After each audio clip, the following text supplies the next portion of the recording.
Hey dreamers, thank you for choosing this calming story to fall asleep to. Like most of my therapeutic stories, this isn't scripted.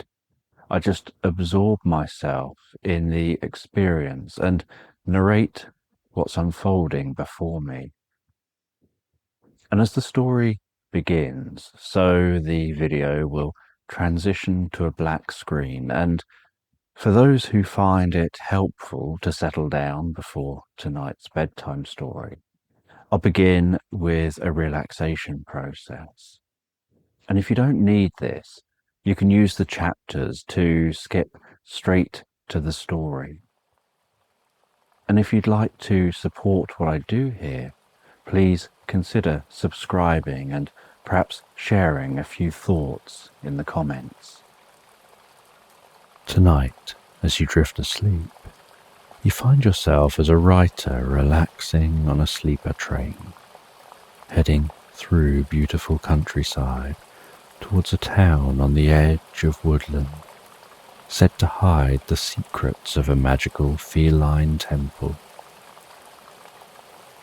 So just take a moment to allow your eyes to close and allow yourself to begin to relax. And as you begin to comfortably drift asleep, I don't know whether you'll drift asleep faster to the sound of my voice, or whether it'll be to the spaces between my words. And as you fall asleep, you can take a moment to allow yourself to get comfortable and imagine a healing light softly, slowly and gently passing down from the top of your head to the tips of your toes, relaxing, calming down through you as I count down from 10 to 1. And with each count, your mind can quieten and calm as the muscles soften and relax, and you can begin the process of drifting peacefully asleep. From 10, that healing light, relaxing the muscles around the top of the head, around the back of your head, gently, carefully, relaxing the muscles around the side of your head, around your temple, your forehead. And with each out-breath, that relaxation can deepen so peacefully, so comfortably, as it flows down around the eyes, around the ears. 9. That relaxation moving down around the jaw, relaxing the jaw, allowing the tongue to relax the lips, to relax the nostrils, to gently relax, with that relaxation moving carefully, slowly, as that healing light passes down the back of the neck, softening and calming those muscles around the sides of the neck, the front of the neck, down from the head, gradually moving that calming, healing light out across the shoulders, the shoulder blades, relaxing those muscles like a deep massage passing through your mind and body. 8.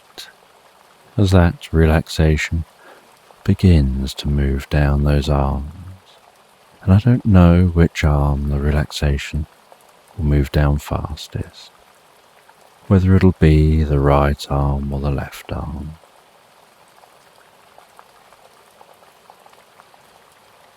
But you can be aware of that healing light spreading gently down those arms, around the biceps, the triceps, down into the forearms. 7. Moving all the way down to the wrists, the palms of the hands down to the fingertips. And perhaps as that relaxation continues through those arms with each out-breath, the arms begin to feel heavier or lighter, or some other sensation as relaxation sets in.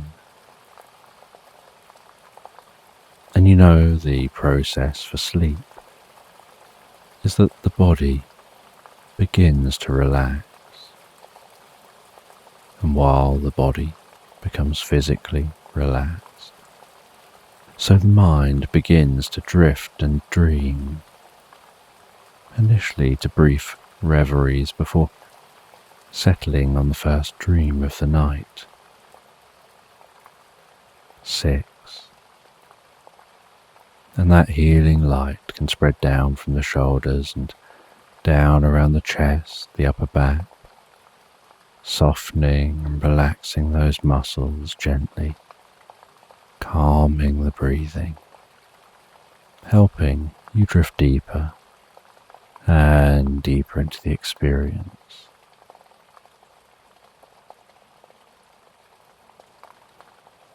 5.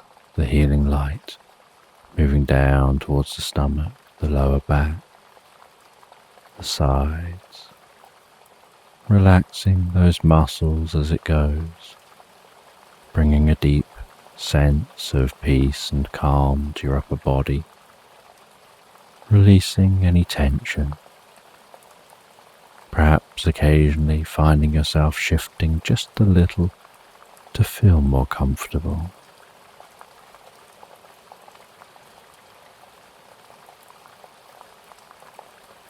4. With that relaxation spreading down around your buttocks, down into the upper parts of your legs. 3. That relaxation passing down towards the lower parts of your legs, perhaps those legs feeling heavier and heavier as the body becomes deeply relaxed and your focus drifts inside to what's going on for you in your mind. And perhaps you lose some awareness of the body as it becomes incredibly still. 2. The relaxation spreading down to your feet, calming, softly relaxing all the way down to the tips of your toes. 1. As the final wave of relaxation pulses gently through you, from the top of your head, down through your body, all the way down to the tips of your toes, as your mind begins to drift and dream and wander into tonight's sleep story.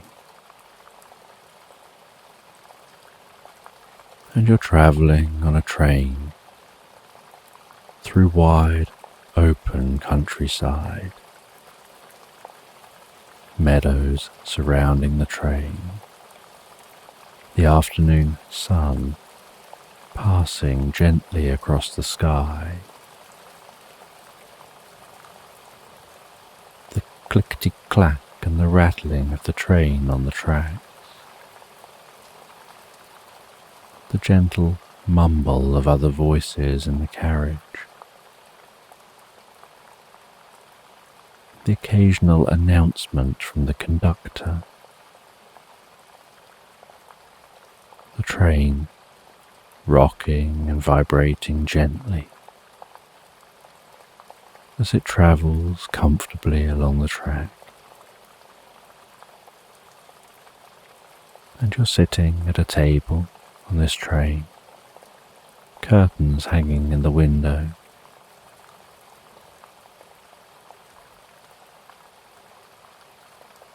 Bouncing gently around in the chair to the movement of the train.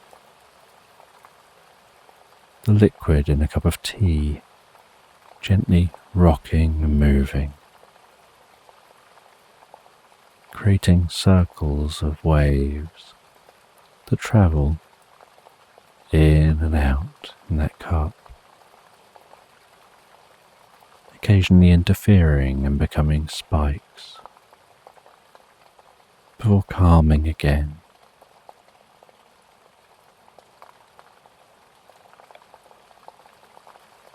Gazing out across the scenery, watching trees flash by the window, looking off to distant woodland and mountains, across meadows, and on the table you have an old-fashioned typewriter that you're writing your current book with, and next to the typewriter is a leather binder where you're placing your completed pages.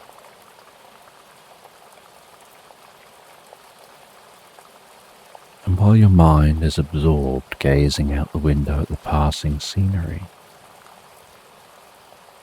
so you let your fingers start typing out the experience on the typewriter, the sensation of pushing those keys down and the letters springing up at the ink band in front of the paper. As the paper slowly moves across, as each letter stamps itself onto the page.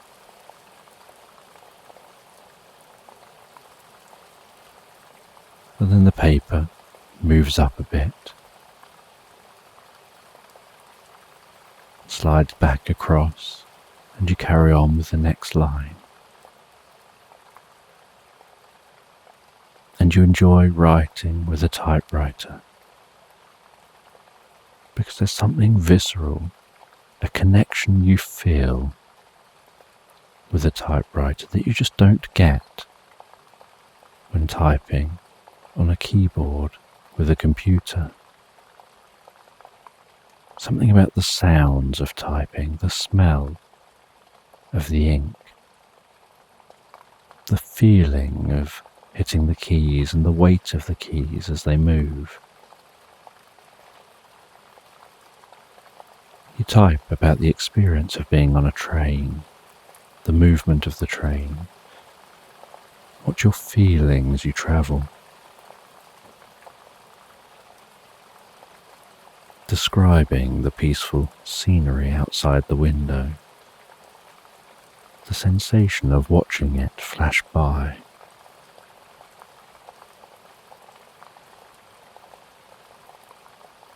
And you're in search of a legendary lost feline temple.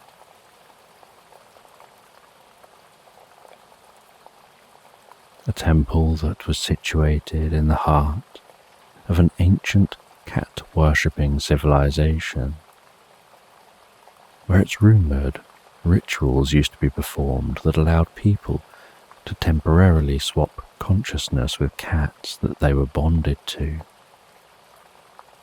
allowing the cats to temporarily exist in human form and the humans to temporarily exist as cats, deepening their bond and transferring knowledge between the two species.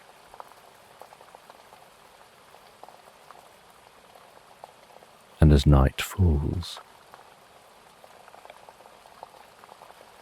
you set up your bed in the sleeper train.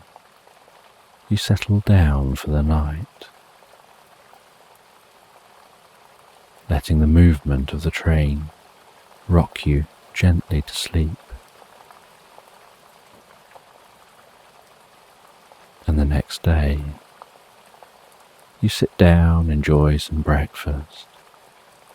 The view out the window is largely the same. It's such a vast, open landscape.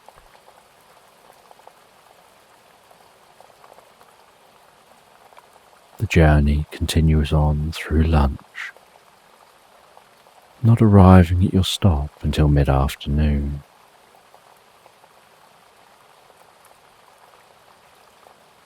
You set off on foot from the train, heading towards a nearby town on the edge of woodland.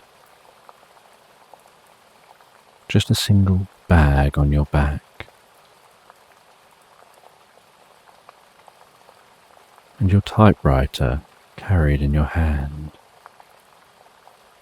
Inside a wooden box.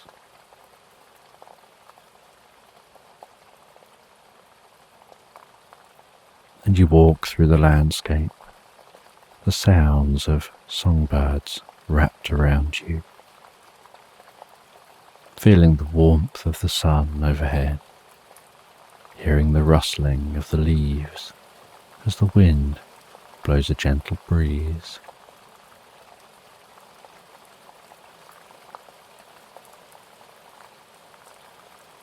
And after some time, you eventually arrive at the town. Find your way to the hotel.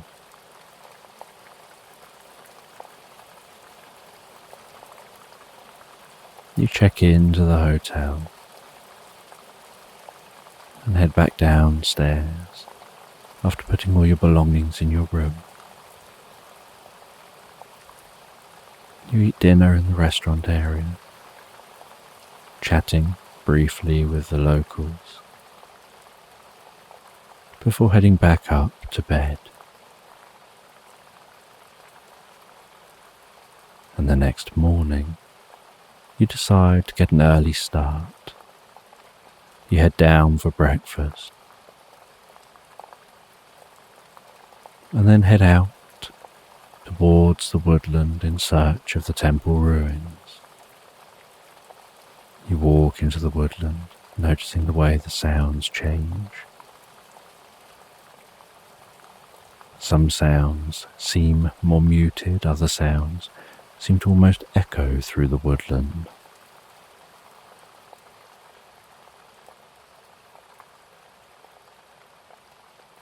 Then you search within the woodland for those temple ruins, and you have to walk for most of the day before you find them.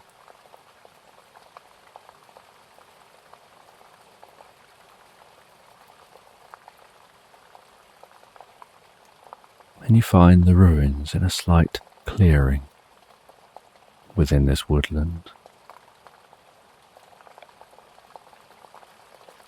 And some areas of the ruins are intact, other areas have entirely collapsed.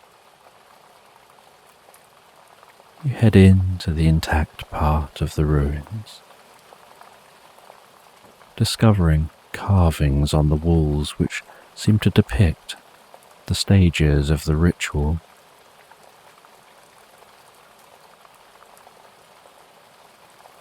And this ritual that allows bonded cats and humans to swap consciousness. It says in the depiction, was only possible roughly every 80 years, when the moon was at a specific location and brightness in the sky.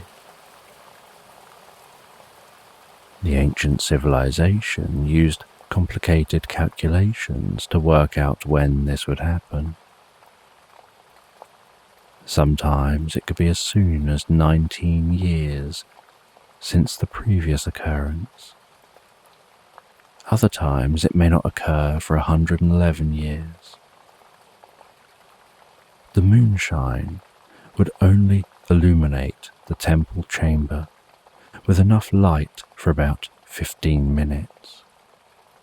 If there are any clouds, then the ritual couldn't be performed until the next time the moon was in just the right position and size in the sky. The focused moonshine illuminated and stimulated the fungus growing all over the stone within this chamber.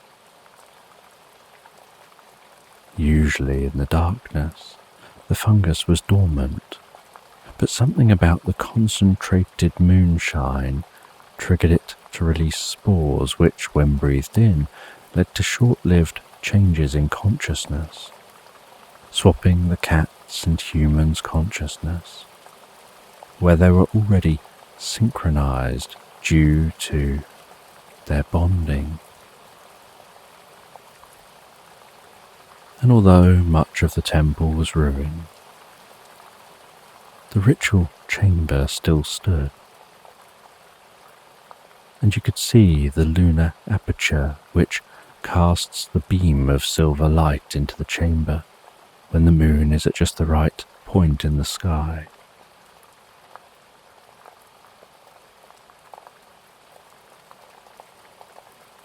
After exploring the temple ruins and taking a sample of the fungus, you head back to the town. You meet with a local elder who tells you the stories of the ancient civilization and how, as the town became modernized and people left and gave other things their priority, they stopped bonding with their cats, and with the practice being so rare, it drifted from their lives. People stopped heading to the temple and maintaining it, and any belief drifted into legend.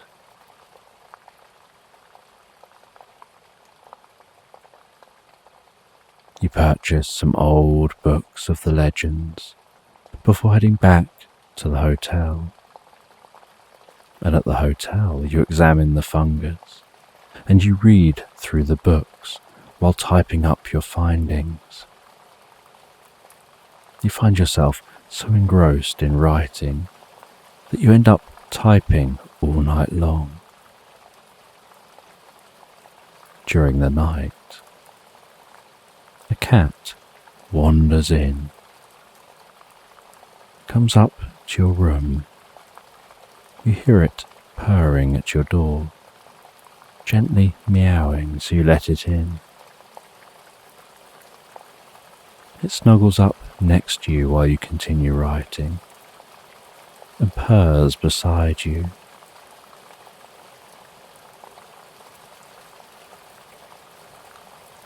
You look over towards the cat and you make the vow to tell its story.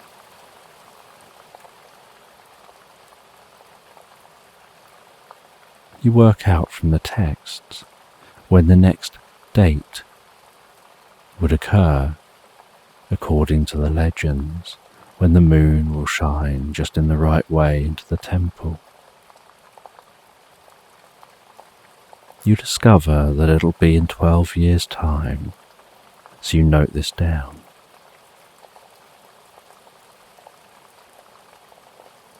As the sun rises, you head downstairs for breakfast, and you'll be catching the train home today in just a few hours.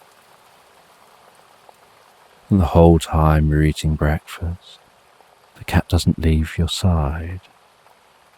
When you head back to your room to pack away, the cat continues to be beside you.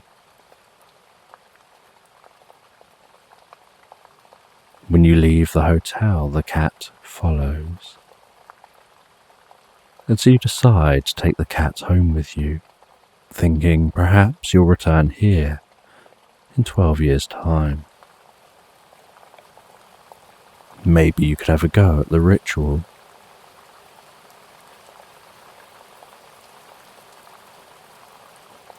And you wait for a while at the stop for the train to arrive. You board that train, and you make the journey on that train all the way home. And it takes a number of days journeying through the countryside, then having to change transport, using a few different forms of transport on your way home until you finally arrive at home. Having a cat with you now, You set up a dedicated space at home for the cat. You name them Luna, and they nuzzle you and purr as if to acknowledge that they approve of the name you've given them. You look through all of the papers that you've typed.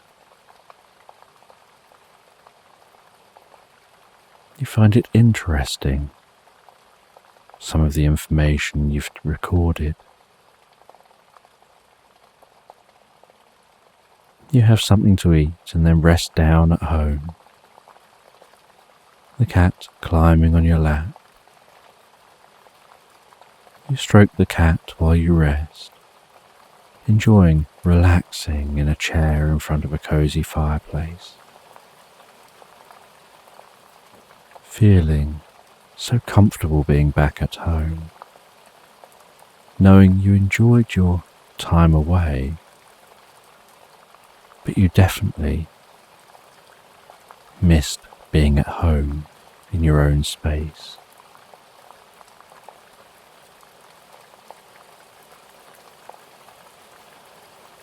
And as you begin to feel tired, you set up a space specifically for Luna to rest. They relax down in that space, and you head to bed.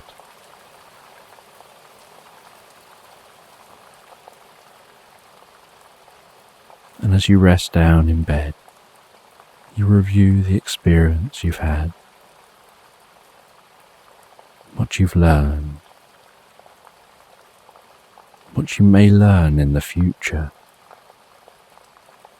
in just over a decade's time.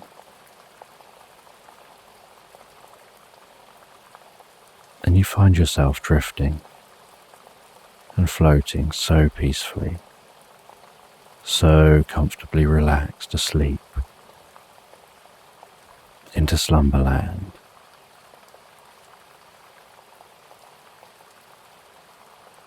So tonight, as you drift asleep, you'll find yourself relaxing on a boat on Loch Ness in Scotland, listening to the lapping of the water on the underside of the boat, as the boat gently rocks and you gaze up at the pristine night sky overhead, looking forward to exploring around the shoreline in the morning, where you follow a cat to a magical bakery.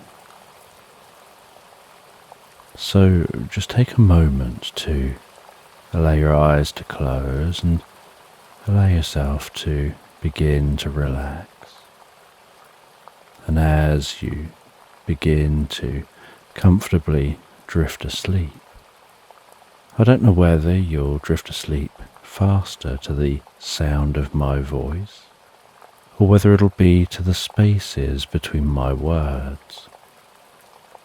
And as you fall asleep, you can take a moment to allow yourself to get comfortable and imagine a healing light softly, slowly and gently passing down from the top of your head to the tips of your toes, relaxing calmly down through you as I count down from 10 to 1. And with each count, your mind can quieten and calm as the muscles soften and relax, and you can begin the process of drifting peacefully asleep. From 10, that healing light relaxing the muscles around the top of the head, around the back of your head, gently, carefully, relaxing the muscles around the side of your head, around your temple, your forehead. And with each out-breath, that relaxation can deepen so peacefully, so comfortably. as it flows down around the eyes and around the ears. 9. That relaxation moving down around the jaw, relaxing that jaw, allowing the tongue to relax, the lips to relax,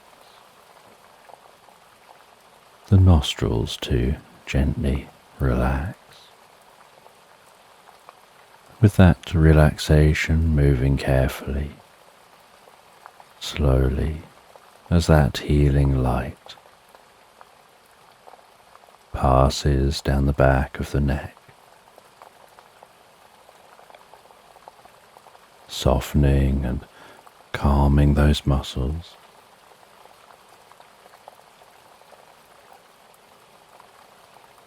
Around the side of the neck, the front of the neck, down from the head. Gradually moving that calming, healing light out across the shoulders, the shoulder blades, relaxing those muscles like a deep massage passing through your mind and body.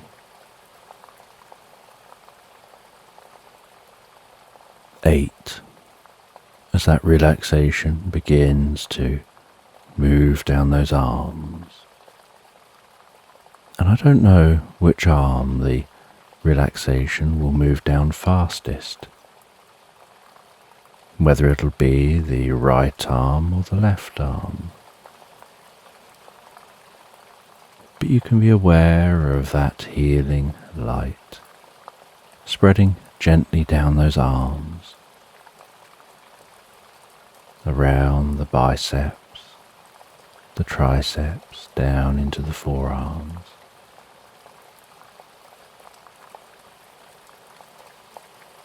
7. Moving all the way down to the wrists, the palms of the hands, down to the fingertips. And perhaps as that relaxation continues through those arms, with each out-breath, the arms begin to feel heavier or lighter, or some other sensation as relaxation sets in. And you know the process for sleep is that the body begins to relax, while the body becomes physically relaxed. So the mind begins to drift and dream,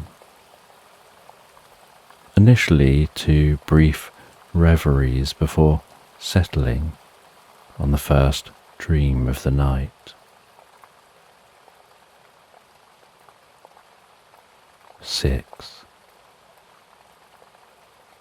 And that healing light can spread down from the shoulders, down around the chest, the upper back, softening and relaxing those muscles, gently calming the breathing, helping you drift deeper and deeper into the experience. 5.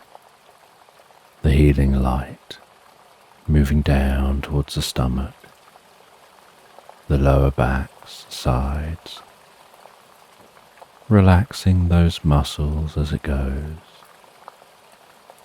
bringing a deep sense of peace and calm to your upper body, releasing any tension, perhaps occasionally finding yourself shifting just a little to feel more comfortable. 4. With that relaxation spreading down around your buttocks, down into the upper parts of your legs. 3. that relaxation passing down towards the lower parts of your legs. Perhaps those legs feeling heavier and heavier as the body becomes deeply relaxed and your focus drifts inside to what's going on for you in your mind. And perhaps you lose some awareness of the body as it becomes incredibly still.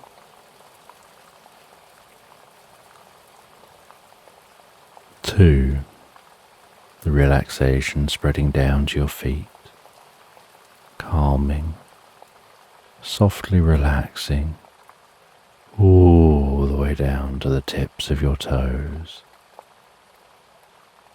1. As a final wave of relaxation pulses gently through you from the top of your head, down through your body, all the way down to the tips of your toes, as your mind begins to drift and dream and wander into tonight's sleep story.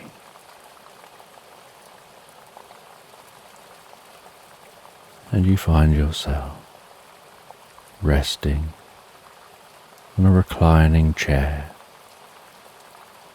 on a boat on Loch Ness. The sounds of water lapping gently against the underside of the boat as it's moored at the shore.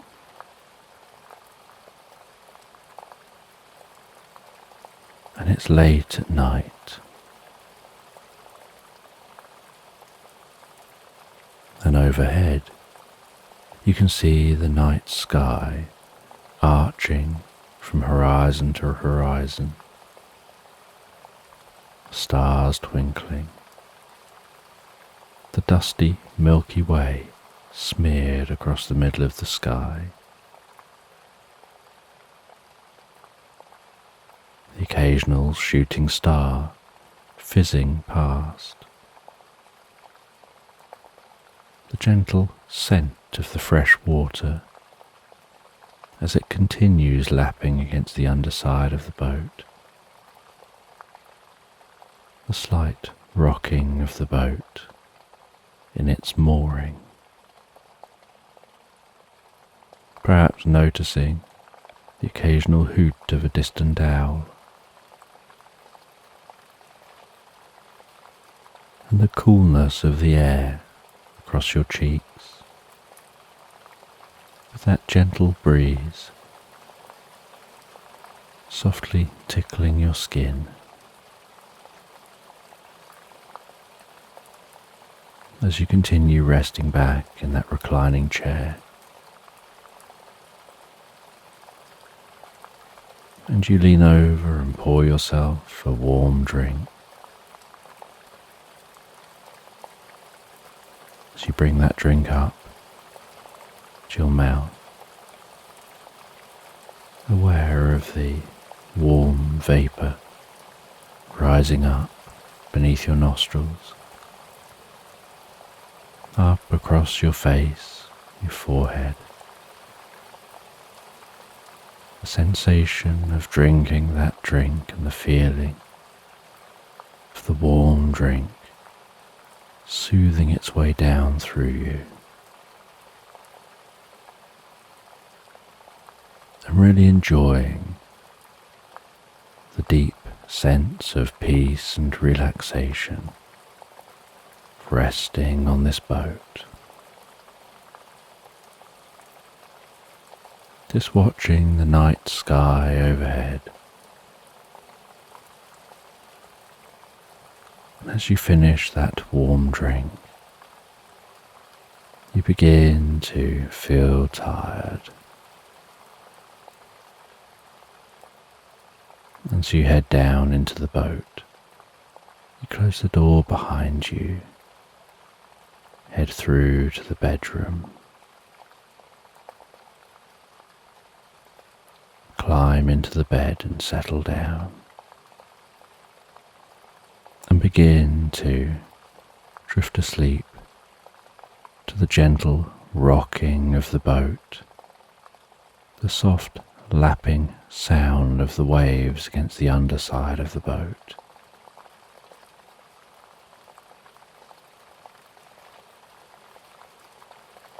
Drifting into the most pleasant sleep and dreams. And the next day you awaken. You head up onto the deck of the boat. You enjoy some breakfast as you see the sun's rays carefully peering over the top of the hills surrounding the loch.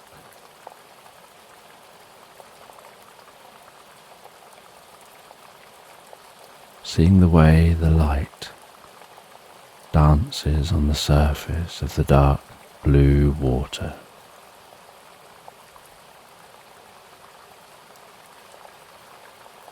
Looking out across the greens and the browns of the hills, the gentle mist in the distance on the loch, gently being evaporated by the sun's warmth. And after eating your breakfast, you set off from your boat, walking up the jetty, following a path. And you follow that path along the side of the loch, listening to the water lapping along the shoreline, before the path veers off among some trees, comes out the other side among countryside. You can see a small village in the distance.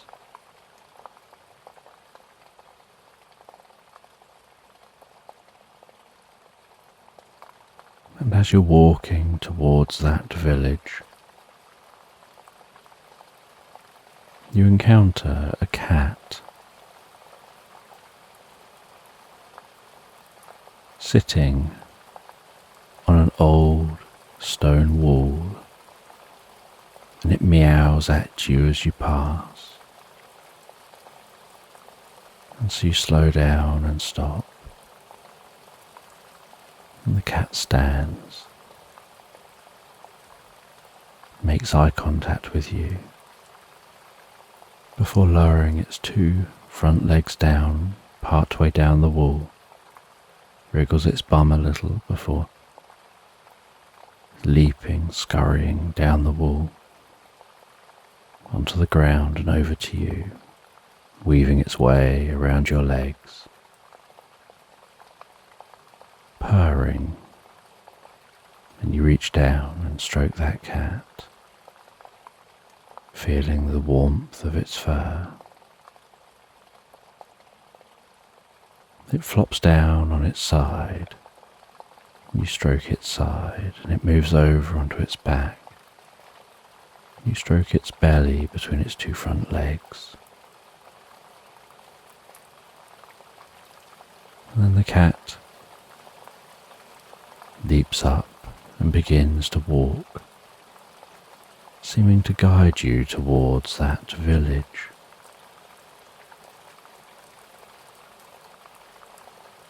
And so you follow the cat, chatting with your companion as you walk along through the countryside, seeing a large bird of prey circling overhead, hearing the rustling of the leaves of the trees, feeling the wind as it blows a breeze, watching the clouds pass by in the sky, ambling along, slowly, peacefully, until you eventually arrive at the village. and follow the cat through the village, and the cat stops at the foot of a bakery. And you see the sign for the bakery.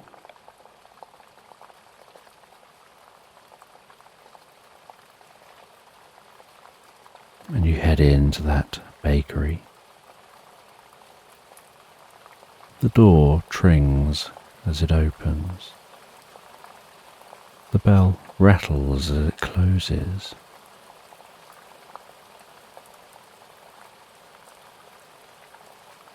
As soon as you're inside, you can smell the smells of this bakery. The smell of baked bread, of sweet treats, different jams, and other baked goods.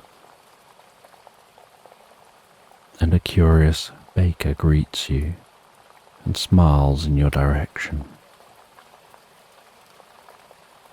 They introduce themselves as Dougal Sconson. They tell the story about how they come from a long line of bakers. They tell you that this is the only place where you can buy dreams on toast, and then start to explain about how 8 generations ago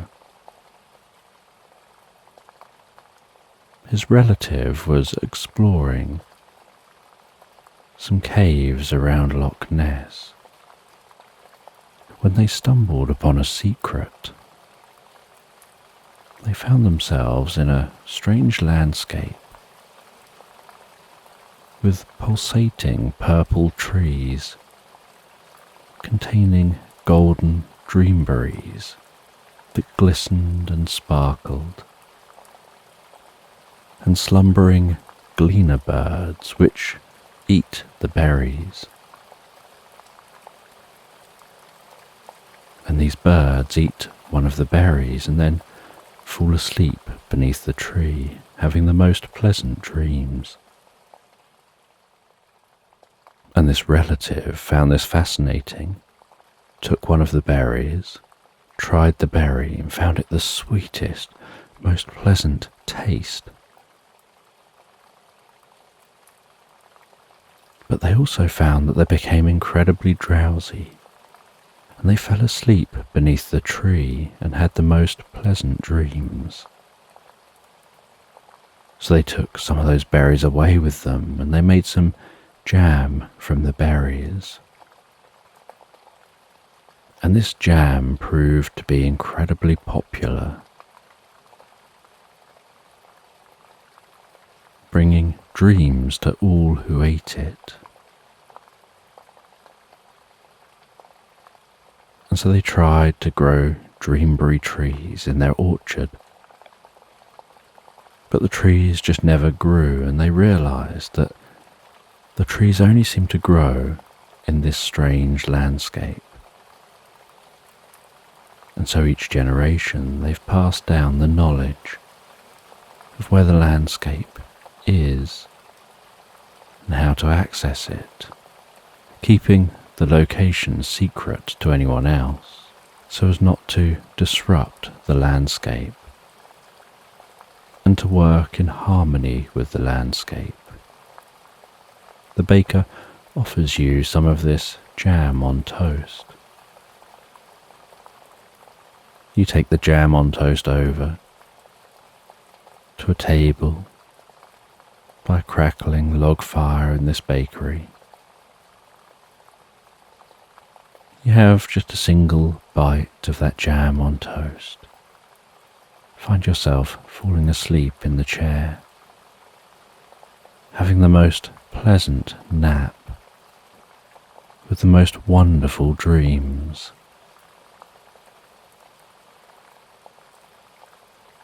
And you find the experience so pleasurable, so calming and healing, that you decide to buy some jars of the jam. And each jam jar comes with a warning label. Warning will cause drowsiness, sleep and pleasant dreams. Do not consume if anything requires your attention.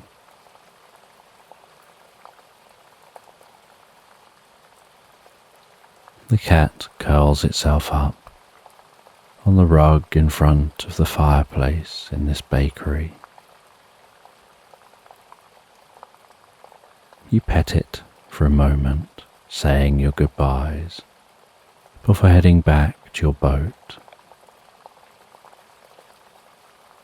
And back on your boat you make yourself dreamberry jam on toast, and you eat that toast before having the most pleasant dreams, drifting into the deepest sleep.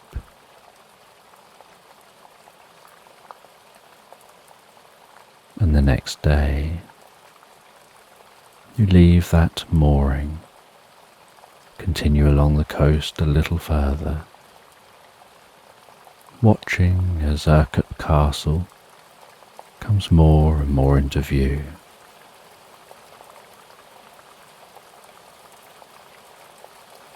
Mooring up near Urquhart Castle, leaving the boat and exploring the castle, taking some photos of the castle and the loch.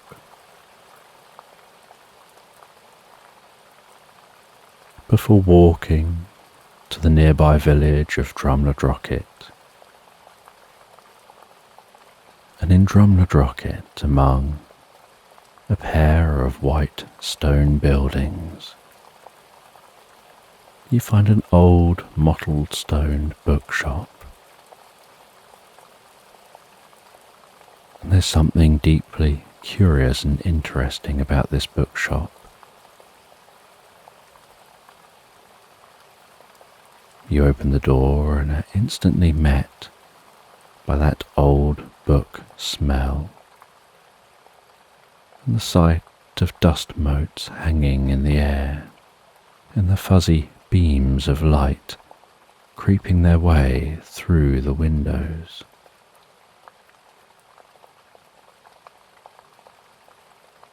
You speak with the bookshop owner, who's an old man with the most striking green eyes.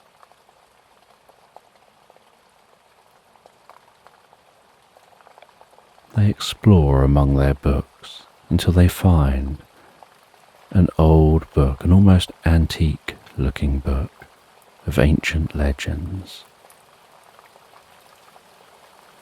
And they hand you the book and tell you that the knowledge you seek is contained within that book, and you're curious to learn more about where those dreamberries come from, and so you explore through the book until you find a story with some pictures about how this landscape is dotted with invisible doorways to the other world. A place where time is fluid, where trees are purple. Purple hazel trees drop nuts which contain wisdom, and the purple dreamberry trees drop berries which contain dreams.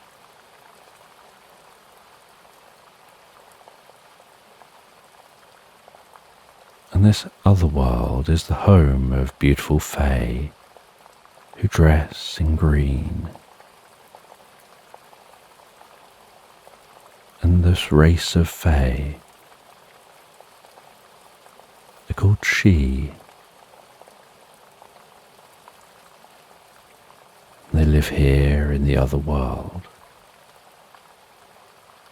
rarely seeing people anymore from the regular world. And this book metaphorically describes the locations that you can use to access the other world, and explains about how the portals only open at dawn or dusk.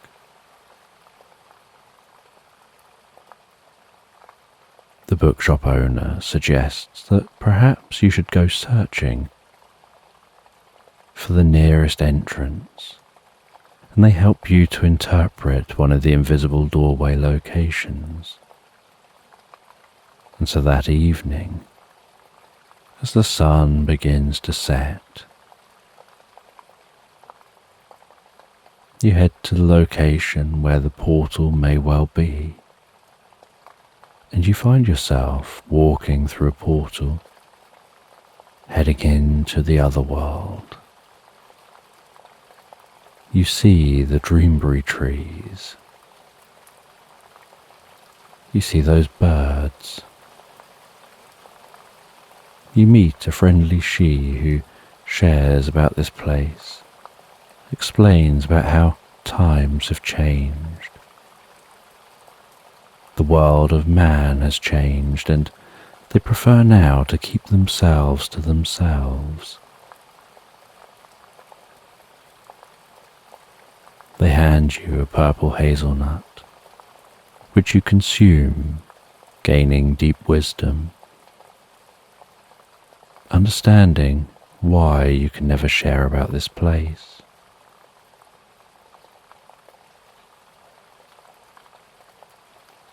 The she show you around this location.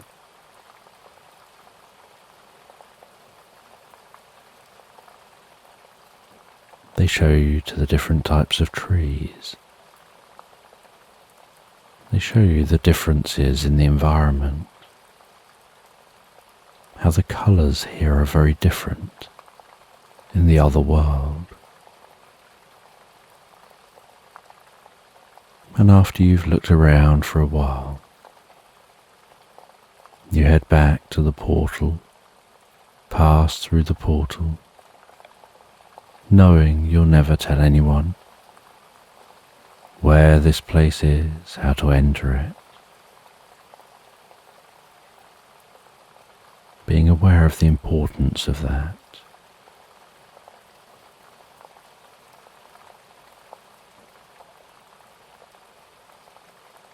And you head back round through the village, down past Urquhart Castle, back to the boat.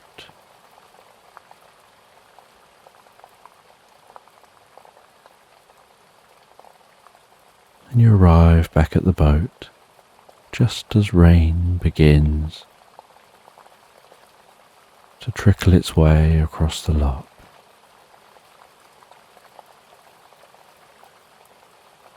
You head into the boat, listening to the rain on the outside. You make yourself something to eat and drink. Sit down on a bench within the boat, continuing to listen to the rain, feeling deeply relaxed as it falls, reading a book for a while. And then you have a slice of toast and dreamberry jam. You begin to feel deeply relaxed, so you lie down in bed, and to the sound of the pitter-patter of the rain, you drift and float so deeply, so peacefully asleep into the most pleasant dreams as you fall asleep into Slumberland.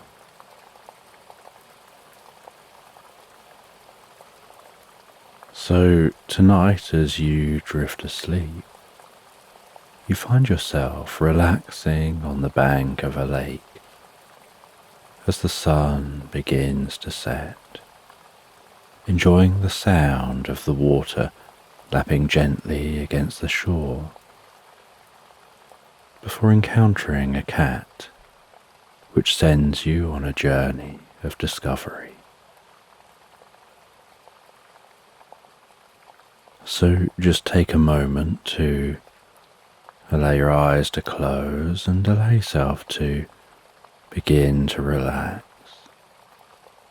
And as you begin to comfortably drift asleep, I don't know whether you'll drift asleep faster to the sound of my voice, or whether it'll be to the spaces between my words.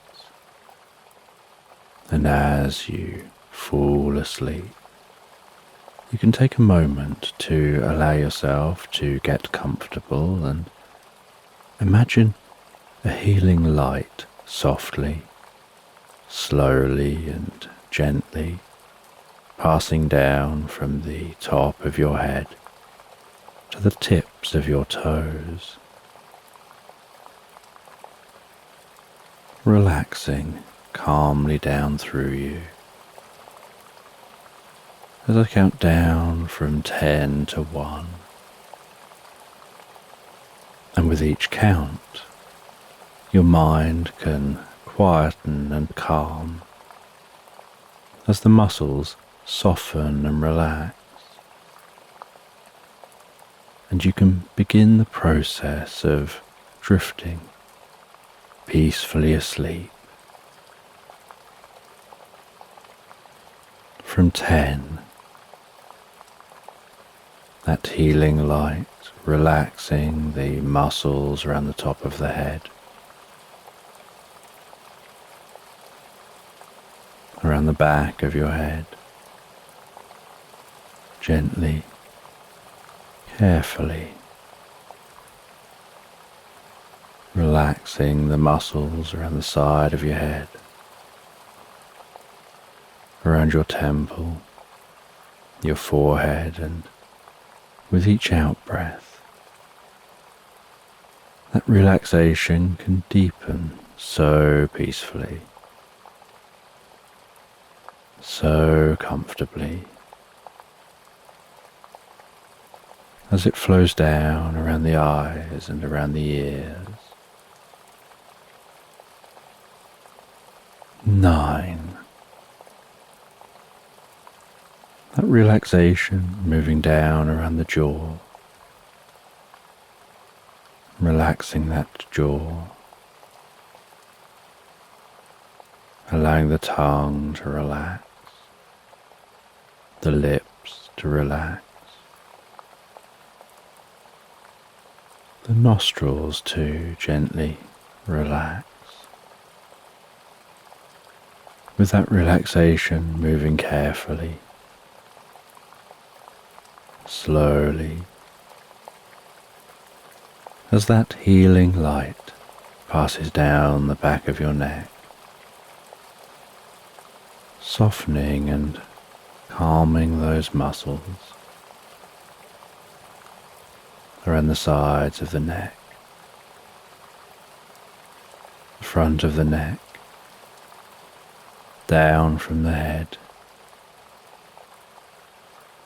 gradually moving that calming, healing light out across the shoulders, the shoulder blades, relaxing those muscles like a deep massage passing through your mind and body.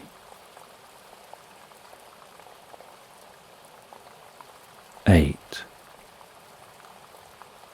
As that relaxation begins to move down those arms, and I don't know which arm the relaxation will move down fastest, whether it'll be the right arm or the left arm.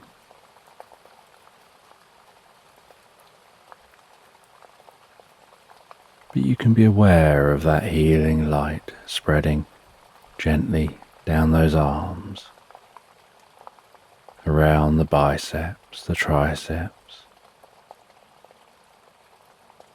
down into the forearms. 7. Moving all the way down to the wrist, the palms of the hands, down to the fingertips, and perhaps as that relaxation continues through those arms, with each out breath, the arms begin to feel heavier or lighter or some other sensation as relaxation sets in.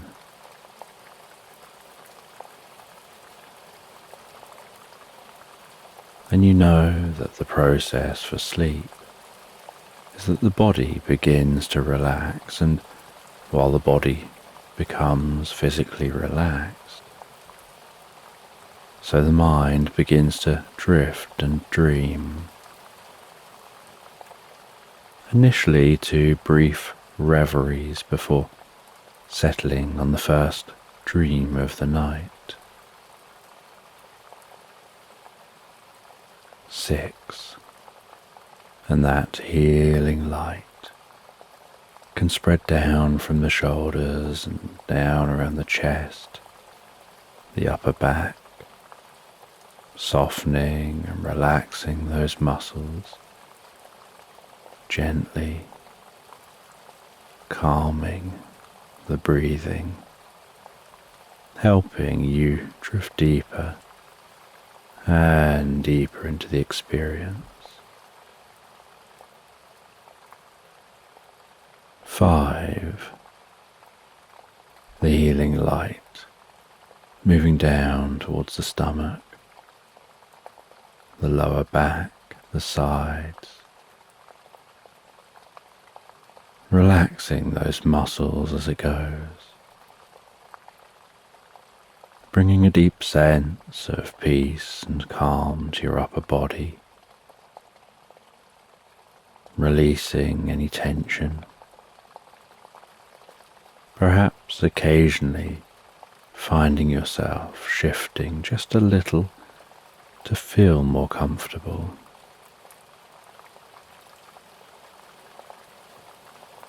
4. With that relaxation spreading down around your buttocks, down into the upper parts of your legs. 3. That relaxation passing down towards the lower parts of your legs. Perhaps those legs feeling heavier and heavier as the body becomes deeply relaxed and your focus drifts inside to what's going on for you in your mind. And perhaps you lose some awareness of the body as it becomes incredibly still. 2. The relaxation spreading down to your feet, calming, softly relaxing, all the way down to the tips of your toes. 1. As the final wave of relaxation pulses gently through you, from the top of your head, down through your body, all the way down to the tips of your toes, as your mind begins to drift and dream and wander into tonight's sleep story.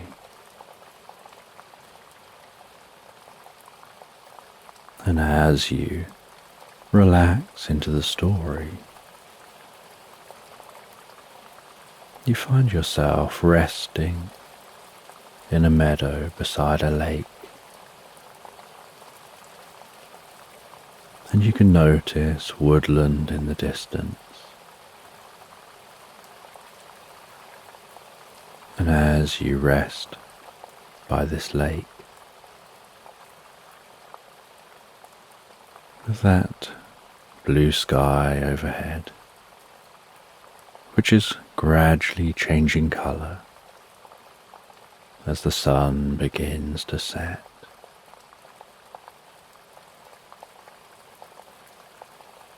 You can hear the sound of the gentle waves lapping softly on the shore and rustling among the reeds.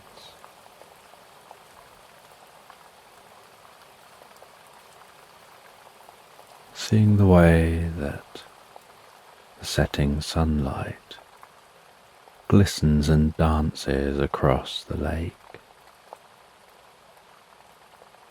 bringing a shimmering light to the surface of the water.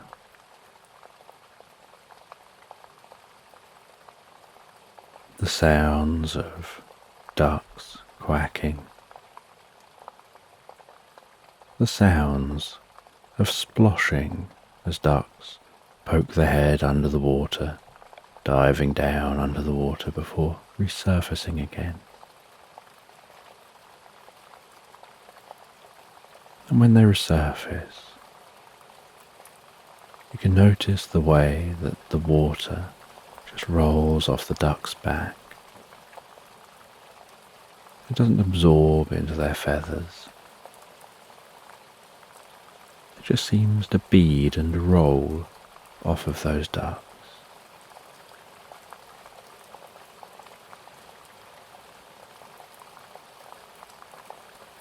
And you can watch as those ducks amble slowly through the water, creating their own ripples which spread gently out across the lake, gradually merging in with the calm waves traversing this lake.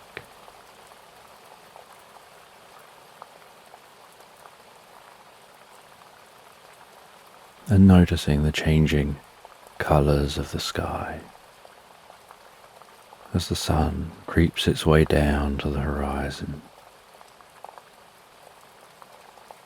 and reds and oranges begin to take over the sky in one direction, and the blue sky becomes darker and darker in the other direction.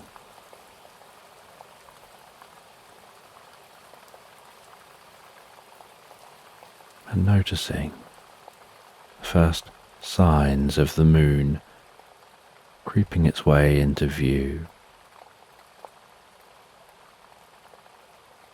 and a couple of pinpricks of light, probably planets due to their brightness,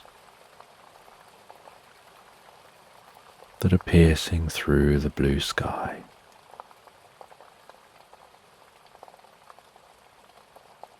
And the way the air is cooling down,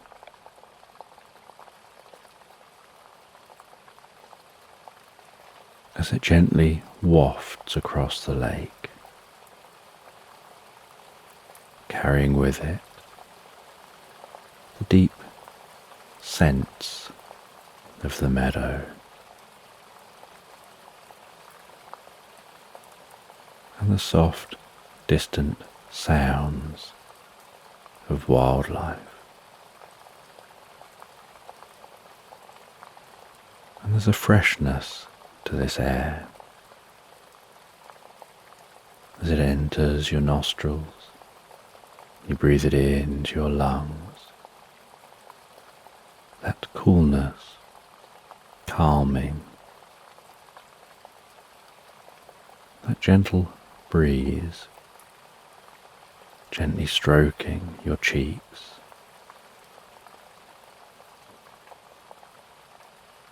and resting here by the lake, you can feel the grass beneath you, that tickle touch sensation of running a hand across the grass, feeling the fronds gently stroking the underside of your hand.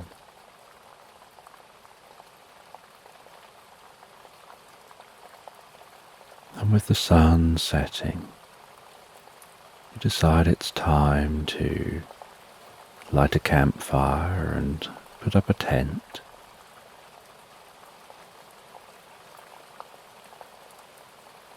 And a part of you just wants to be able to stay here, not doing anything, just enjoying the nature around you, the setting sun. But you know you need to light that fire and set up your tent. So you clear a space for the campfire, arrange the wood and kindling,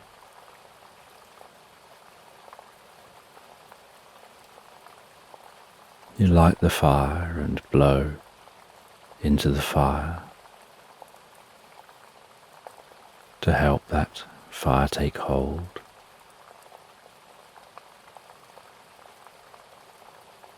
And you can instantly smell that scent of the burning wood and feel the warmth emanating from that fire and massaging your cheeks and your forehead.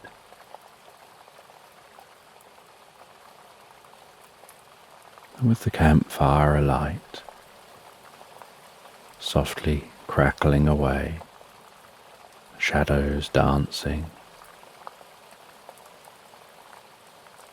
the flames flickering,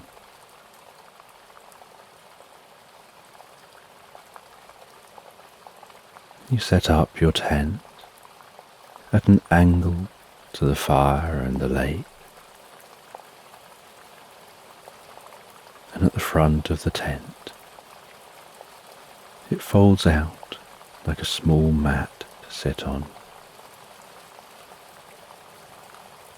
and you sit on that small mat, the tent open behind you, a cozy sleeping bag,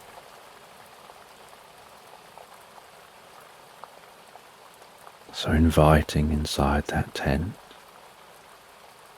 all laid out in the most comfortable way. A light hanging in the centre of the tent, currently turned off.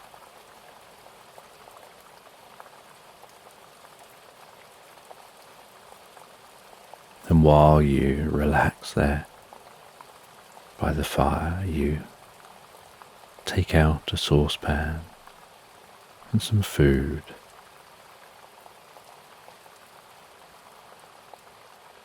And over the fire you make yourself something to eat.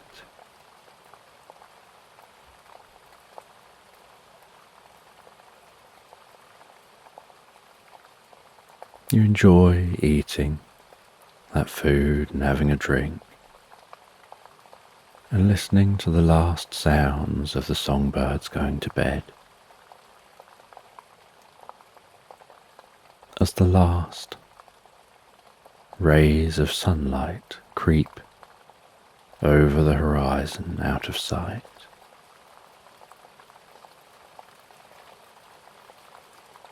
And you notice the deep coolness setting into the air, tempered by the warmth of the fire. And you know that just walking a little way from the fire, the air would be very cool. But here it's cozy and warm. And the shadows are now deeper and darker, as the shadows and light interplay and dance. And the tent almost glows in the warmth of the firelight.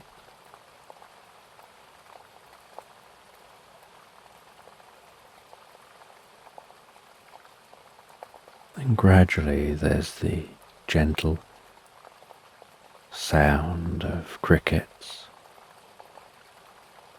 rising around you. giving a deep sense of night time setting in.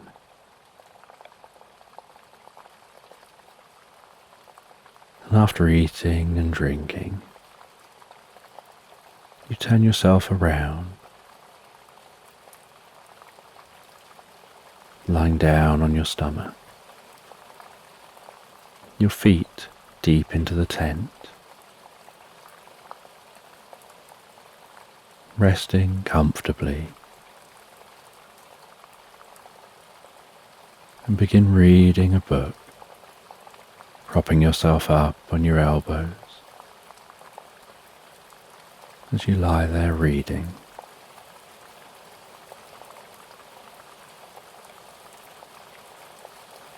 And while you read, you can hear the crackling sound of the fire, notice the dancing light and shadows. And you're reading to the firelight. The sound of turning each page, the feeling of the paper of that book, the enjoyment of being absorbed in the story, while relaxing deeper to the background sounds of nighttime here, the occasional gentle splosh as a duck moves around in the water, occasionally quacking.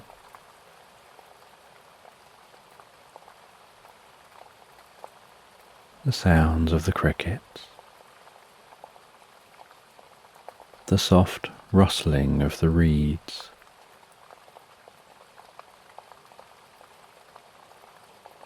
the occasional breeze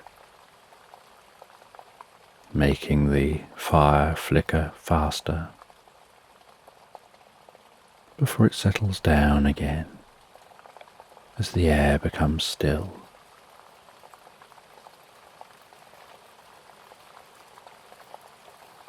Noticing how your breathing is slowing and relaxing.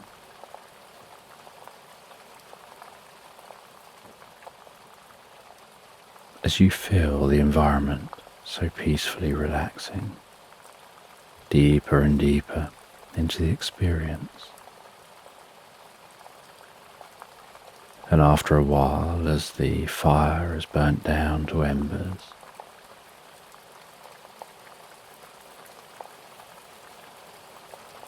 you put a bit of water onto the fire. It sizzles as it cools. You head into the tent. Turn on the light.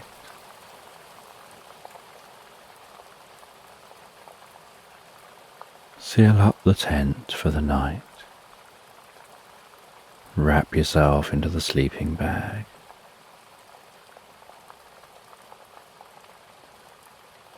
Feeling the stillness here in the tent.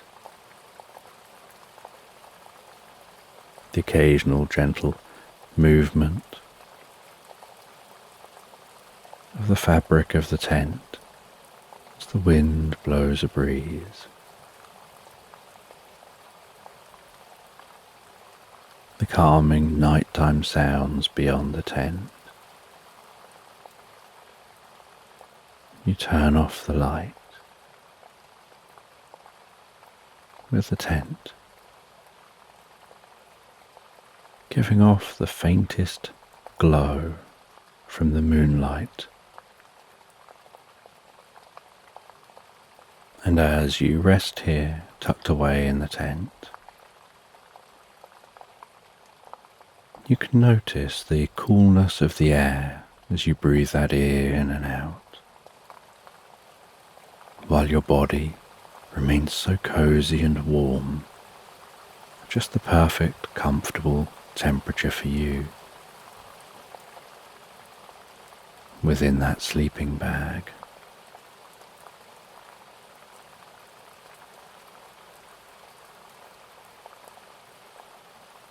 And it doesn't take long before your eyes naturally close, and you easily and effortlessly drift peacefully asleep.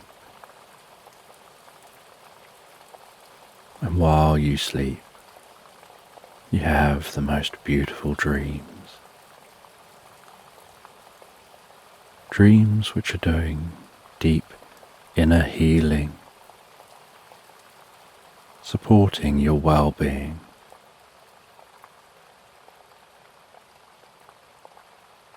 Some dreams you don't remember, that you just drift into those dreams. You explore alternative realities in those dreams and drift into deep recuperative sleep, where your body heals and repairs and your mind prepares.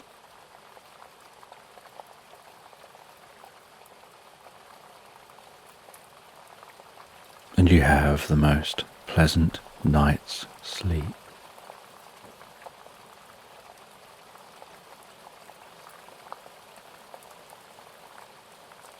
And the next morning,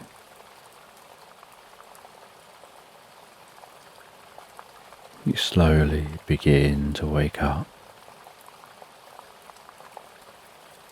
to the gradual lightening within the tent as the sun rises outside of the tent. That light making the tent glow so softly.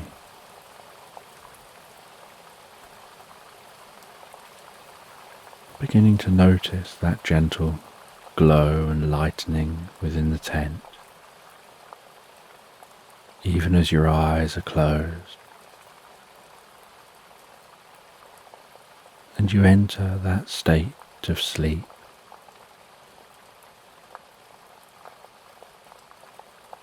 Where you're half awake and half asleep, almost like drifting in daydreams or the most pleasant reveries, where you begin to become a little more aware of your surroundings. And yet, you're so comfortable, you're so relaxed. You just remain absorbed with your eyes closed on what's going on inside your mind.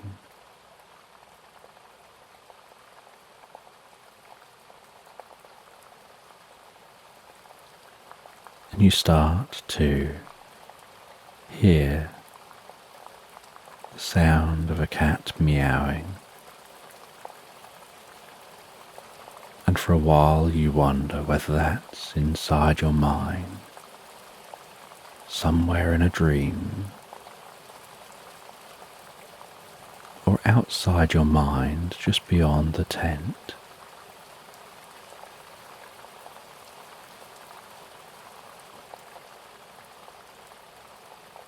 And you begin to realize that meowing is coming from outside of your mind.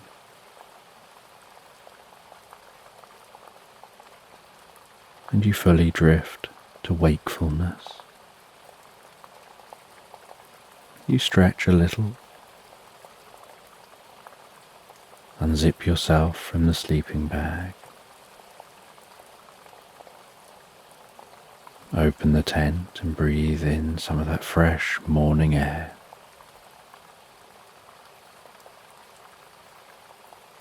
Cleansed by the water of the lake.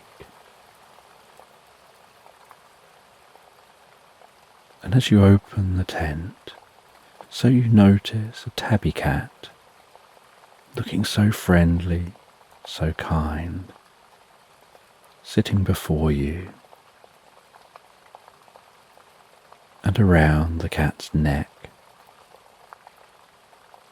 is a purple ribbon holding a silver key.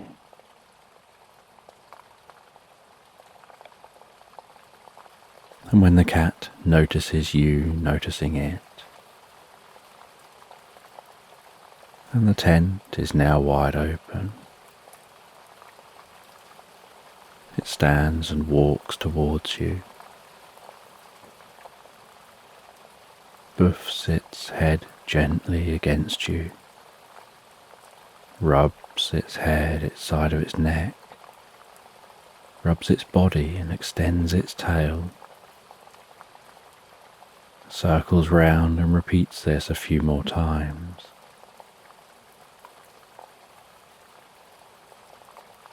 And then sits back down looking at you, seeming to almost make eye contact with you.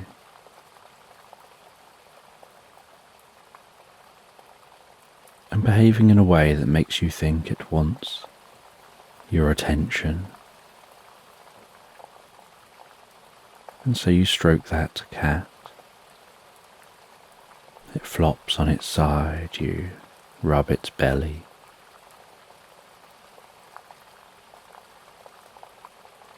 You wonder where this cat has come from. You make yourself some breakfast and have a drink.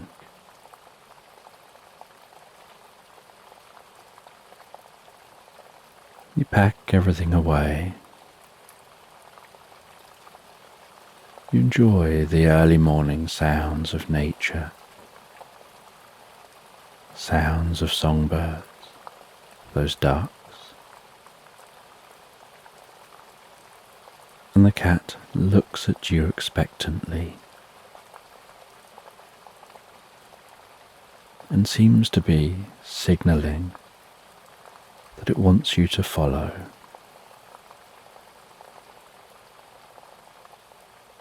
And so after you're fully packed away,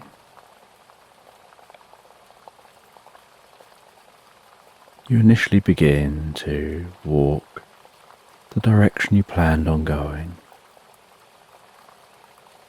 But the cat keeps moving around in front of you, blocking your path, nudging its head onto your legs, as if to encourage you to go a different direction.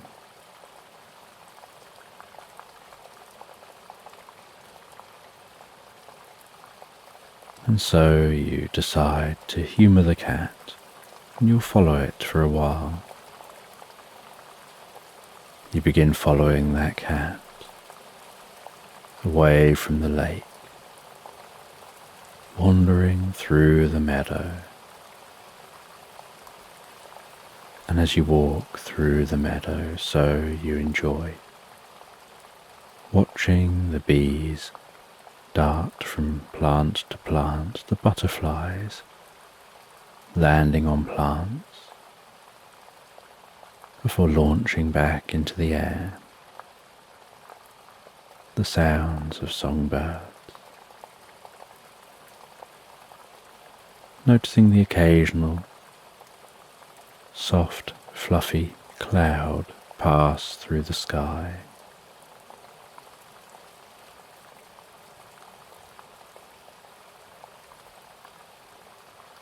And you walk for quite some time following that cat, the cat managing to keep just a short distance before you, occasionally looking back at you to make sure you're still following.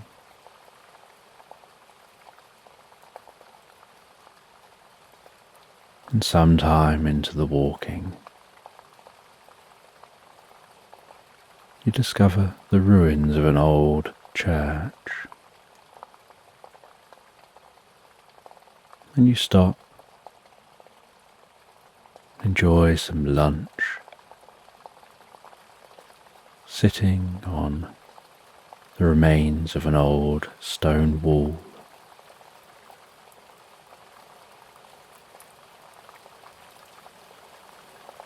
Imagining what this church once looked like.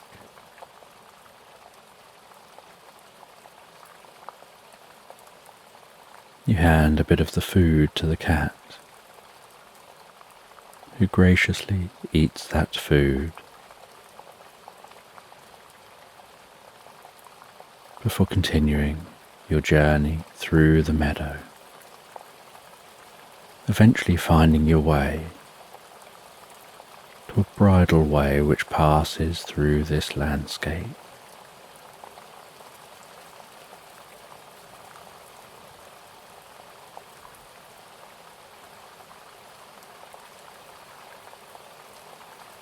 You follow that bridle way,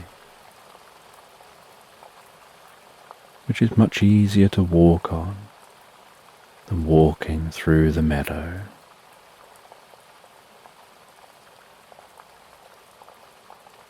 And the bridleway cuts past an orchard.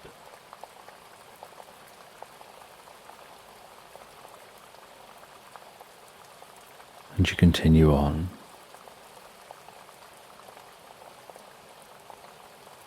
exploring areas you've never visited before.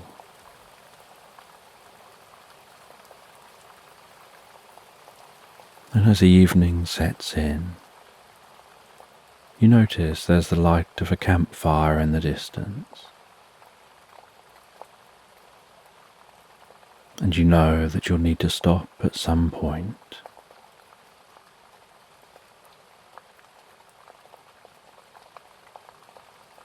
And you don't really want to stop this distance from the campfire, not knowing who's at that fire. So you decide to wander to that campfire, meet whoever's there.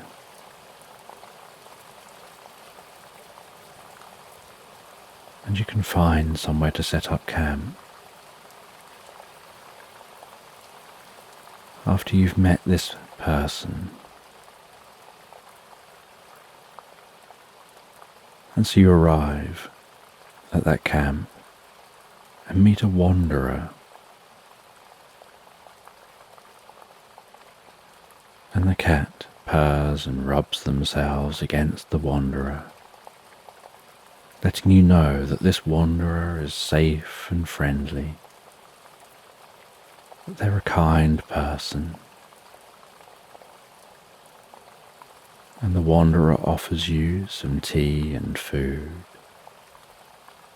and so you sit down and enjoy a meal with them.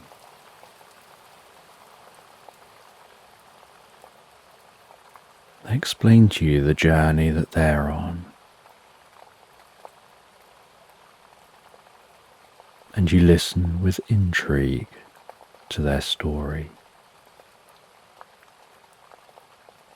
And they suggest, why don't you set up your tent here near theirs?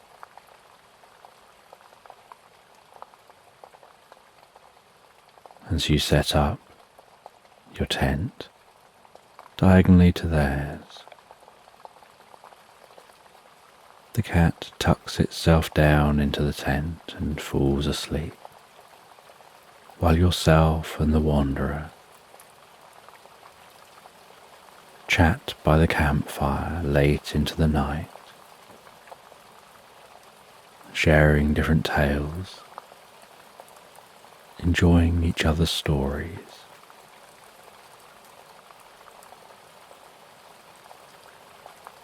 Before it gets so late, you begin to feel deeply tired.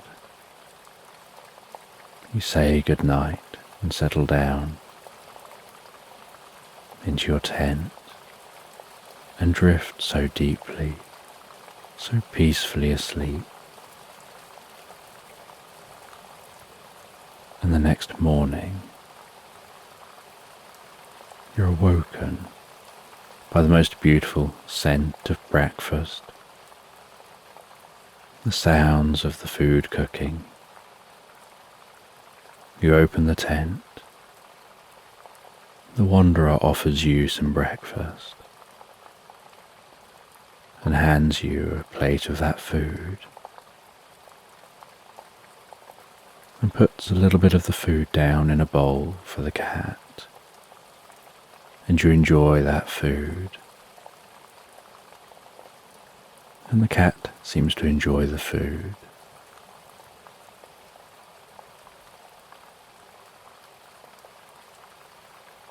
And the wanderer tells you about the most incredible library in the nearby town, just half a day's walk away. And so when you pack away to continue the journey, you wonder whether you'll get an opportunity to check out that library, because you're just following the cat where it walks. You say goodbye to the wanderer. You continue along the path, and eventually it leads towards that town. As you head into that town, wandering through the town, finding that library. And it's a really old looking library with a rustic and weathered wooden door.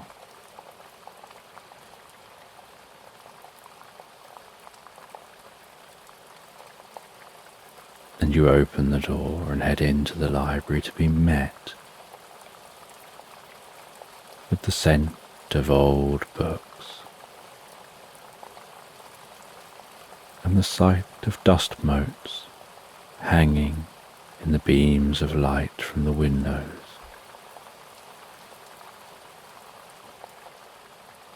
And greeted by a friendly bear with ink-stained paws who tells you that they're the guardian of knowledge. And they speak with a deep and comfortable, soft voice that seems to almost draw you in. And they show you around the library, showing you some of those ancient texts which are stored within the library. And you feel to yourself that you could just sit in here at a table and read for a lifetime. But the cat looks at you impatiently, and you know you need to continue your journey.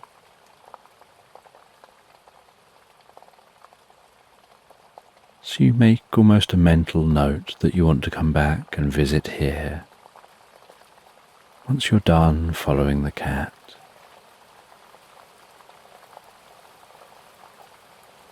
You say goodbye to that bear. You wander through the town and continue following the path as it weaves around and starts to head towards the woodland.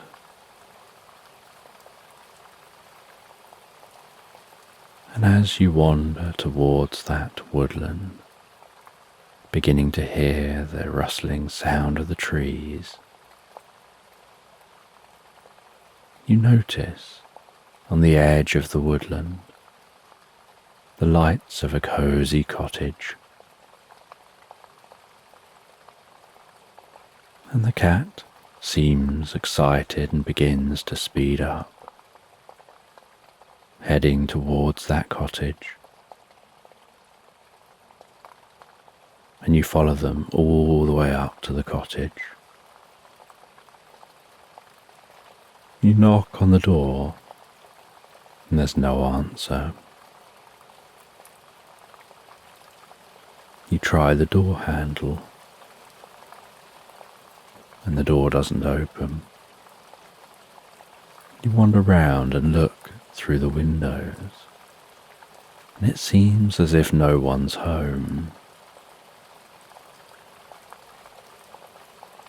And the cat rests its paws up against you, as if trying to communicate with you. And you realize they're trying to get you to take that key from their neck. So you reach down, you undo the ribbon and take that key. You try the key in the door, and the door opens, and you walk into that quiet, cosy cottage.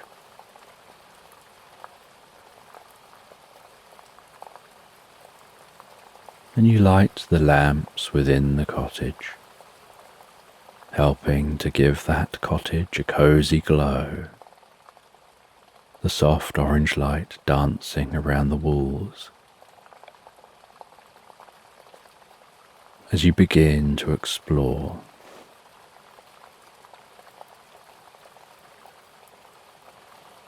and the stillness in this cottage feels palpable. And you notice a mirror on the back wall of the main living area. And you're surprised to see a sad-looking woman sitting on a seat in what looks like a reflection of the inside of the room you're in. And at the foot of the mirror is an old book, face down and open, as if it had been dropped. You pick up the book and notice that it's a book of spells, with the spell that it's open on being a mirror life spell. You see the instructions for reversing the spell,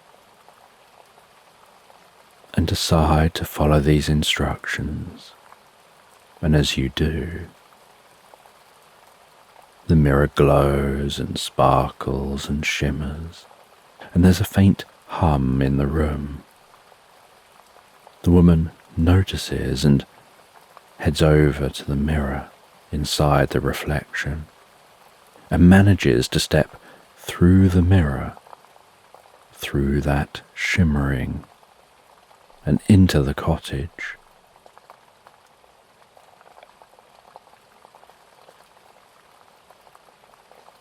And as she steps into the cottage, the cat dashes over to her and excitedly greets her, as she excitedly greets the cat in return, before acknowledging your presence.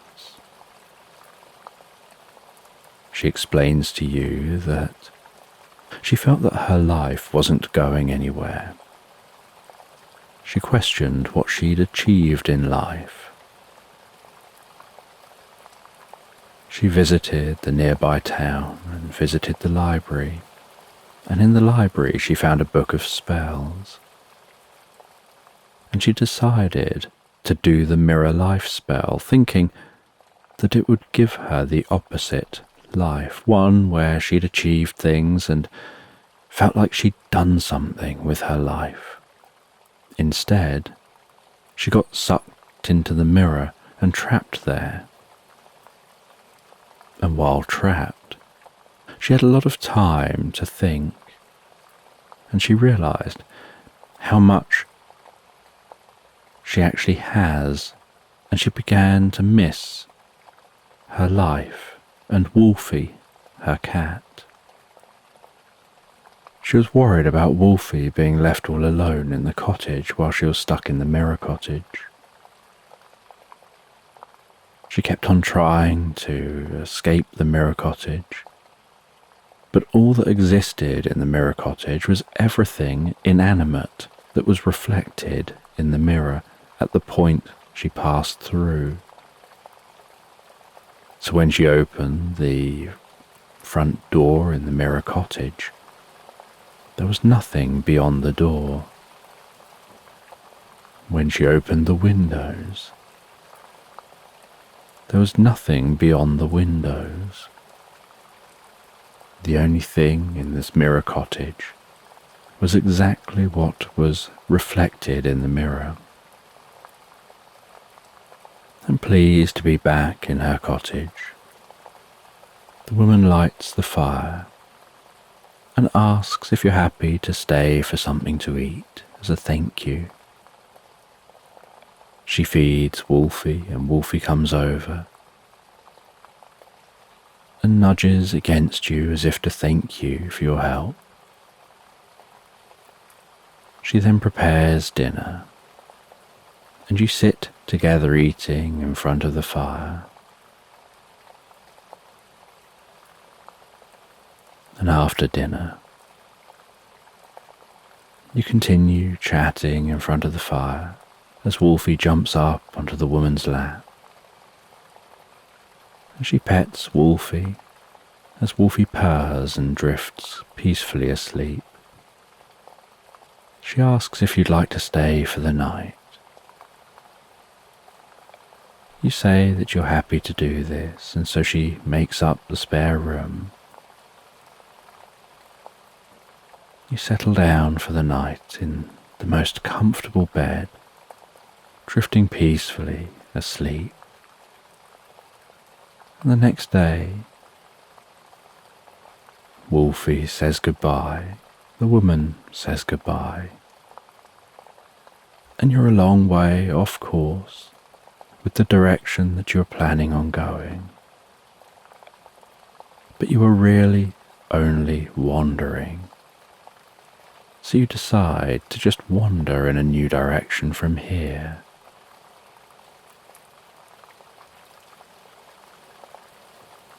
You head back down to the town. You visit that library for a while before heading through the town to a fork in the road where you decide to head the opposite direction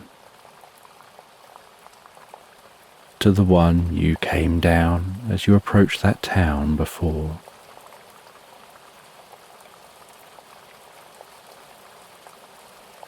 And you glance back at the town and think back on that cabin and your experiences, pondering that as you walk, before bringing your attention back to your journey. As you continue on wandering, curious what other random encounters you might have, and what random journeys those encounters might lead you on. And much of this journey is just you, quietly walking in nature, enjoying the peace and tranquility. And the sun sets on another day, and you notice rain creeping across the landscape in the distance. You set up your tent and settle down. As those first raindrops begin to tap on the outside of the tent, with that rain gradually becoming heavier and heavier. And with the rain becoming heavier, it reaches a point where it's so peaceful and comfortable that it's almost as if each raindrop hitting the tent is guiding you into relaxing deeper and deeper in the experience, helping you feel so relaxed your eyes just want to close, while your ears listen for a little longer to the rain, really savouring the experience before drifting so peacefully and comfortably asleep into Slumberland.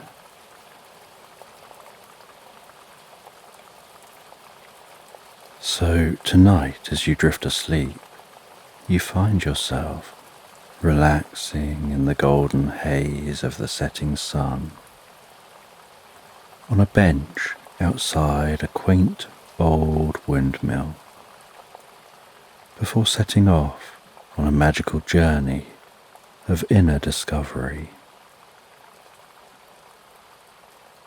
So just take a moment to allow your eyes to close and allow yourself to begin to relax. And as you begin to comfortably drift asleep, I don't know whether you'll drift asleep faster to the sound of my voice, or whether it'll be to the spaces between my words. And as you fall asleep, you can take a moment to allow yourself to get more comfortable and imagine a healing light softly, slowly and gently passing down from the top of your head to the tips of your toes, relaxing calmly down through you. As I count down from 10 to 1, and with each count, your mind can quieten and calm as the muscles soften and relax. And you can begin the process of drifting peacefully asleep. From 10, that healing light, relaxing the muscles around the top of the head, around the back of your head, gently, carefully, relaxing the muscles around the side of your head, around your temple, your forehead. And with each out breath, that relaxation can deepen so peacefully, so comfortably, as it flows down around the eyes and around the ears. 9. That relaxation moving down around the jaw, relaxing the jaw, allowing the tongue to relax, the lips to relax, the nostrils to gently relax, with that relaxation moving carefully, slowly, as that healing light passes down the back of the neck, softening and calming those muscles, around the sides of the neck, the front of the neck, down from the head, gradually moving that calming, healing light out across the shoulders, the shoulder blades, relaxing those muscles, like a deep massage passing through your mind and body. 8. As that relaxation begins to move down those arms, and I don't know which arm the relaxation will move down fastest, whether it'll be the right arm or the left arm, but you can be aware of that healing light spreading gently down those arms, around the biceps, the triceps, down into the forearms.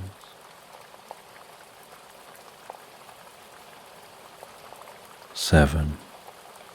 Moving all the way down to the wrists, the palms of the hands, down to the fingertips. And perhaps as that relaxation continues through those arms with each out breath,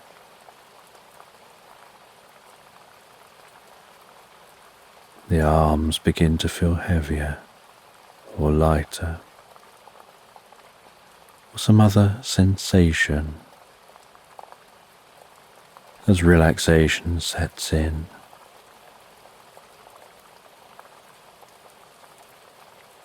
And you know the process for sleep is that the body begins to relax. And while the body becomes physically relaxed, so the mind begins to drift and dream. Initially to brief reveries before settling on the first dream of the night. 6. And that healing light can spread down from the shoulders and down around the chest, the upper back, softening and relaxing those muscles, gently calming the breathing, helping you drift deeper and deeper into the experience. 5.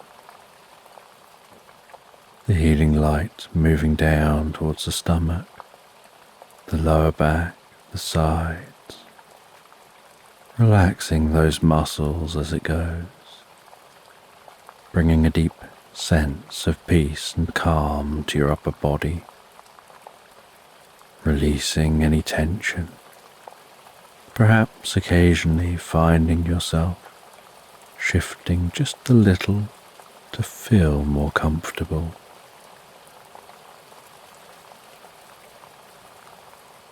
4. With that relaxation spreading down around your buttocks, down into the upper parts of your legs. 3. That relaxation passing down towards the lower parts of your legs. Perhaps those legs feeling heavier and heavier as the body becomes deeply relaxed and your focus drifts inside to what's going on for you in your mind, and perhaps you lose some awareness of the body as it becomes incredibly still. 2. The relaxation spreading down to your feet, calming, softly relaxing, all the way down to the tips of your toes. 1. As a final wave of relaxation pulses gently through you from the top of your head, down through your body, all the way down to the tips of your toes as your mind begins to drift and dream and wander into tonight's sleep story.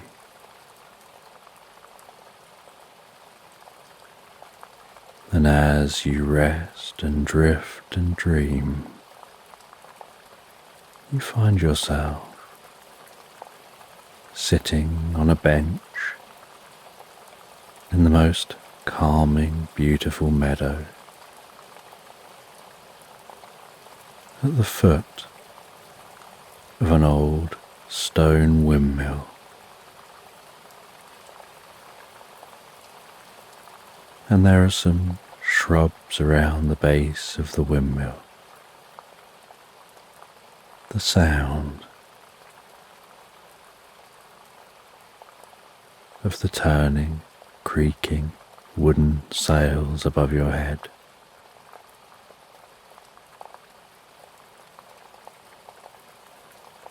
The canvas on the sails, occasionally flapping slightly in the wind.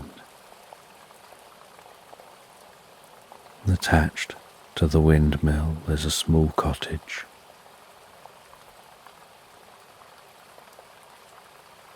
And it's the most beautiful spring evening. The sun is setting.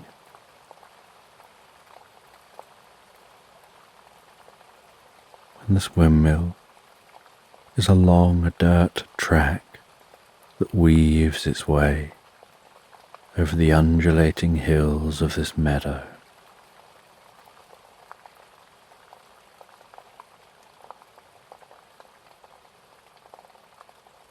while resting on this bench,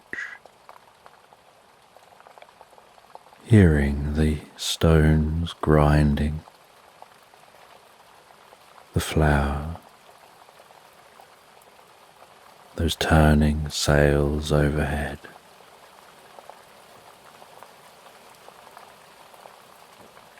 songbirds singing in trees,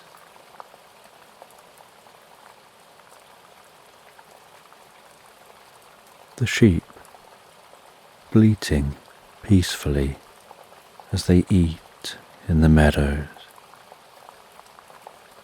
and the distant sound of cows mooing through the landscape, and the even more distant sound of the church bells of a distant town. The sound of those bells carried on the breeze, in the same way that sometimes there are sounds you can't quite hear from your location, but when the weather is just right and the air pressure is just right, the sound carries, and you hear those sounds you don't ordinarily get to hear. As you rest here with the setting sun casting its golden light across the landscape, you can notice that there are sounds of robins, sounds of blackbirds and blue tits. There are sounds of crows settling down into the tops of the trees in their bulbous nests. That gentle rustling sound from the trees as the wind blows a breeze.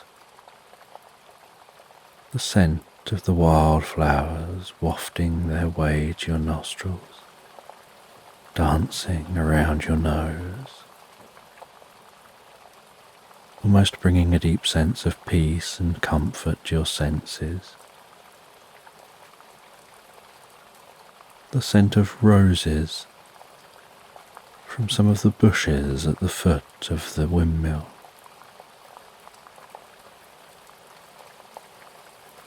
And you're sat out here on this bench, the air just the perfect temperature, as you take in the environment while the windmill turns.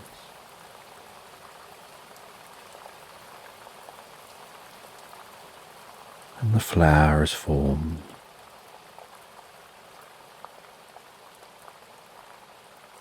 And as time goes on, the flower fills sacks. And so from time to time you head in.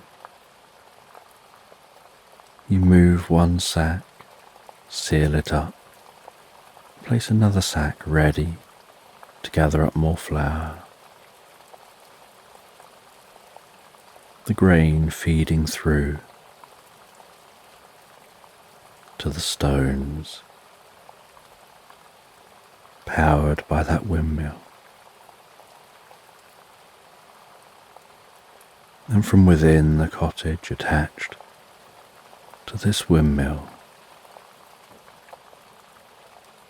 wafts the scent of baking bread. As you take some of that flour and you bake loaves,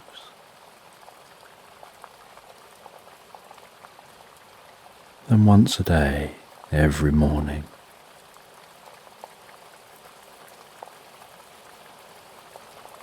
you place those loaves onto the back of a cart, and you travel into that town you hear in the distance. You deliver the baked bread that was baked the night before.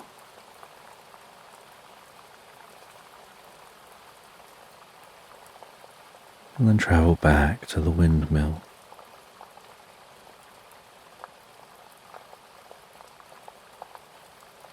And the windmill is wrapped in the most incredible stone and flint that seems to always feel so cool to the touch. The flint being so smooth under the fingers, and the coarseness of the grains between the flint.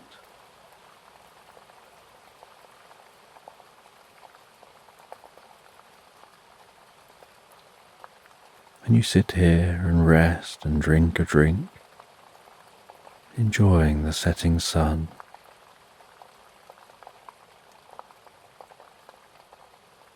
You hear a small bell tring to let you know it's time to head into the cottage. Take the most recent batch of baked bread from that oven. You prepare that baked bread, ready for transporting it in the morning.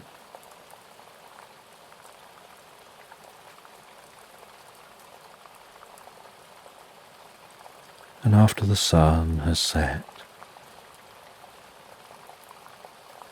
you still have a few more hours of baking bread.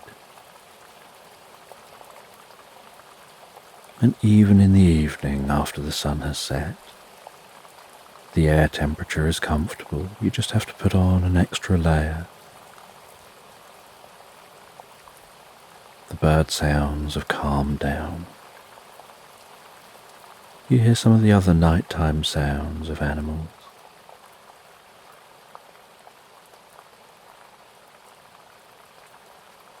Until you reach the end of your working day, the grinding coming to a halt, the baking finished.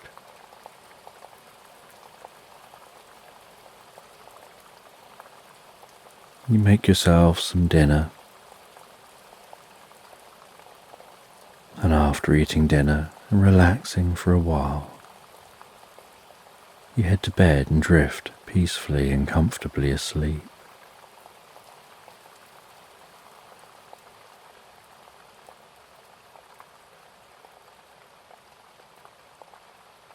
And the next morning, you begin your journey down into that town. You load all the bread onto the cart, cover that bread over. You climb up onto the cart and travel with that horse along the dirt track till you eventually find a more substantial track that you follow all the way down to the town. The wheels jiggling, rolling, creaking, the sound of the wood, the clopping of the horse, the occasional breath and pant and neigh of the horse, feeling of the reins in your hands, the tension and relaxation as the horse knows its way and requires very minimal input from you.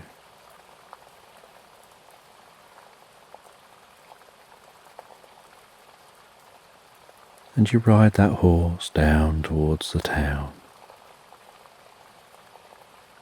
And on your way towards the town, as you're passing through the wide meadows, under the early morning sun that's just beginning to peer its light over the horizon, where the actual disk of the sun is yet to make an appearance. You hear the sound of sparkling and see some sparkling light among some grass, a little way from the road you're on. You stop the horse, dismount from the cart. You head over towards that sparkling light among the grass, and you find a tablet. And the tablet is like a stone tablet with text on it. And you understand the writing on that tablet. And it suggests that there's a way of learning, a special healing meditation that requires a magical silver bell, and it gives the instructions on how to find that bell.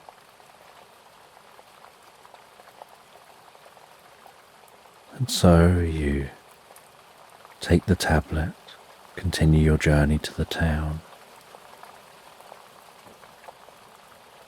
and you arrive at the town as the church bells begin to sound for the first time in the morning, and the sun has just broken above the horizon, beginning its journey of climbing up into view.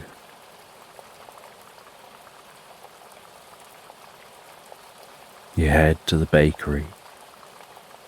You drop off the bread at the bakery, and you share with the baker about the tablet, about how you plan on seeing if you can find this silver bell and learn this meditation. And you say that as the bakery tomorrow will only be open for half a day anyway, with it being a Sunday, hopefully the bread you've delivered will last through tomorrow. And you plan on having more bread for them come Monday morning. And you set off from the town on the horse and cart. You head back to the windmill, and after sorting everything out, feeding the horse, you gather up a bag of items and set off on foot, finding your way to the location described on that tablet.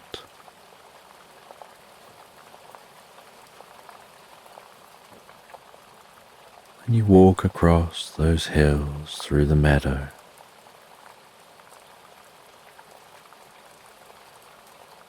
walking off of the path,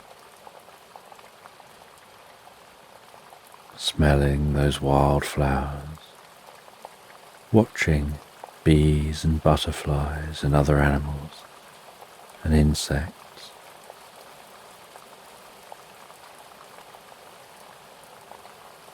moving from plant to plant, hearing the songbirds, watching as different birds fly past in the sky, Some birds shooting past fast and settling down in trees and bushes. Other birds leaping up into the air en masse, flying around in the most graceful patterns before diving in formation into trees and hedges.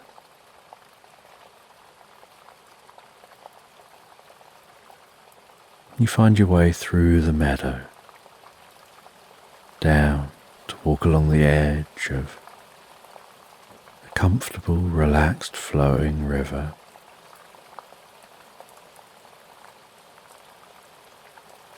The air smelling so peaceful here, as if that flowing water is purifying, cleaning the air. You follow that river as it bubbles along beside you, working your way round and into the woodland, continuing to follow the river as it passes through the woodland, birdsong echoing among the trees, the sight of a deer a little way off, with its head down into the water, having a quick drink, before moving away from the water to vanish back into the woodland.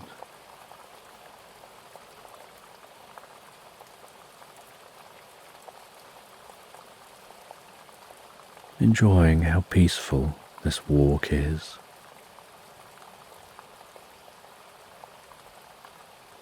And you continue walking. The dappled light dancing before you as it creeps its way through the canopy overhead.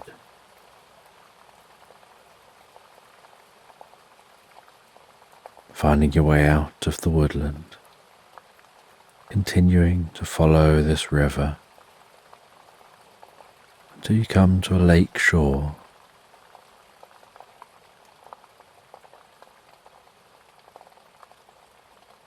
And now, late afternoon, you gaze across from the lake shore to the island in the middle of the lake.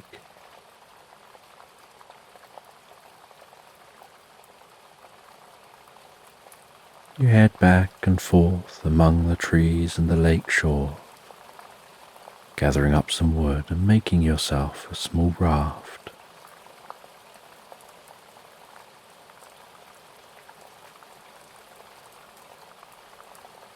And the first signs of the sky beginning to darken as the sun quickly begins to move towards the horizon.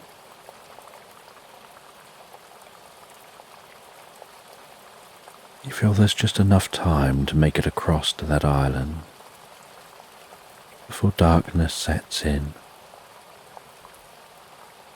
You climb onto the raft and push off from the side. You leave the lapping water behind as you row towards the island.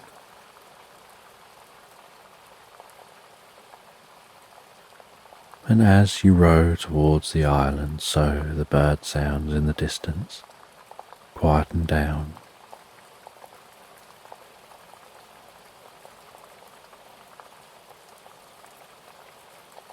And on arriving at the island, the sun now well on its way to setting, you dismount from the raft, pull the raft up onto the shore.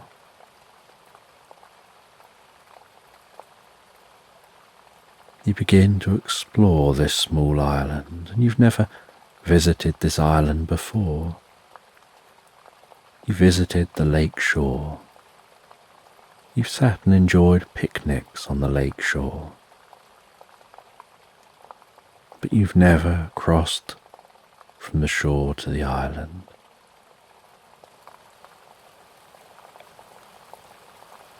And you find on this island the most magical walled garden. You can't see over the wall. There's a gate into that garden and you pass through the gate.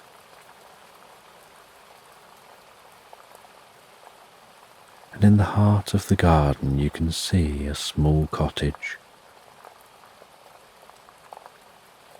And in that garden is a gardener, and you call out very friendly to that gardener, who looks up and smiles. And this gardener is more than welcoming and kind. They share about this garden, how it came about, that they live in the cottage here, and tend to the garden all year round, making sure that it's exactly as it's supposed to be.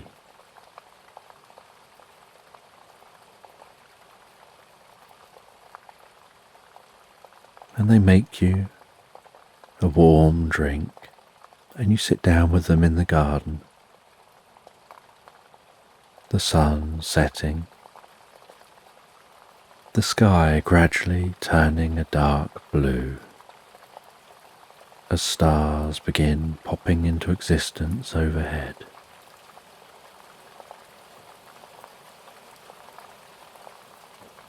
You explain about that tablet and show the tablet.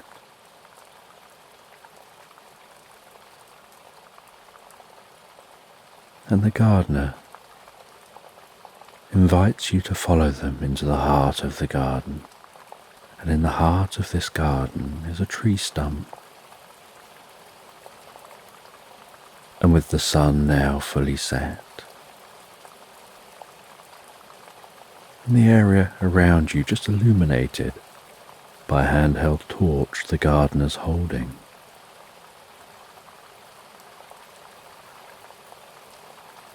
you see some sparkling in the garden near that stump. The gardener crouches down and you copy them. That sparkling gets closer and closer.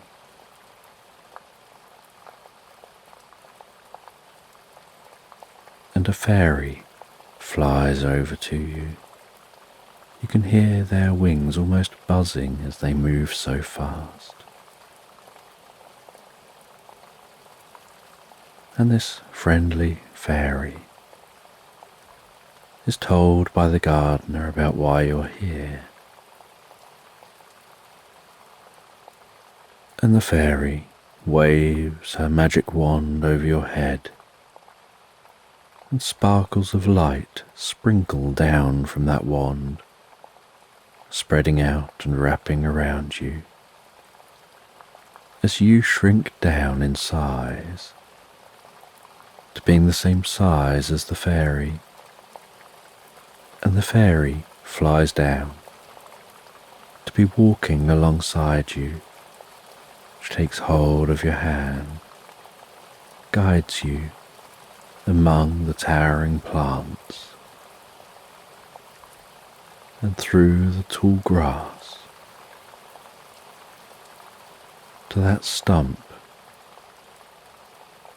and then into the stump.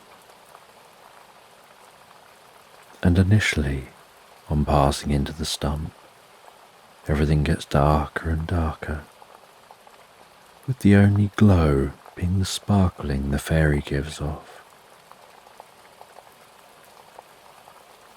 But then, while continuing to walk, everything starts to get lighter and lighter.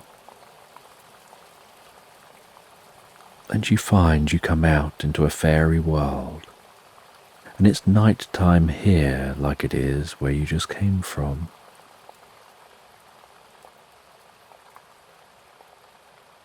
And you can see sticks with flames lining streets, houses built within mushrooms, fairy lights hanging in the fronds beneath the mushrooms.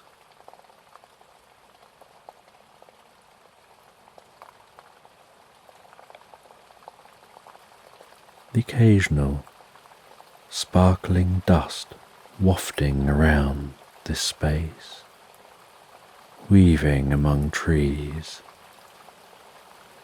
weaving among plants. You gaze up and notice it's night time, but the sky looks different overhead. When you follow the fairy, as she guides you through this landscape,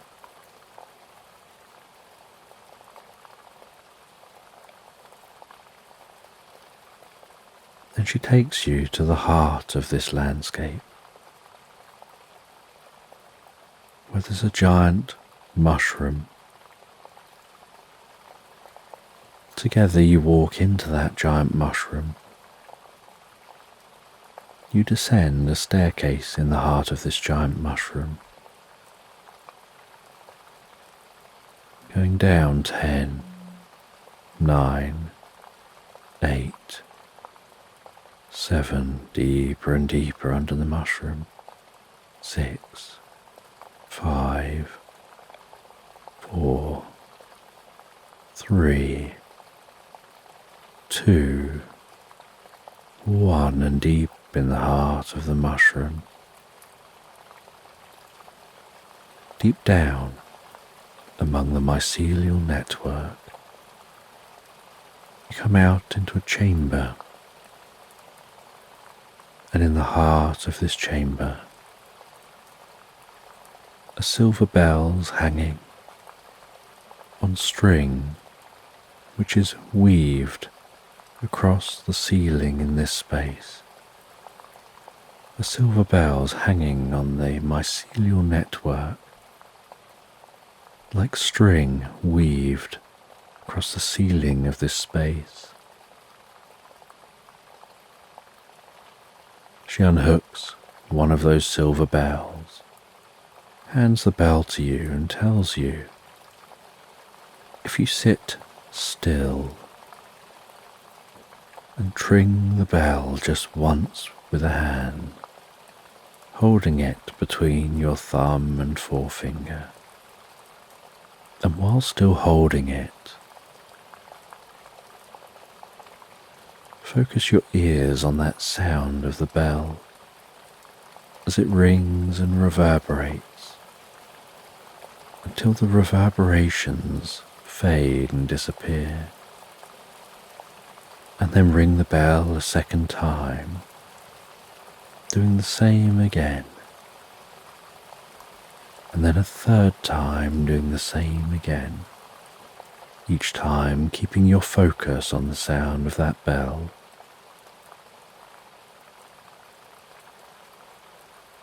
Then that focus will help to focus you, your inner frequencies. And with each ring of the bell, just keep breathing in and out, allowing the out-breaths to lengthen and deepen, allowing the shoulders to relax, the arms to relax, the muscles through the body to relax, while your mind gets absorbed just around the sound of the bell. And begin in your mind to see the sound of that bell as light, as a sparkling, twinkling light, and the way that sound spreads out further and wider, the way the sparkling spreads out further and wider.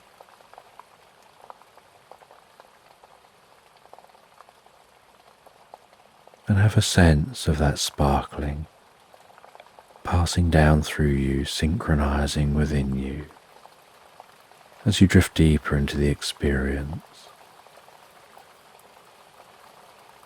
And so, with her guidance, you practice this here under this mushroom in the heart of this space.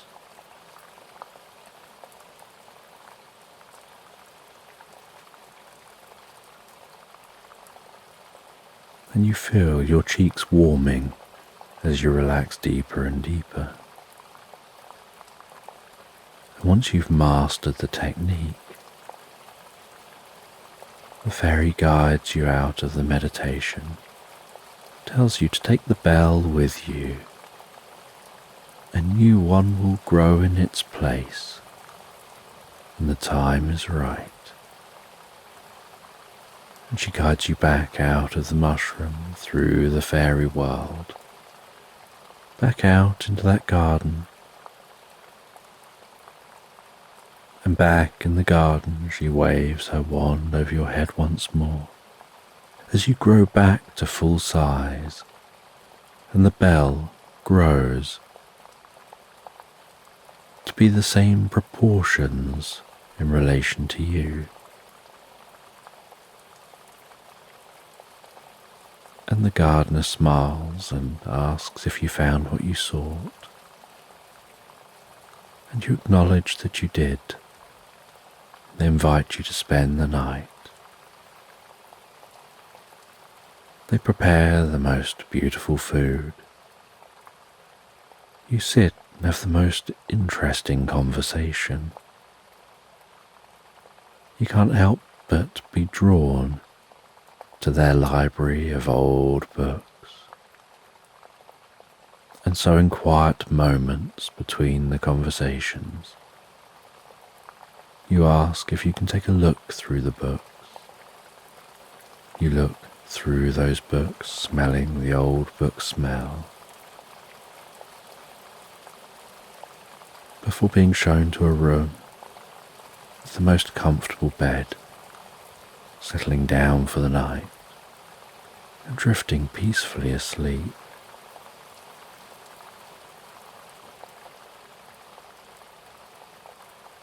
And the next morning, you awaken to the first rays of sun creeping in the window, and the sweetest scent of breakfast. You enjoy that breakfast before making your journey back home, setting off from the island,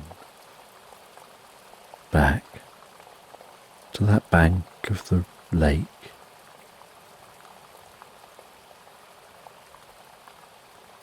Making your journey back, following that river,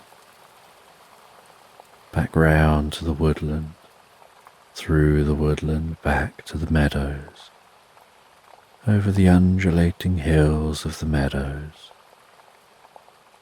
until you can see, peering over the hills in the distance, the tip of your windmill, finding your way back to the windmill.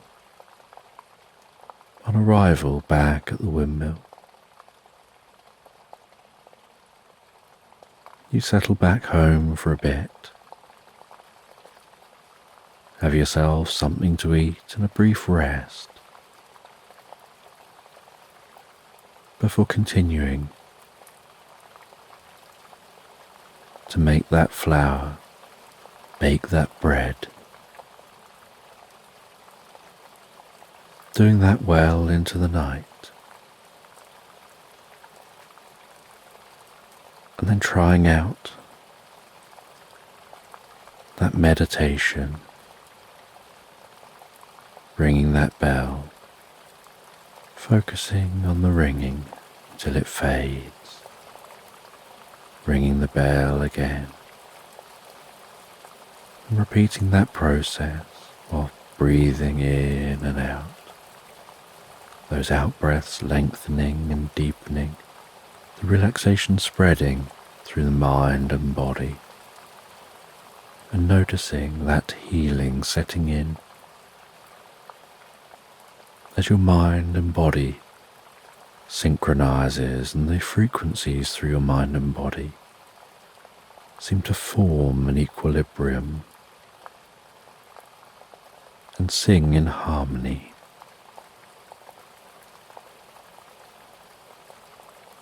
And And you notice at the peak of the meditation, everything seems so much more vivid, and you seem to be a part of everything around you, like there's a greater connection with all things.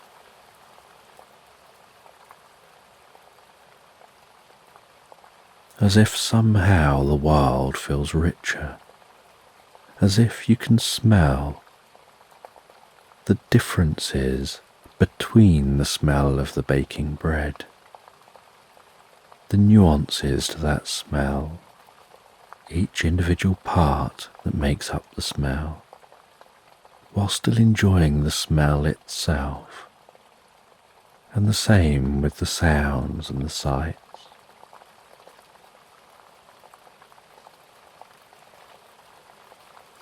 And then heading to bed, knowing in the morning you'll awaken, make your journey into town like every day, but for now just finding yourself with a deep sense of calm and relaxation.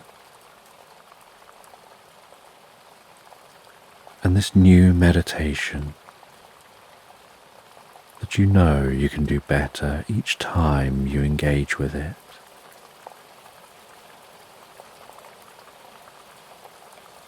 And while going over the experience in your mind, you find yourself so easily, so effortlessly, drifting and floating peacefully asleep into Slumberland.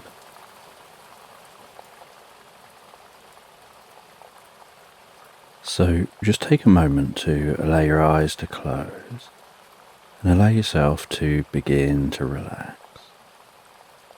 And as you begin to comfortably drift asleep, I don't know whether you'll drift asleep faster to the sound of my voice, or whether it'll be to the spaces between my words.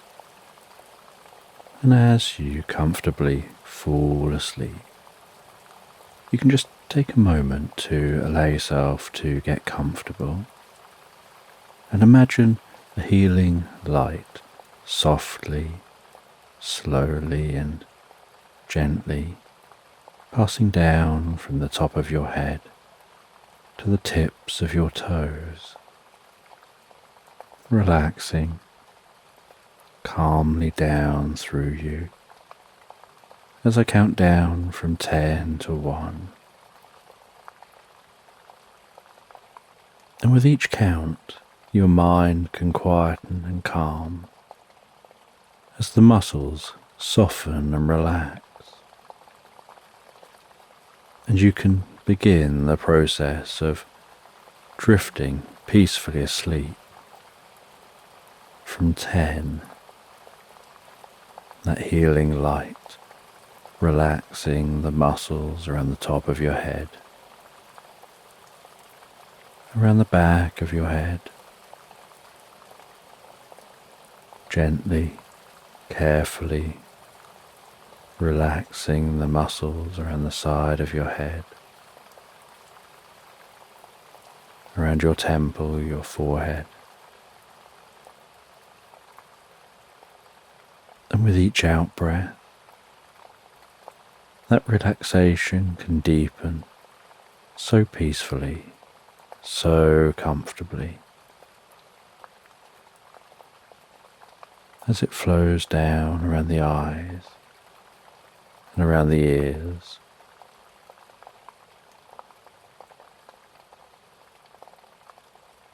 Nine. That relaxation moving down around the jaw, relaxing the jaw,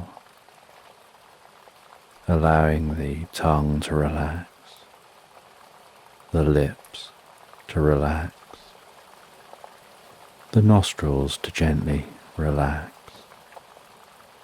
With that relaxation moving carefully, slowly, as that healing light passes down the back of the neck, softening and calming those muscles.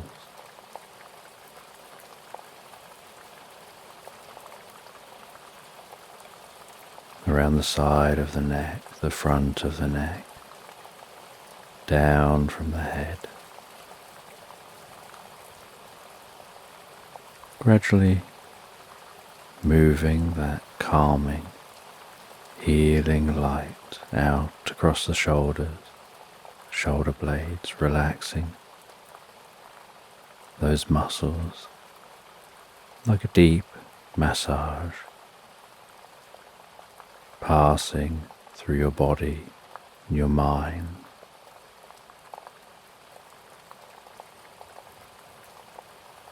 Eight, as that relaxation begins to move down those arms. And I don't know which arm the relaxation will move down fastest. Whether it'll be the right arm or the left arm. But you can be aware of that healing light spreading gently down those arms, around the biceps, the triceps, down into the forearms.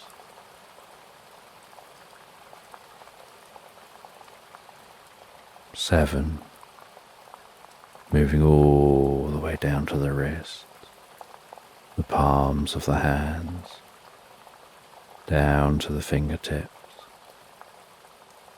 And perhaps as that relaxation continues through those arms, with each out-breath that you take, the arms begin to feel heavier or lighter, or some other sensation as the relaxation sets in.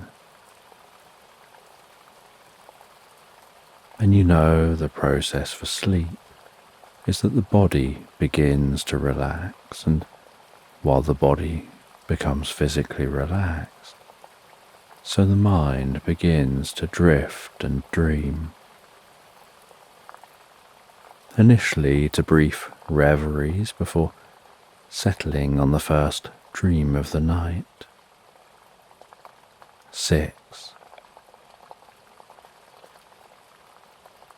And that healing light can spread down from the shoulders, down around the chest, the upper back, softening and relaxing those muscles so gently,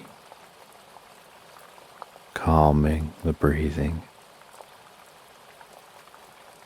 helping you drift deeper and deeper into the experience.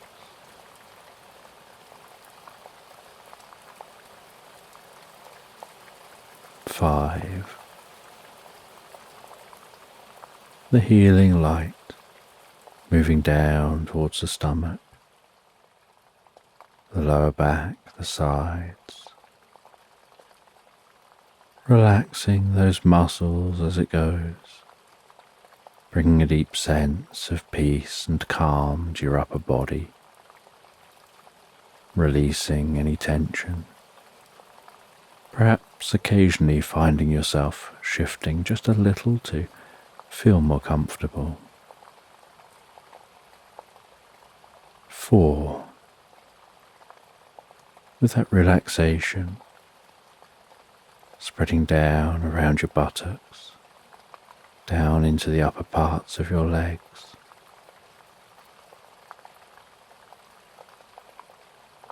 3. That relaxation passing down towards the lower parts of your legs. Perhaps those legs feeling heavier and heavier as the body becomes deeply relaxed, and your focus drifts inside to what's going on for you in your mind.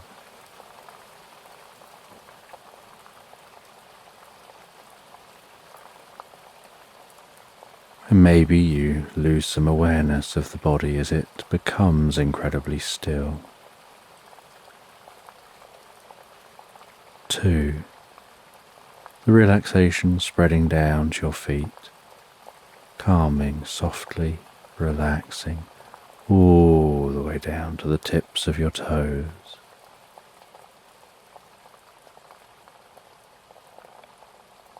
One.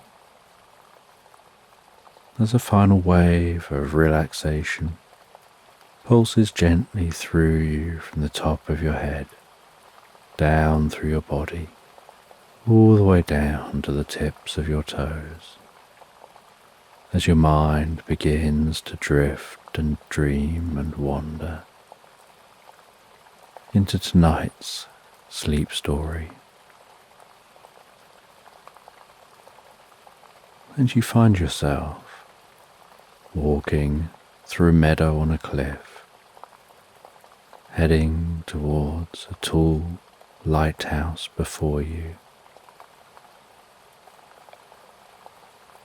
The meadow a myriad of different scents, the scent of different wild flowers wafting in the breeze, the hint of salty sea air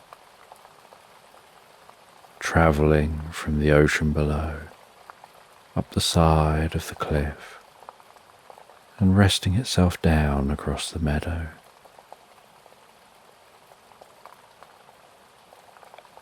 The setting sun casting a golden light across the surface of the meadow,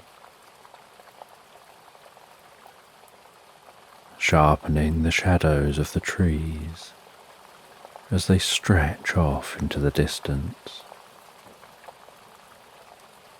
A slight cool tinge to the air as the sun sets. And some areas of the sky being alight, while others are turning darker. And in one direction, you see shades of blues. The other direction, shades of oranges and reds and pinks.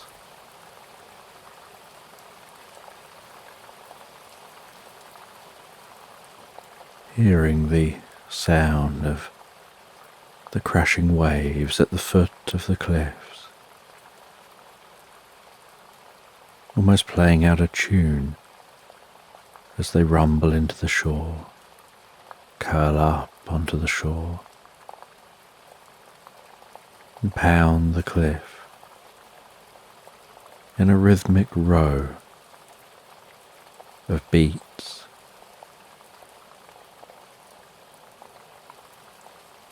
And then the soft pull back of the water,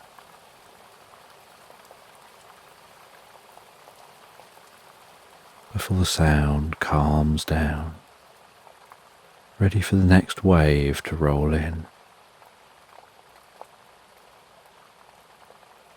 The light of the sun dancing across the surface of the ocean.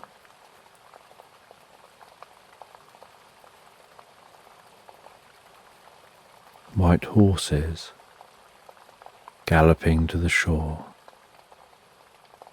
along the fronts of the waves.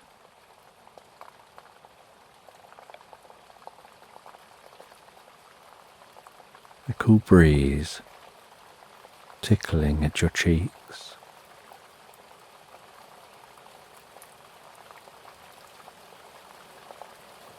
The bird songs beginning to change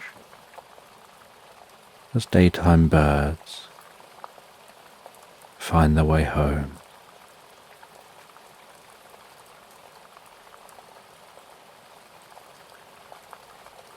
And new sounds begin to evolve around you.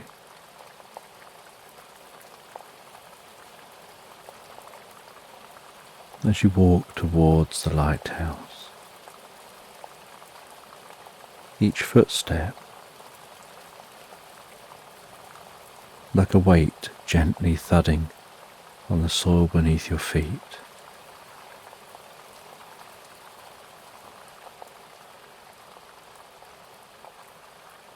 And a brushing sound as your feet pass through the grass.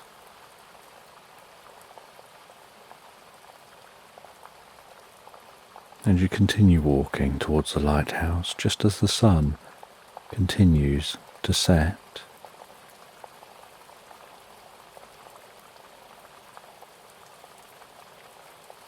Arriving at the foot of the lighthouse, walking around the outside of that lighthouse, running your fingertips around the stonework, feeling that stone beneath the fingers, a slight cool dampness to the stone.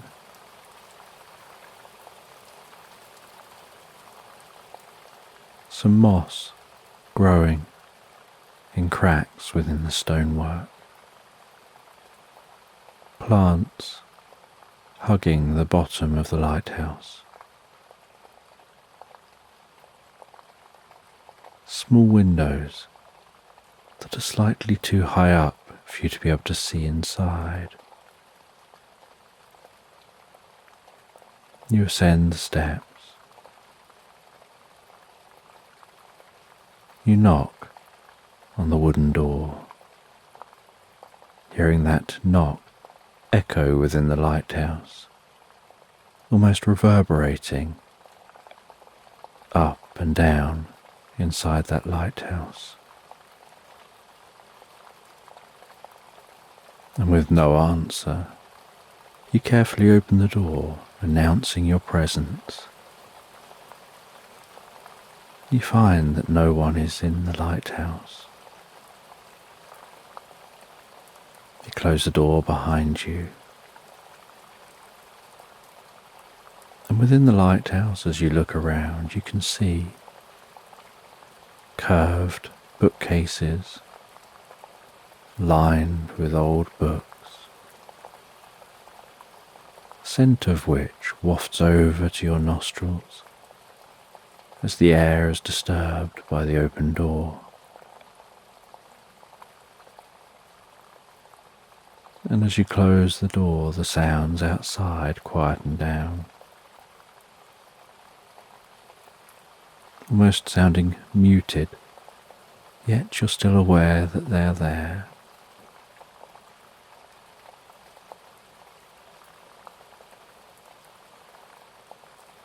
And along one curved wall is a kitchen area. You can see a sink at a window, some cupboards under the sink,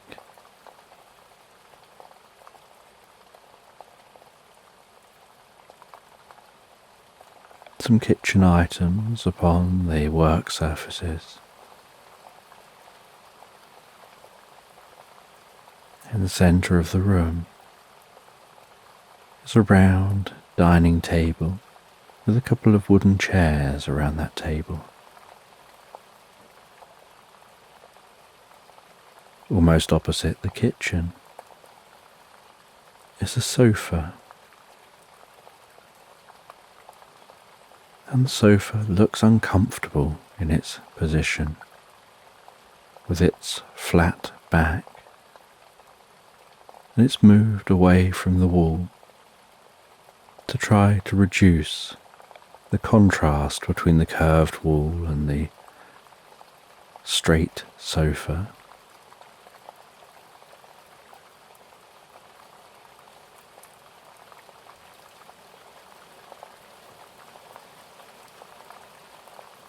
And across the other side of the space from the kitchen area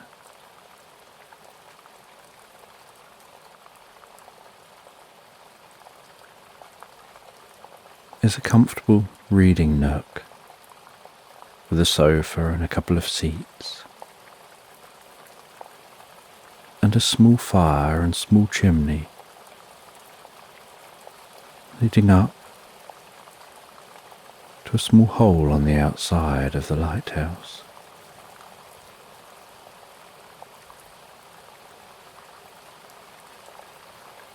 And the fire is still crackling away,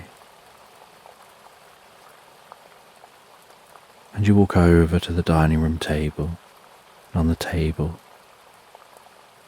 is a cup with a half-drunk drink and a letter, handwritten, just saying, "I've gone out, I'll be back in 5 minutes."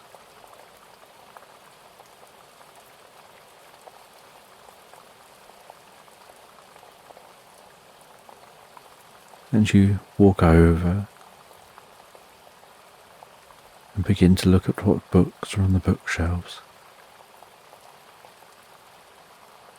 taking the occasional book off the shelves, reading the book, perusing a few pages before placing it back.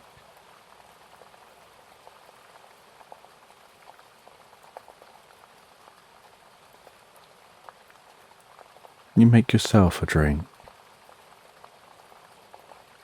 Sit down in the comfortable reading area near the fire,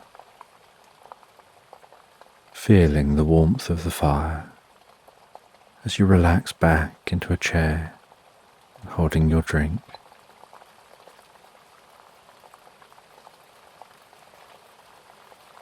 You can hear the faint sounds of the waves of the ocean outside.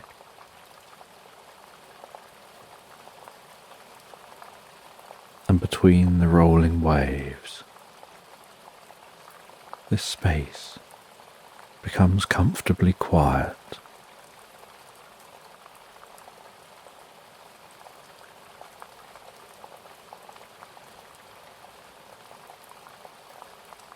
And you know that while you're here, there's nothing at all you need to do other than wait and relax.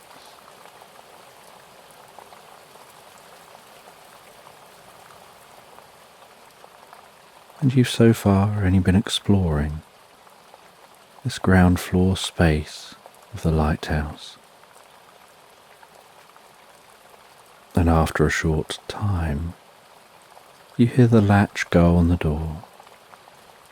Door opens with a gust of wind,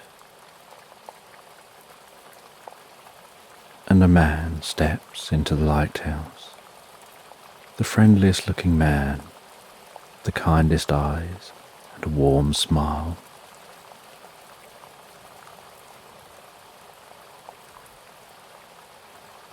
He introduces himself as Jack.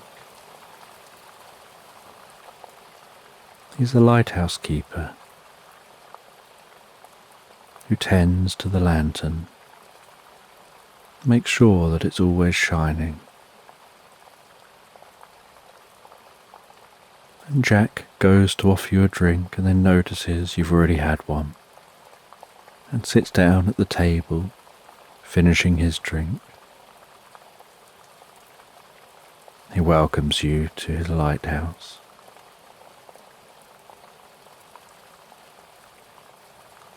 And he begins to explain why he's asked you to come here. He explains that as the night time sets in, lately, there's been unusual occurrences. He says it's very difficult to explain, but you'll find out a bit later. And he offers to make some dinner, and so he makes that dinner. And while he's preparing the food, so you sit at the dining room table talking with him in the kitchen area.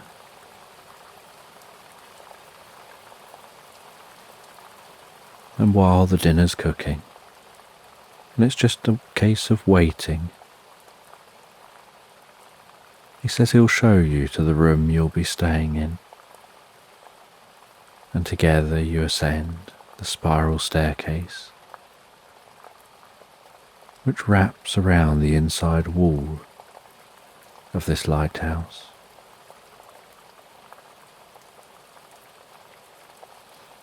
He takes you up to the next room.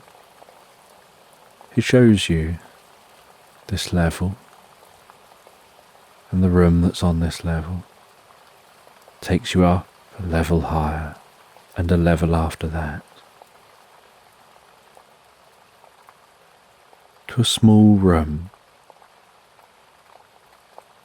that's separate, whereas all the other rooms have each floor largely open plan.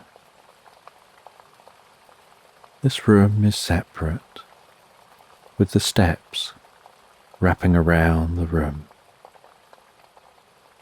up to the top, where it comes out into a dome where the lantern for the lighthouse is situated.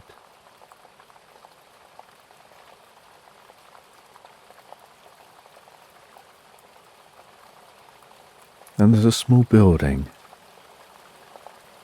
on the ground level that's attached to the side of the lighthouse. And through that building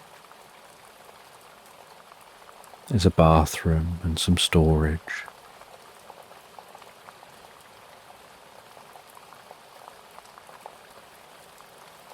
And so you're shown through to the room you'll be staying in.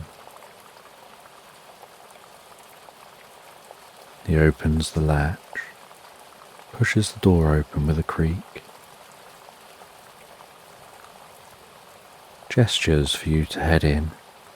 So you head in, you place your bag down on the bed, noticing the way the bed absorbs the bag as you place it down. Seeing the small window in the room, looking out of the window over the ocean. The smell of the food wafting all the way up here. Jack says that he's going to head back down, finish making the food. Make yourself settled, then you can come down for dinner. And so you settle yourself into this room, making this room your own, even though you'll only be here for a short time. The smell of dinner increasing with each passing moment. And so almost as if you're following your nose, you descend those steps again, yet all the way back down to the ground floor, where Jack has plated up the dinner.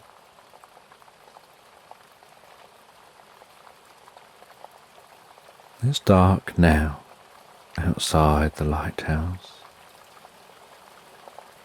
Both enjoy good conversation, good food.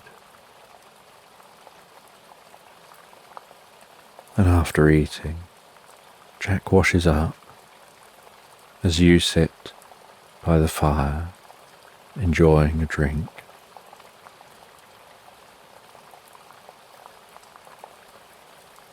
And occasional conversation back and forth with Jack about this place, about the books. You both avoid having a conversation about this curious thing that you've been called here for.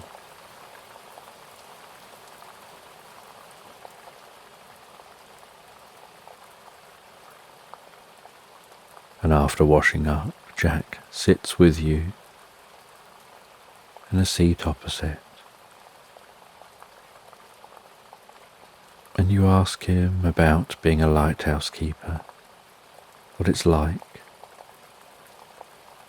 He shares his experience of what it's like to run a lighthouse, to largely be here alone, to be at the front line of harsh weather and storms.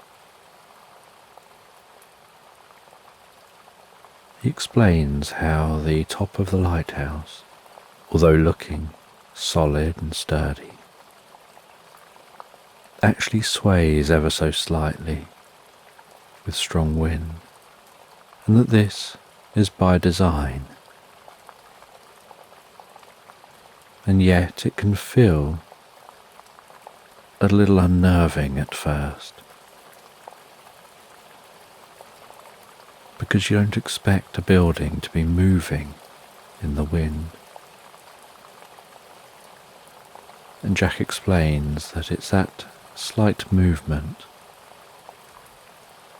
that gives this lighthouse the strength to manage even the most challenging weather.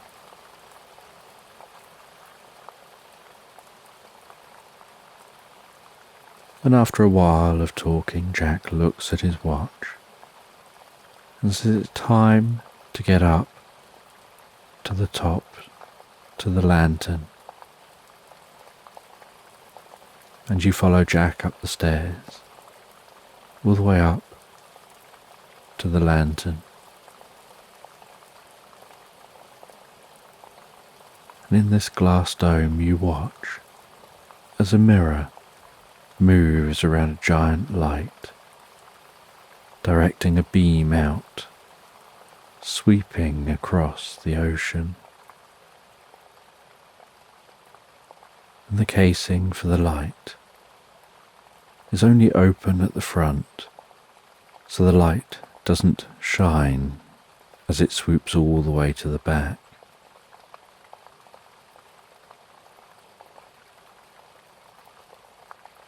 And so Jack and yourself can stand behind the light.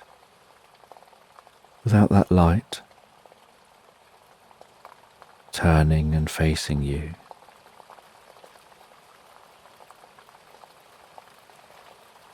and while standing and watching quietly, barely able to hear the ocean from up here, seeing some dots of light on the horizon, which Jack explains are ships, keeping themselves away from this shore.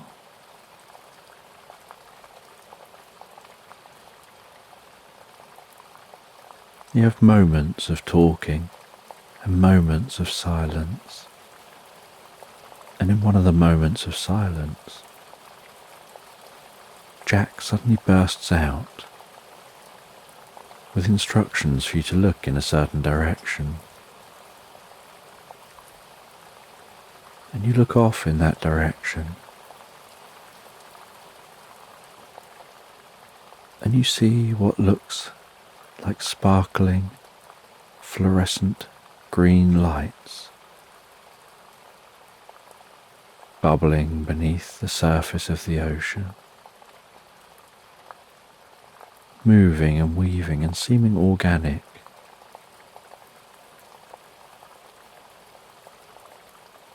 Almost intelligent.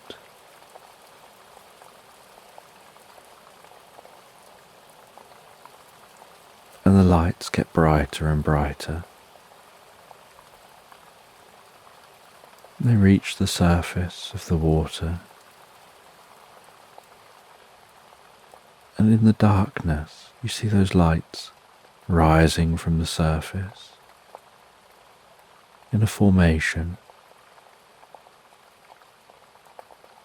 and beginning to silently move across the surface of the ocean.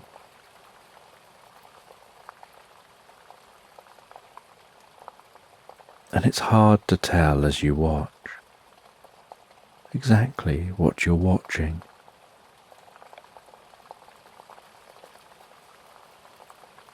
Because all you can see is darkness and those lights, and the points of light on the horizon. And Jack explains that for the last few weeks, he comes up here, he observes like always, checking that the light is still working, looking out at what's in the ocean, seeing that all the boats are keeping a safe distance from the shore. But the last few weeks, he's seen the same thing. Those lights rising from the water, travelling around on the water. They do so for a while, before seeming to sink back down into the water again, and then fading away. And you watch all the way through to those lights, heading back the way they came, and seeming to fade away, as if they've descended beneath the surface of the ocean once more. And you're really curious what it is you've just witnessed. You try to let your eyes adapt to the dark, but the light here is so bright that even though you're keeping out of line of the beam,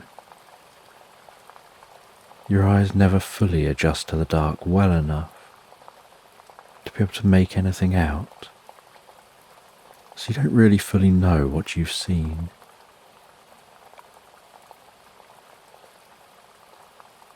Jack explains that normally it happens just once, and then doesn't seem to happen again for the rest of the night. And you find this incredibly curious.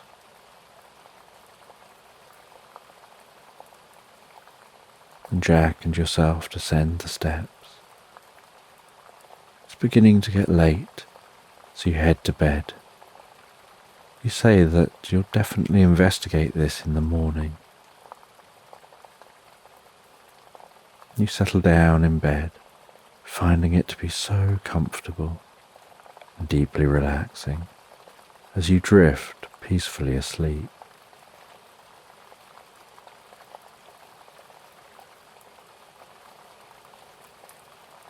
And the next morning you awake to the smell of breakfast wafting its way up through the lighthouse.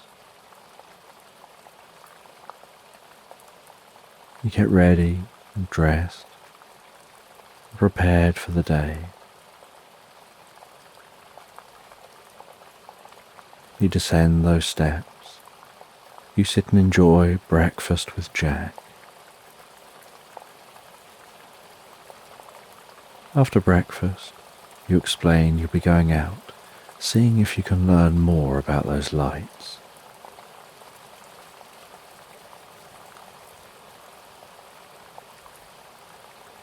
You find your way down, out of the lighthouse, into the meadow, along the top of the cliff,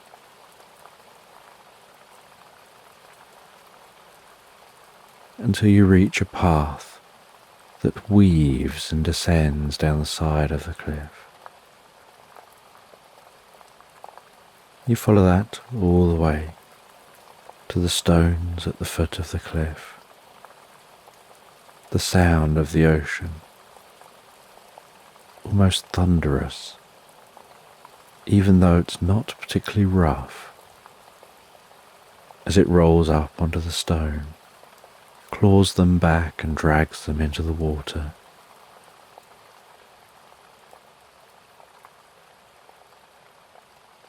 You head to a rowboat a little way on, down the shore.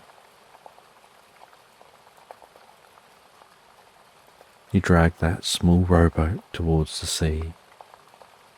It's sliding across those stones, then becoming weightless as it gets into the water. But initially being in the surf, where 1 minute it's floating, next minute the waves pull back and it's on the ground again. But each time it floats, you drag it a little further into the water rising up your legs, feeling that coolness of the water.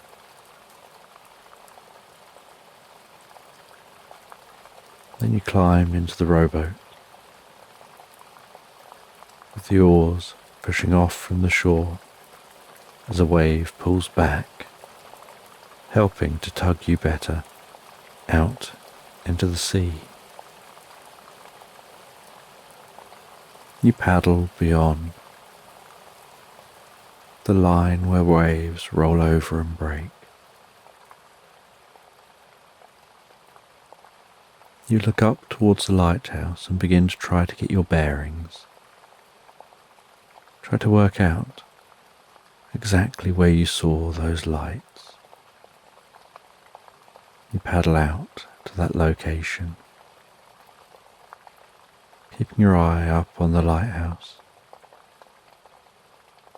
getting an idea of exactly where you need to be.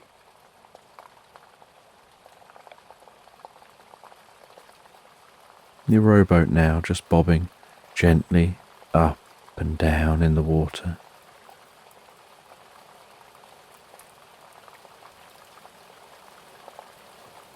The sun burning off the last of the morning mist that was hanging across the surface of the water as late morning approaches, and the blue sky overhead, the warmth of the sun on your face.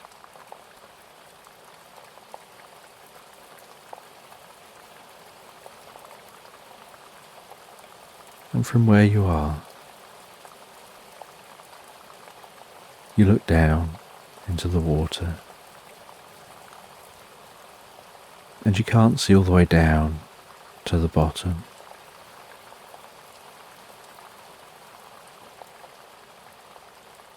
And you're not too far from the shore.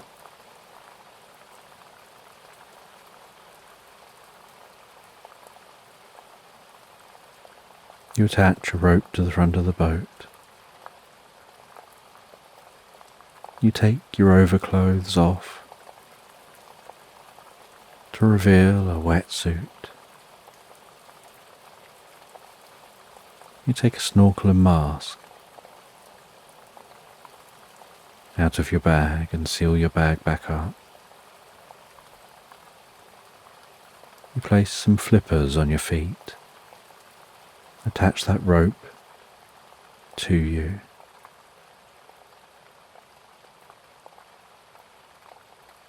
You then drop into the water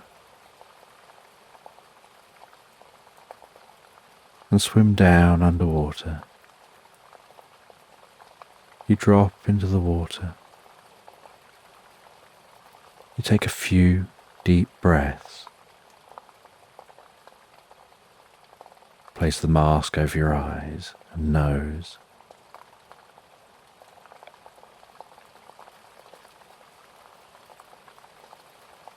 Bend your head down under the water. Push your legs up and dive down, and holding your arms alongside your body. You wave your legs up and down, keeping your feet together, propelling yourself down deeper underwater. And in the gloom, you begin to notice a faint glowing, and you continue diving deeper and deeper, keeping yourself so calm, using so little effort. Just the subtle movement of your legs, amplifying that movement through the fins, propelling you down deeper and deeper.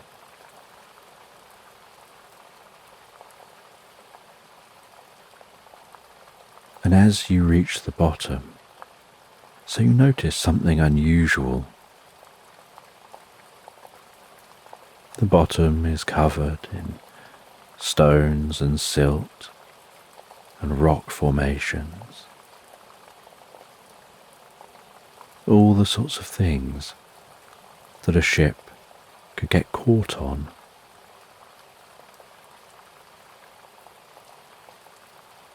And you notice that among one of the rock formations appears to be a glowing tunnel and it's glowing with the same kind of fluorescent green that you'd seen the night before.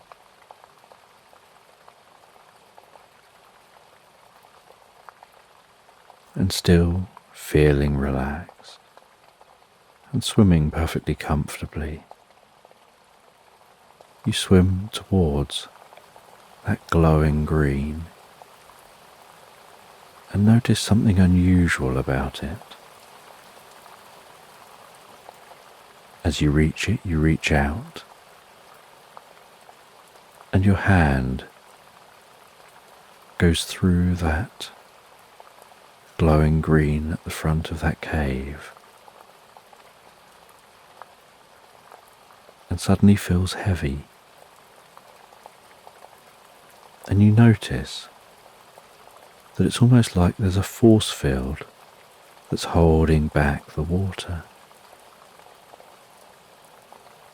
And so you swim yourself towards that and flop down onto the ground as you swim out of the water and into the tunnel. As you land on the ground,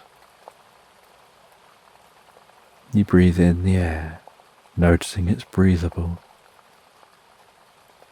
And there's a glowing green within this space.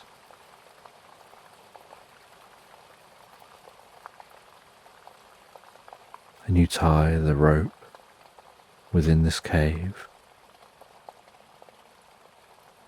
to a jutting out bit of rock. You take the flippers off and place them down next to the rope. You begin to walk within this glowing green cave. You follow it around deeper and deeper.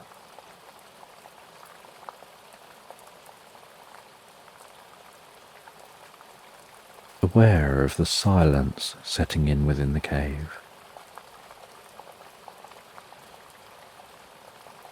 And then you begin to hear some faint noise.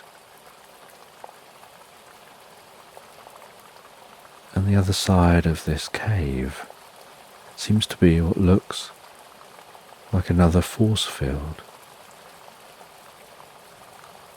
Only this one seems different. You walk up to this force field and it looks like the other one, like held back by this force field is water. But when you look through the water, it looks like an entire city of swimming beings. All those beings having streaks of green light pulsing down tails from their backs all the way down the tail and to the tips of the tail, each one with slightly different patterns. You realise these all look like mer-people. You take a few deep breaths. Lean forward towards the force field in front of you, pushing yourself into the water, and this water feels so still and warm, so comfortable. You find yourself swimming around within an underwater city.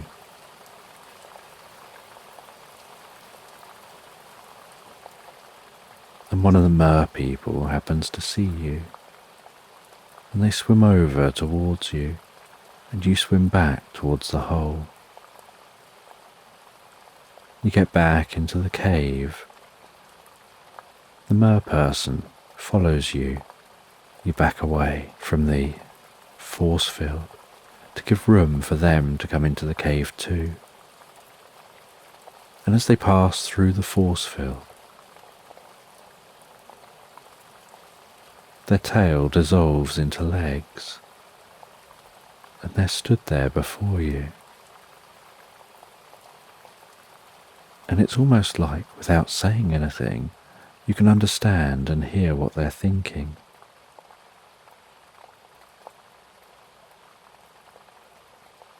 And they begin to ask who you are, where you're from, and you explain about being from the lighthouse, exploring a mystery of lights in the ocean here.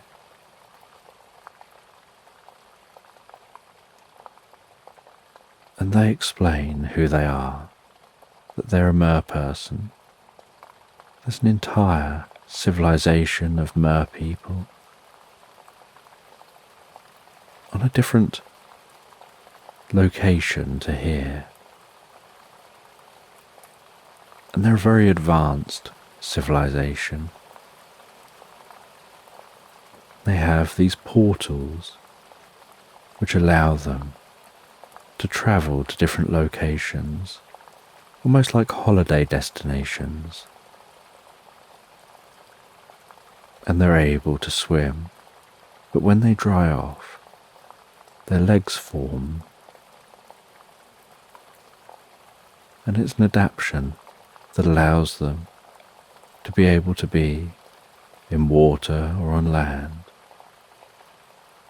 But they can only be out of water for a limited period of time before they need to be back in water again. And so they create these portals, and they create them through these caves where they can walk over to the portal that comes out in their destination they want to visit.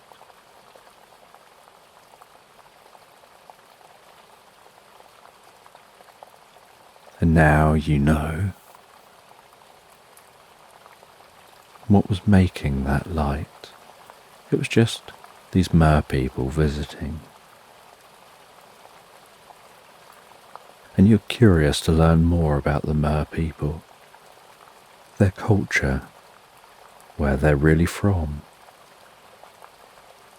whether there's a way of exploring their city further, how large their world is that they come from, where their world is really located. They say some of those questions they won't answer, but they allow you to come back and visit. But you'll need to come with better equipment if you're to spend a good length of time in their world.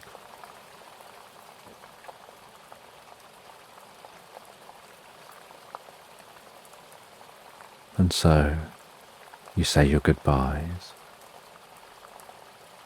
You head back the way you came, placing on your flippers, unhooking the rope, attaching the rope back to yourself, and swimming back up to the boat following the rope, climbing up the back of the rowboat and into the rowboat, and rowing back to the shore. And it hasn't been that long that you've been away. You pull the boat back out onto the shore,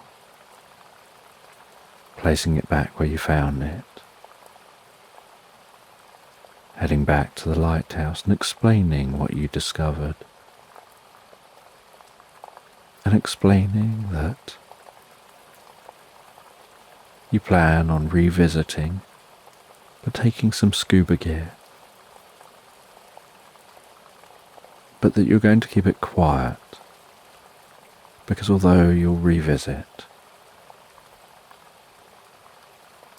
you don't think it would be helpful or wise to make this fully public.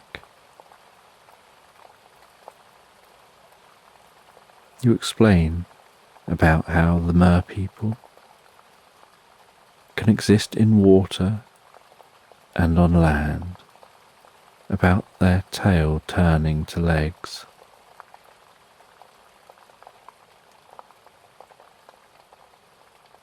and with the plan that you're going to revisit those mer people.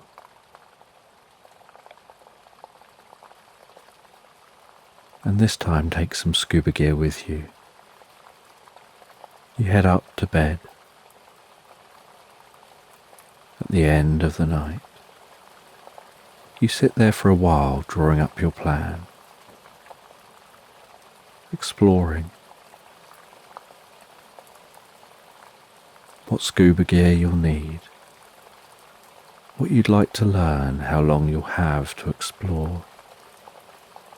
You know you won't be able to explore too long, but you're curious what you'll learn in that period of time, and whether there'll be any way of maybe setting up a portal or some kind of system where you can explore in an easier way, like maybe being able to explore using fresh air, explore in an easier way.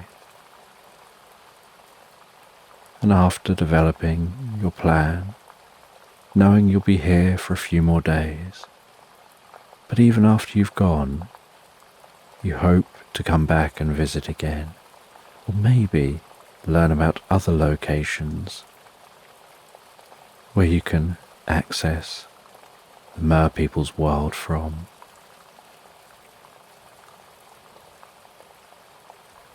And you place the plans you've been writing down beside you.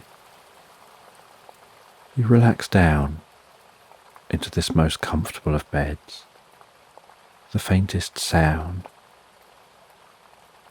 of the ocean outside,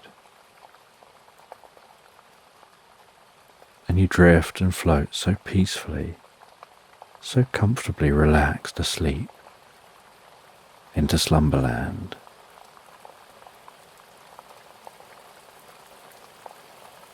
So just take a moment to allow your eyes to close and allow yourself to begin to relax.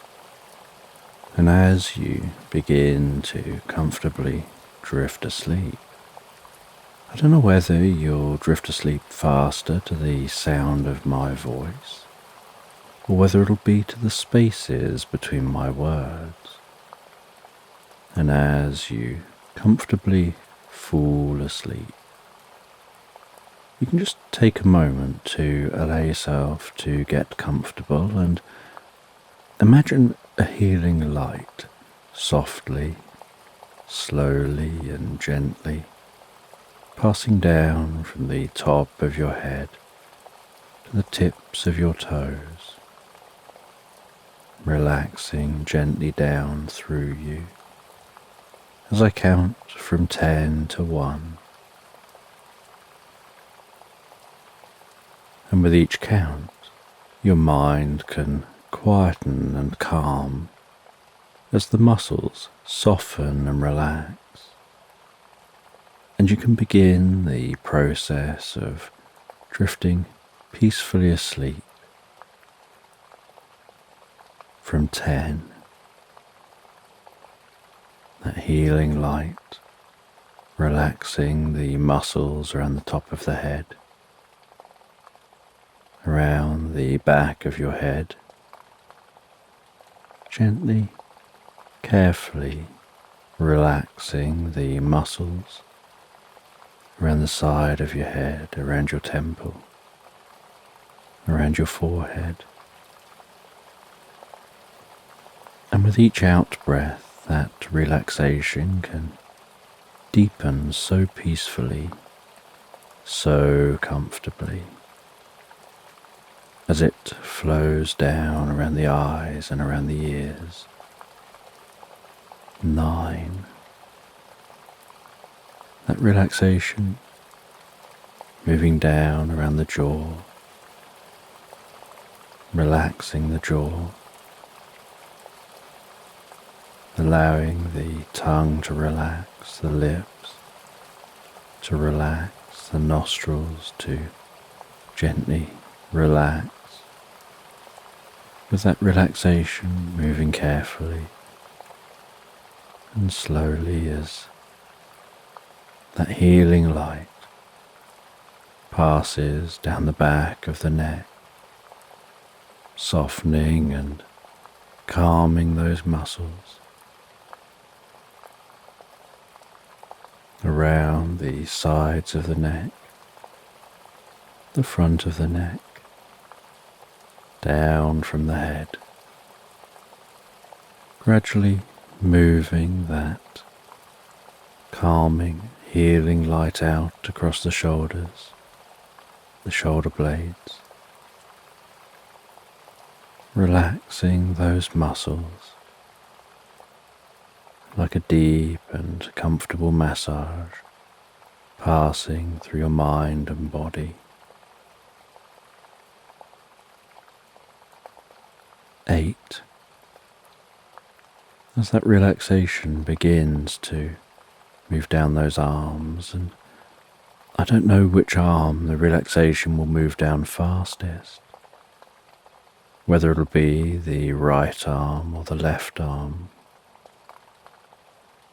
but you can be aware of that healing light spreading gently down those arms, around the biceps, the triceps, down into the forearms,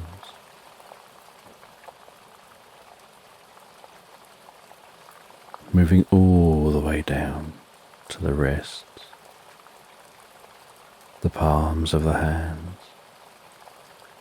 down to the fingertips, and perhaps as that relaxation continues through those arms, with each out-breath, the arms begin to feel heavier or lighter, or some other sensation as relaxation sets in. 7. And you know the process for sleep is that the body begins to relax. And while the body becomes physically relaxed, so the mind begins to drift and dream.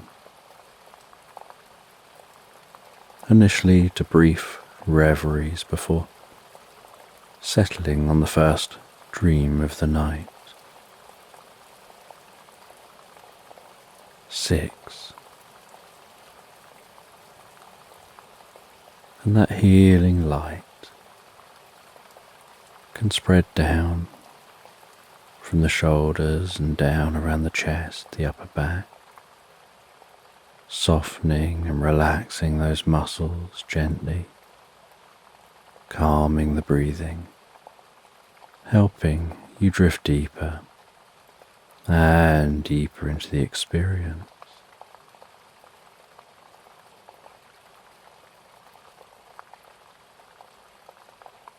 5. The healing light moving down towards the stomach, the lower back, the sides, relaxing those muscles as it goes, bringing a deep sense of peace and calm to your upper body, releasing any tension,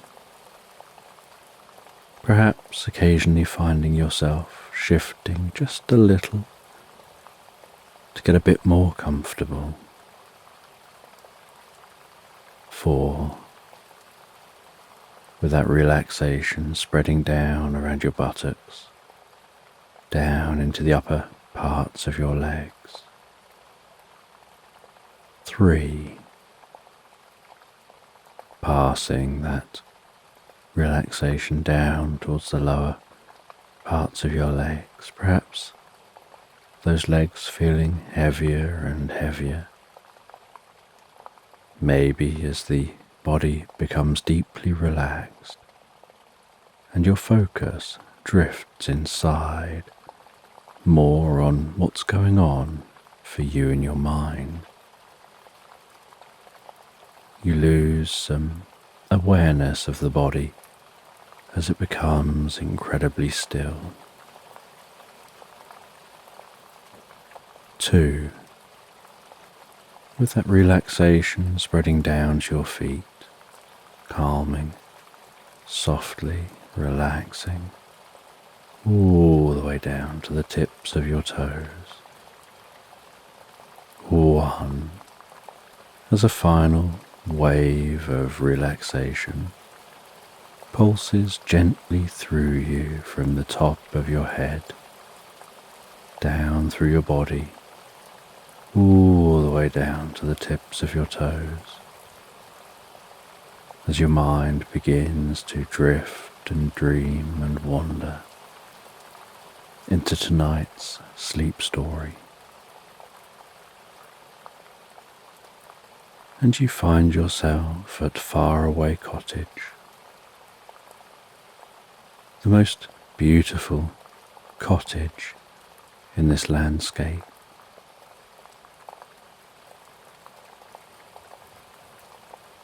An old thatched roof with shaped birds perched on top.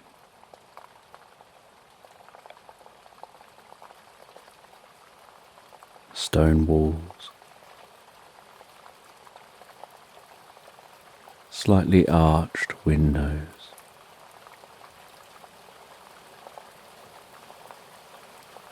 and a garden that attracts so much wildlife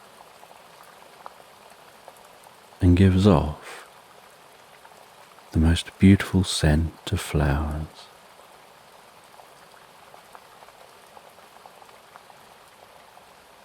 And you're resting within Faraway Cottage. You're sitting in front of the crackling log fire,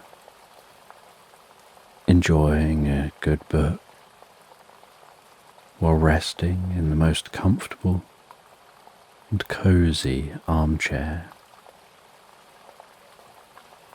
And on the floor is the softest of rugs. And in the heart of the rug is a sleeping kitten called Ginger, snuggled down into the fibres of the rug,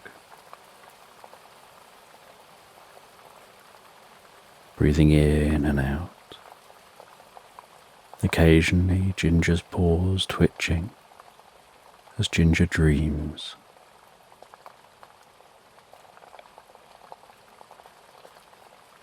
And shadows dancing on the walls as that firelight flickers in the fireplace. The warmth of the fire casting the cottage in the most cosy orange glow.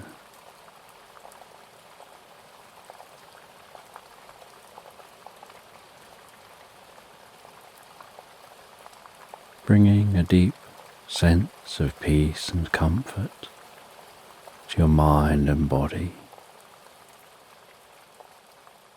And you sit in that armchair, reading that book,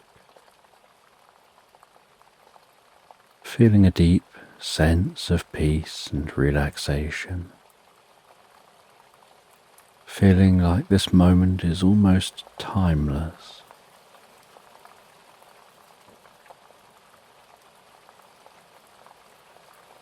And the living space is all one space within this cottage. It's an open plan kitchen, dining room and living space. At one side is that fire, directing its smoke up a broad chimney.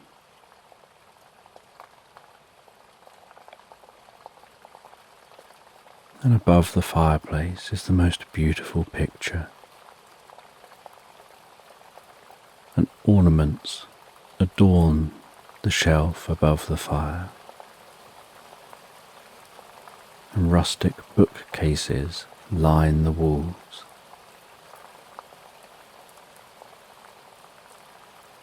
And rugs are dotted across the wooden floor.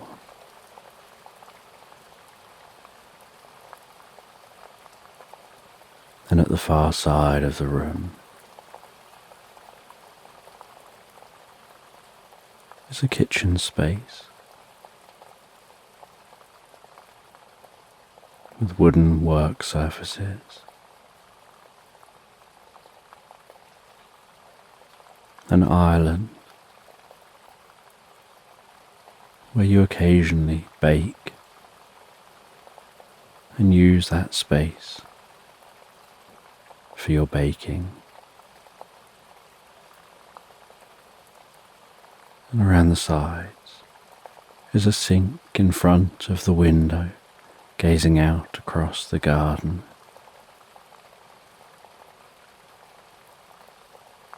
An Aga giving off the most comfortable warmth, and the Aga and the fire together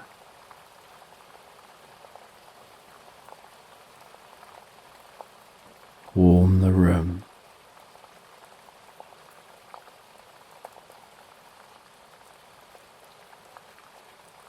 There are old pots and pans hanging on hooks,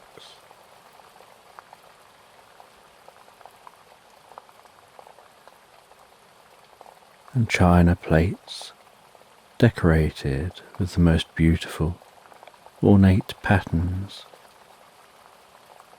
resting in a rack in front of the front door. There's a draft excluder,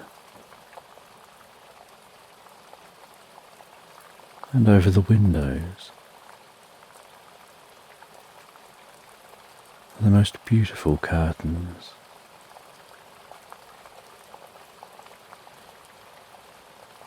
And this space is so cozy and comforting. You get to just sit and read, listening to the quiet.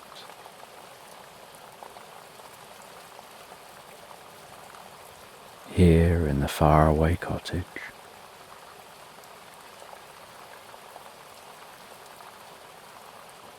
And you read all the way through to bedtime. You close the book and place it down beside the chair. The fire burns down to the faintest of glows.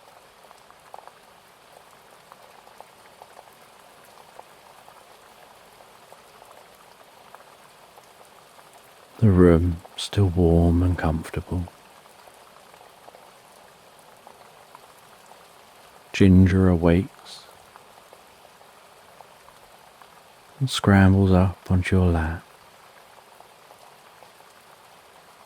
You carry Ginger to your bedroom.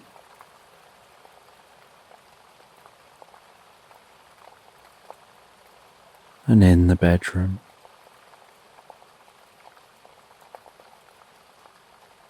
is a thick and soft mattress.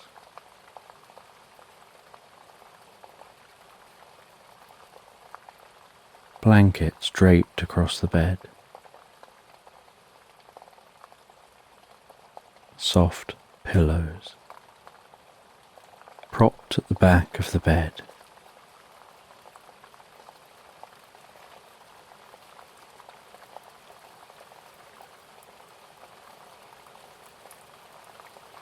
A couple of cuddly toys resting in the bed. You sort the bed out, climb into the bed, having a low light on, just a little lamp beside your side of the bed.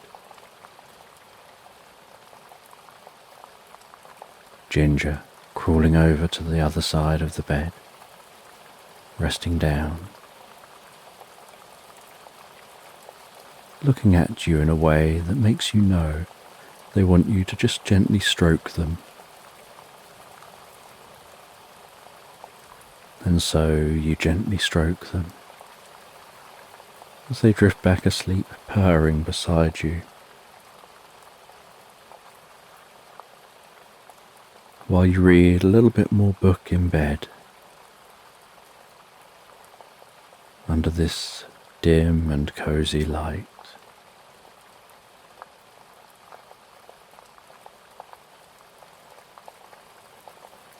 Before feeling tired, placing a bookmark into the book,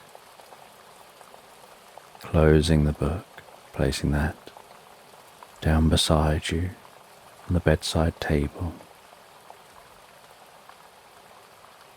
turning off the light so there's just the faintest moonlight penetrating through the curtains into the room, not really noticeable until your eyes begin to adapt to the dark. In the moments before you close them, and easily and effortlessly drift so comfortably asleep.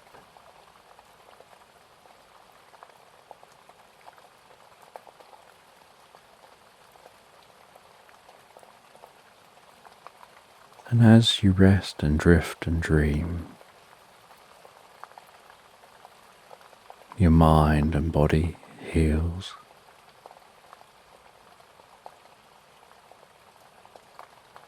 You feel a deep sense of physical relaxation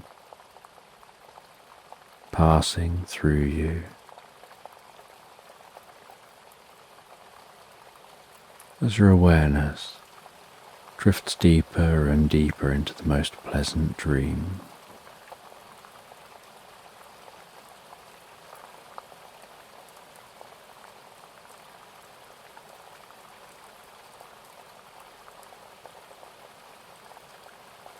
And the next morning, you awaken to the gentle sound of birds outside, the faint glow of daylight shining through the curtains, feeling fully awake from the most perfect night's sleep. You head through to the kitchen. You make yourself some breakfast.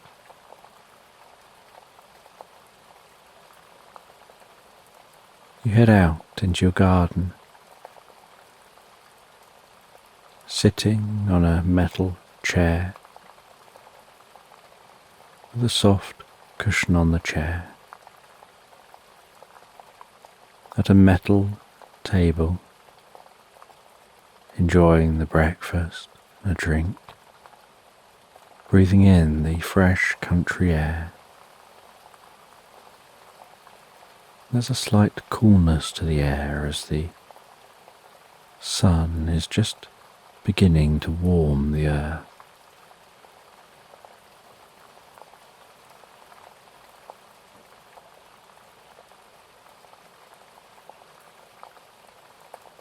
And you can smell that freshness of the air as you listen to morning songbirds singing to each other throughout the garden.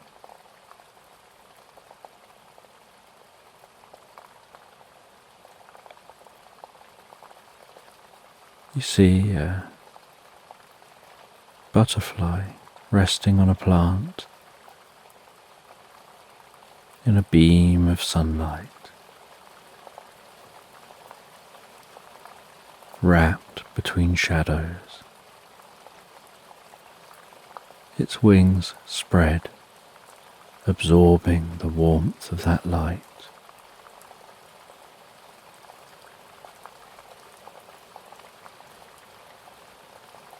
You see bees already working their way from plant to plant, starting their work early in the morning.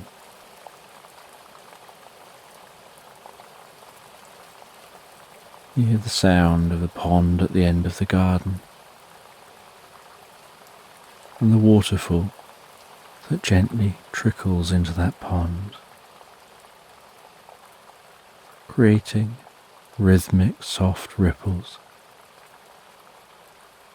which dance across the surface of the water.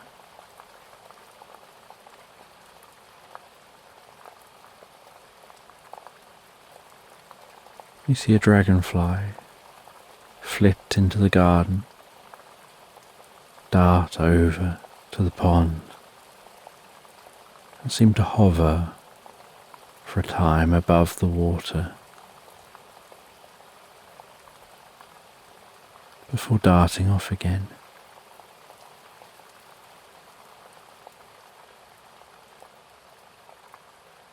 And the sky is the most beautiful morning blue, with just the faintest wisp of some clouds.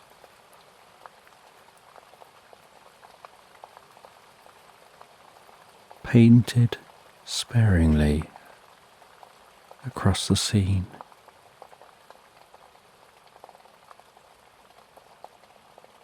And after enjoying your breakfast, you head back into the cottage. You wash up your plate and cup and cutlery. You place them on the draining board to dry.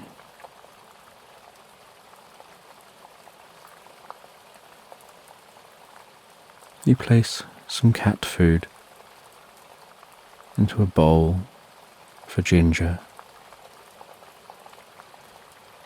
You pet them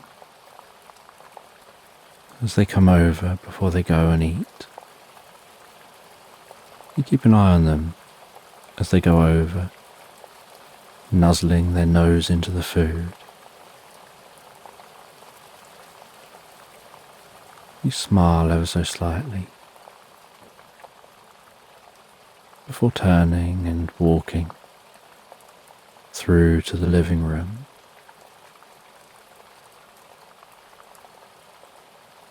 And in a heavy drawer, in a cabinet below the bookshelves, you open the drawer.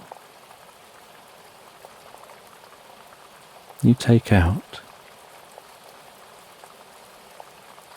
a roll of thick wool and 2 knitting needles poked through that roll of wool. You close that drawer behind you and head back outside. The sun continuing to gently rise up into the sky.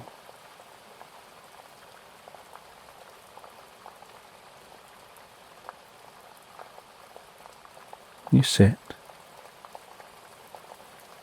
on a swinging bench overlooking the garden.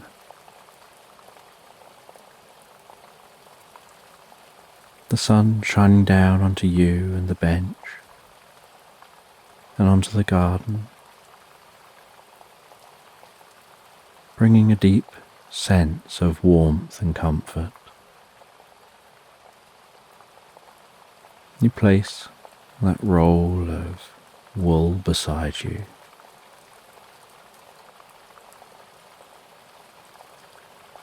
With the knitting needles, you begin to knit. The sound of those needles tapping against each other, the movement of your fingers moving the needles, weaving your fingers out and back as you move the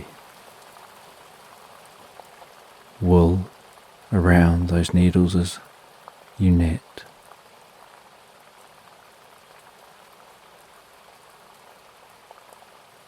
And you knit at a comfortable pace for you, feeling that wool as it passes through the palm of your hand.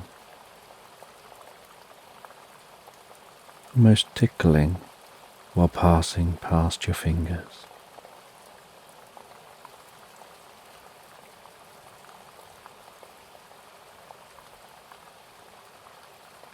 Noticing out the corner of your eye the wool moving slightly as more of that wool is pulled towards what you're knitting.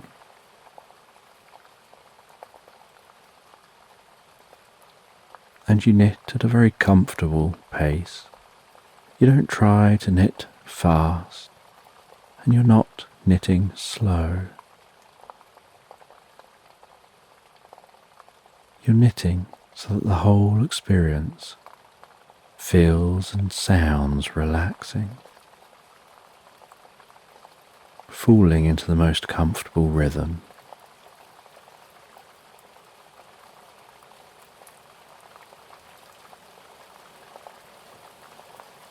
And you're actually knitting a small item of clothing for Ginger.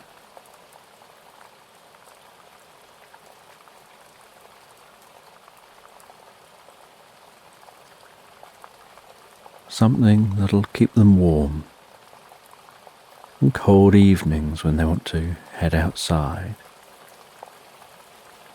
and sit resting outside on the swing chair.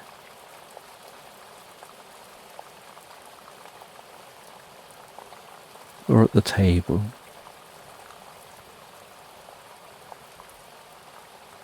And you continue knitting that.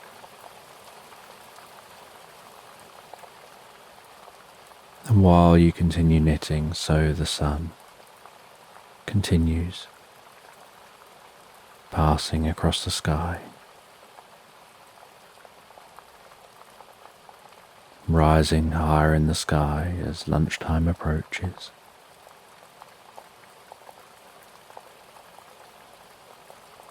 And you stop at lunchtime. You head back into the cottage, to the kitchen. You grab a plate, some cutlery. You grab some items from the fridge and from the cupboards.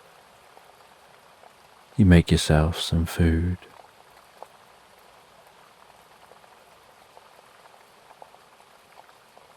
You prepare that food. Place it on the plate.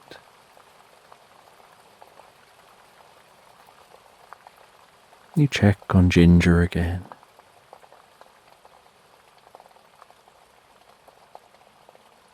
Before heading back outside, enjoying your lunch under the warmth of the sunlight,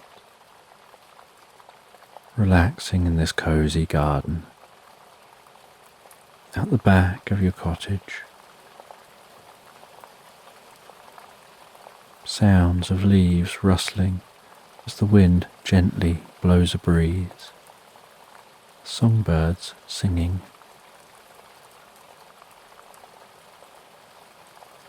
A blackbird landing on the lawn, hopping around and pecking at the grass before launching back up to a tree.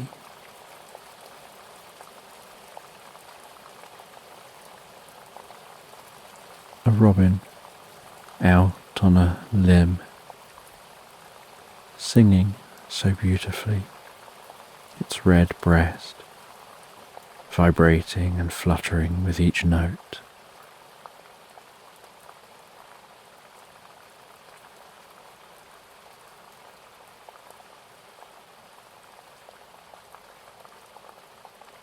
And after eating, you continue to knit.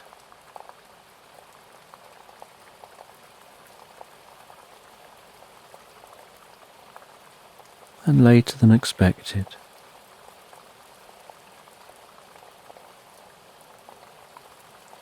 the post is delivered to a mailbox at your gate.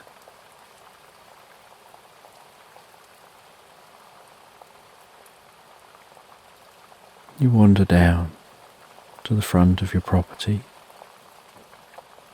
to grab the mail from the mailbox.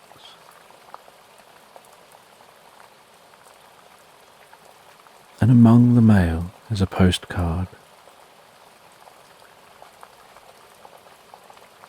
And you look at the picture on the postcard. It's a picture of the most beautiful beach scene, the setting sun, a palm tree stretching into the image, fluffy white sand reaching down to the seashore, azure blue wrapped around that shore, delicate waves rolling in onto the shore.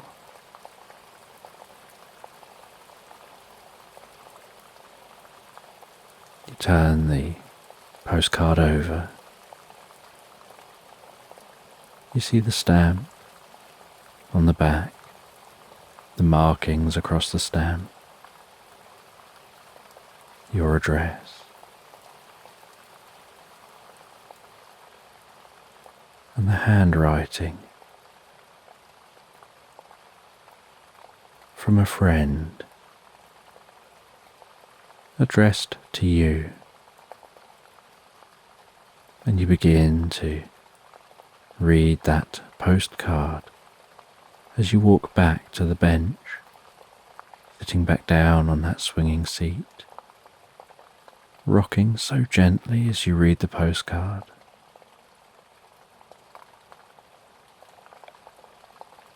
And it's only a couple of paragraphs long of text, maybe no more than 300 words.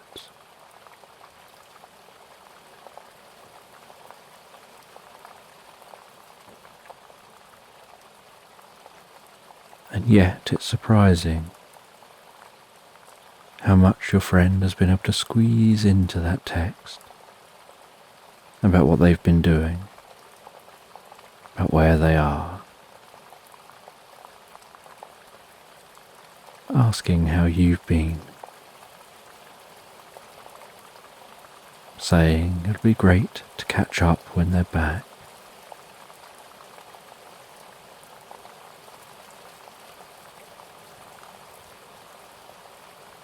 You turn the postcard back over again, looking at the image, imagining what it would be like to be visiting that beach, resting on a deck chair on that white, fluffy sand, feeling the warmth of the sun as it beats down on you, smelling the salty air of the sea, the broad rustling of the leaves overhead from the trees, the gentle sway of those trees,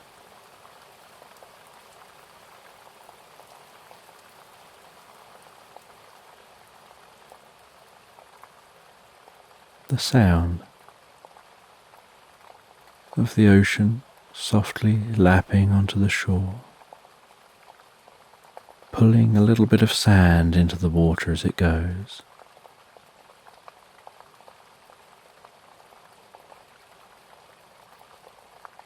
The clear sea, the clarity of the water, perhaps struggling to define where the sky ends and the ocean begins, as at the horizon, the colour of the ocean and the sky almost blend together. Maybe walking down to the seashore barefoot through the warm sand, feeling that tickle touch of the sand underfoot,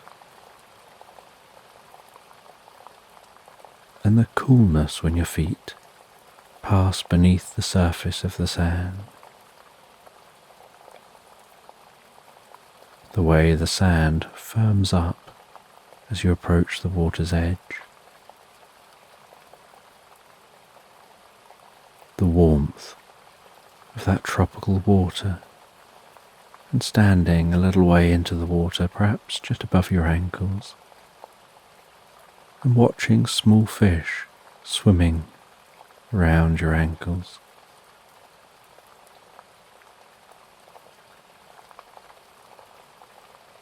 And feeling that sensation of the water tension around your legs as waves pass by. The water rises and lowers around you.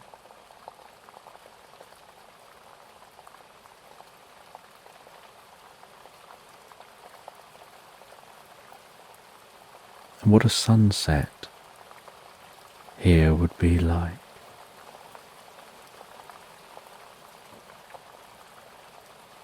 And how sunsets can bring a sense of peace and silence and stillness to the air. And then nighttime setting in on a beach where there's no light.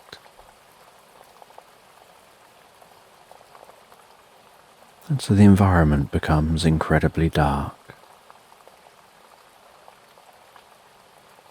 But overhead, the stars look like a dusting of flour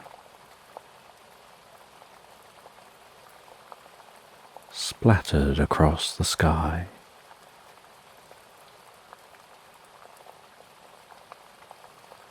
With a cloud of dust stretched across the middle.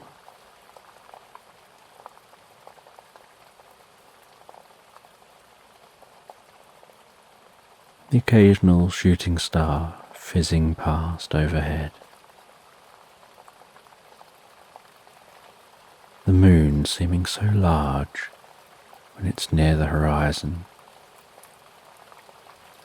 Its light stretched across the surface of the ocean, from the distance all the way to the shore. Like a streak of silvery light, sparkling across the blackness of the sea.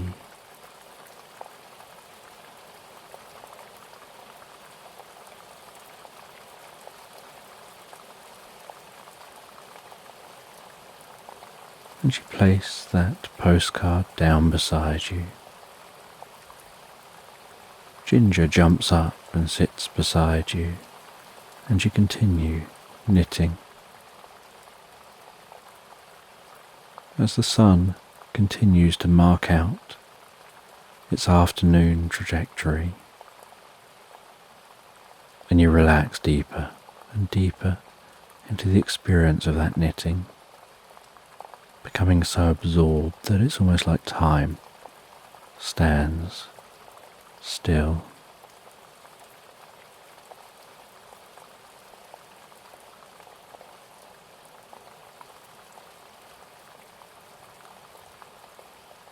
And as the sun marks out the end of the day, you head back into the cottage. You place your almost finished knitting, the needles and the wool back in the drawer.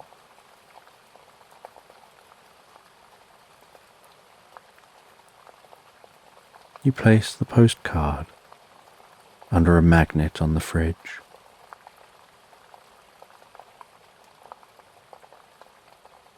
You make yourself some tea and sit back down in the living area, eating the tea.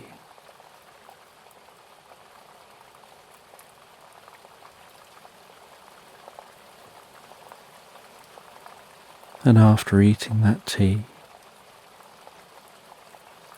You light the fire, place some logs on the fire. Ginger settles down in front of the fire. You read some more of your book.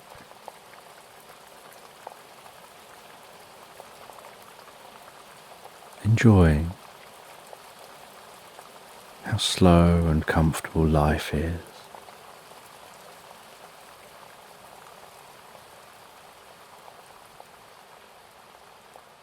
How relaxed you feel.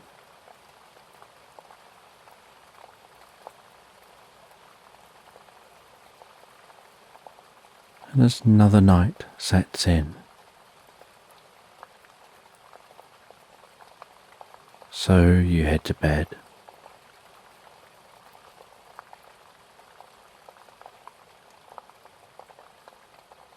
You relax down in bed.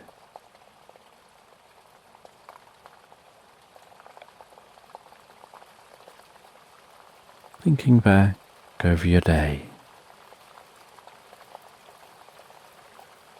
Pondering tomorrow. Before drifting and floating, so peacefully, so relaxed asleep, into Slumberland. So just take a moment to allow your eyes to close and allow yourself to begin to relax. And as you begin to comfortably drift asleep, I don't know whether you'll drift asleep faster to the sound of my voice, or whether it'll be to the spaces between my words. And as you comfortably fall asleep,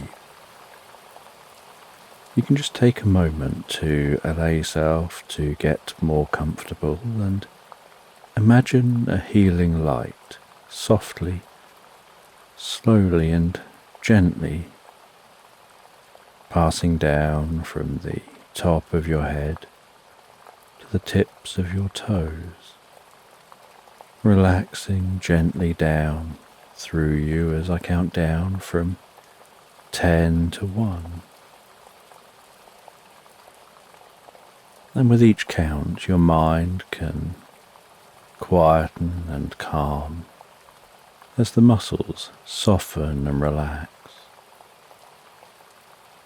And you can begin the process of drifting peacefully asleep. From 10, that healing light, relaxing the muscles around the top of the head, around the back of your head gently, carefully,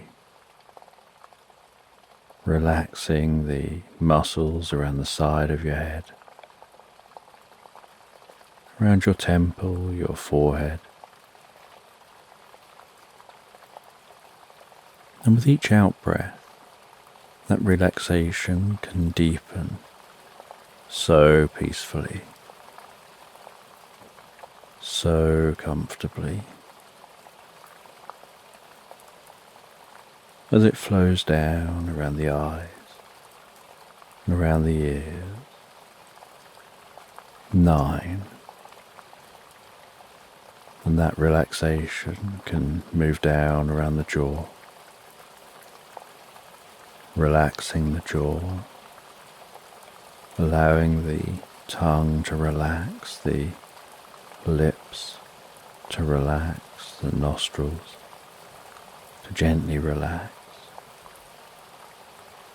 With that relaxation moving carefully and slowly as that healing light continues to pass down the back of the neck, softening and calming those muscles around the side of the neck, the front of the neck, down from the head, gradually moving that calming, healing light out across the shoulders, the shoulder blades, relaxing those muscles. Like a deep and comfortable massage passing through your mind and body. 8. As that relaxation begins to move down those arms, and I don't know which arm the relaxation will move down fastest, whether it'll be the right arm or the left arm. But you can be aware of that healing light spreading gently down those arms, around the biceps, triceps, down into the forearms.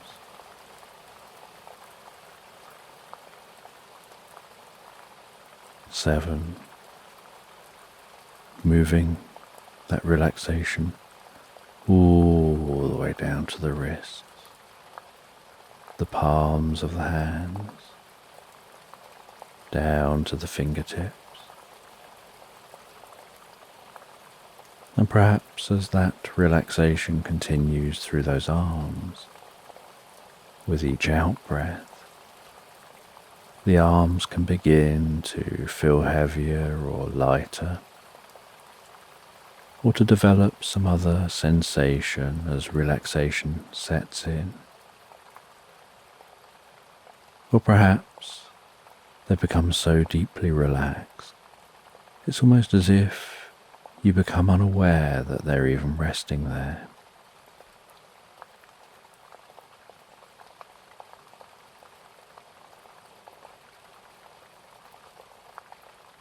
And you know the process for sleep is that the body begins to relax, and while the body becomes physically relaxed, so the mind begins to drift and dream.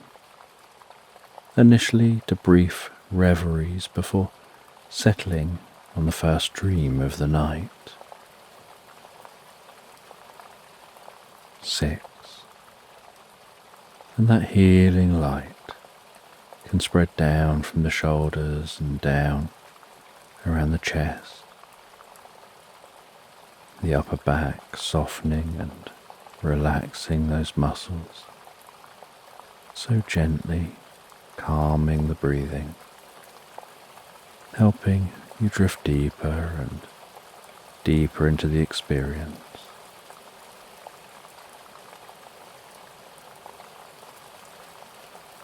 5. That healing light moving down towards the stomach, the lower back, the sides, relaxing those muscles, bringing a deep sense of peace and calm to your upper body.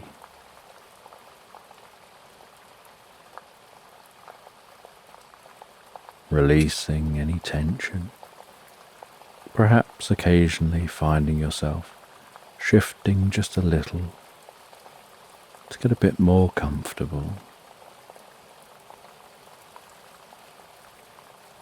4.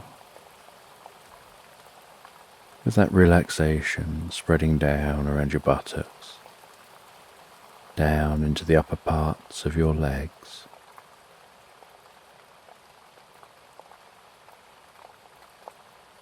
3. Passing that relaxation down towards the lower part of your legs. Perhaps those legs feeling heavier and heavier. Maybe as the body becomes deeply relaxed and your focus drifts inside. You can lose some awareness of that body as it becomes incredibly still. 2. With the relaxation spreading down to your feet, calming, softly relaxing, all the way down to the tips of your toes. and 1, as a final wave of relaxation pulses through you from the top of your head, down through your body, all the way down to the tips of the toes, as your mind begins to drift and dream and wander gently into tonight's sleep story.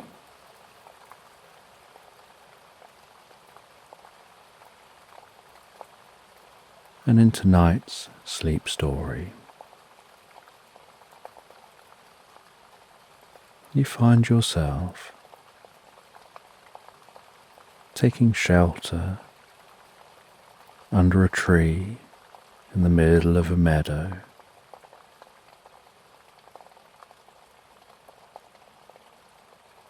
And it's early in the morning. The sun is just in the process of rising, but there's heavy rain pouring down around you, and you're sheltered beneath a tall tree, its branches arching overhead like nature's umbrella. The view from under this tree of a dense curtain of rain, no sign of the sunrise.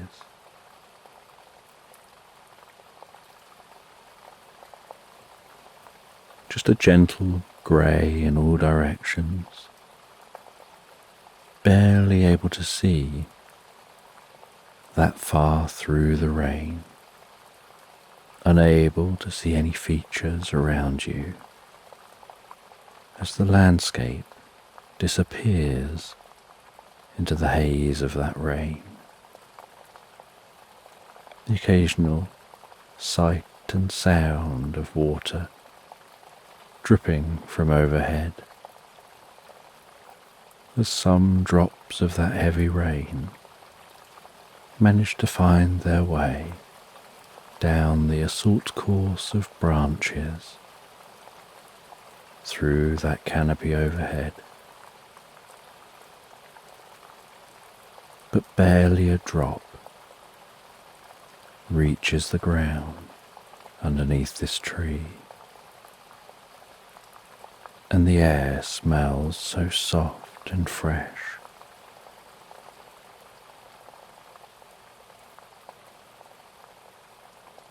And you can smell that scent of the damp soil and grass of the meadow.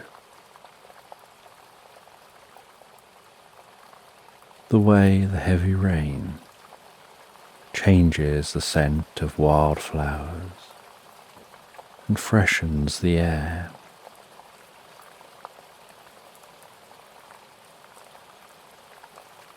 The sound of that rain as it pelts the leaves of the tree and strikes the ground around you.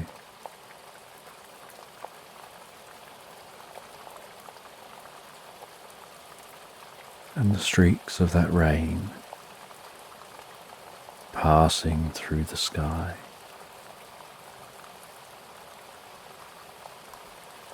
And gusts of wind whipping up some of that rain, changing its direction as it tries to flow to the ground.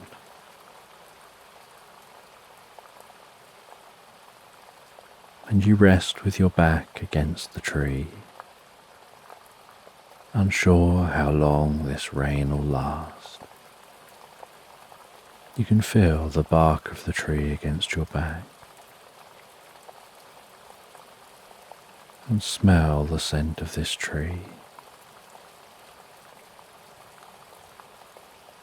And something about the experience just feels so peaceful and relaxing. Although for now, there's nowhere else you can really go. the sound of the rain, the smell of the fresh air, just brings a deep sense of peace and comfort,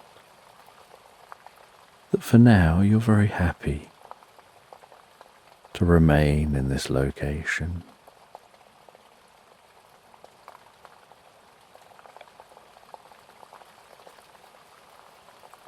And you would love to have seen the sun rising, but you're comfortable to just be here and dry. And after quite some time of resting here beneath this tree,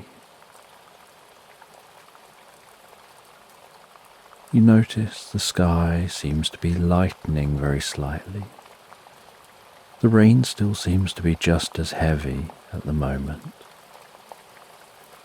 but you notice that the sky is getting lighter, and so you anticipate the rain will shortly begin to calm down.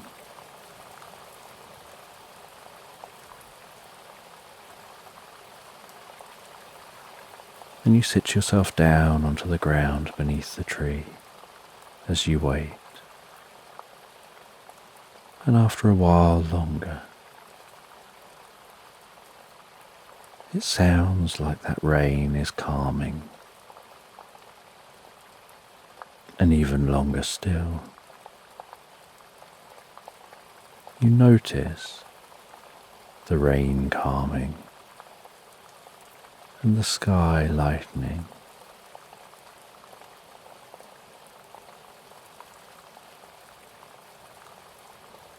And those rain clouds beginning to move on from this area.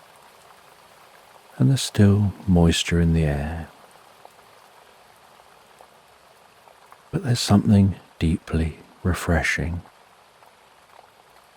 about the environment after the rain.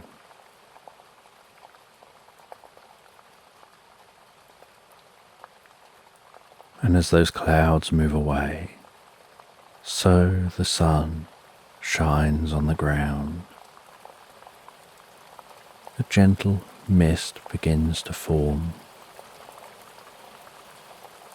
as the warmth of the sun begins to evaporate that rain.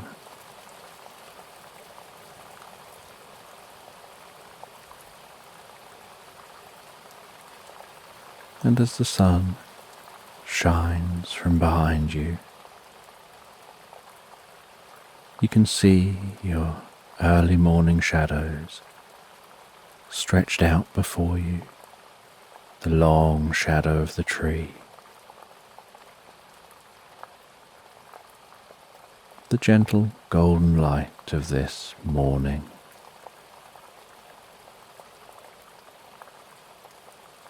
And a rainbow forming before you against those dark, receding clouds. Its striking colours arched across the sky.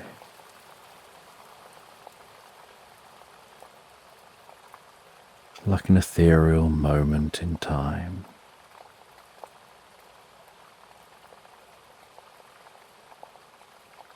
And you think to yourself how everyone has their own unique rainbow. No two people see the same rainbow.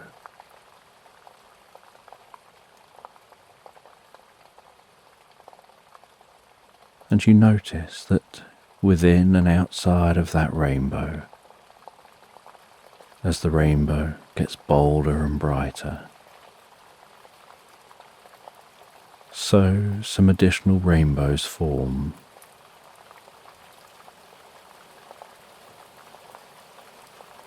And then no sooner have they formed than they begin to fade away.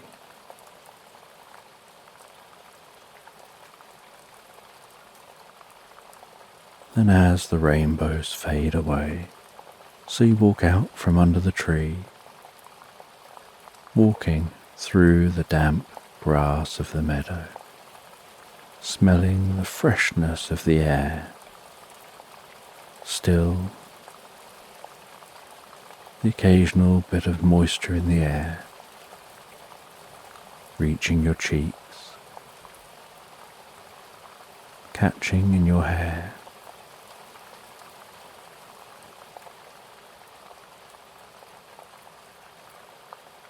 And now you can see the whole landscape. Now the shroud of rain has lifted.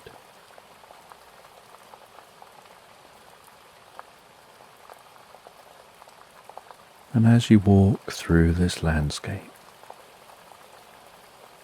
you see something poking out of the mud.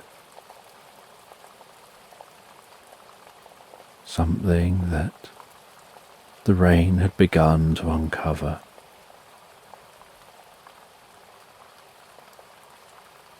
And you reach down with curiosity. You tuck your fingers around that object.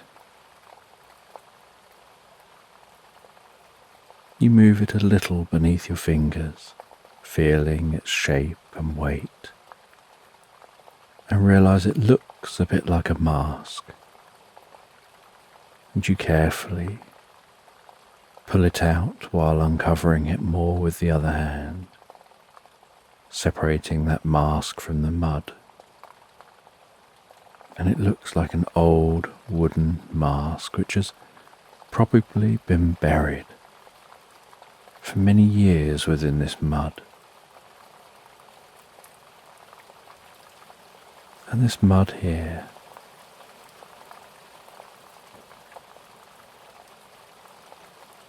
is very peat-like, and so when things have been buried here over the years, they've remained preserved, and so it's very difficult to tell an exact age.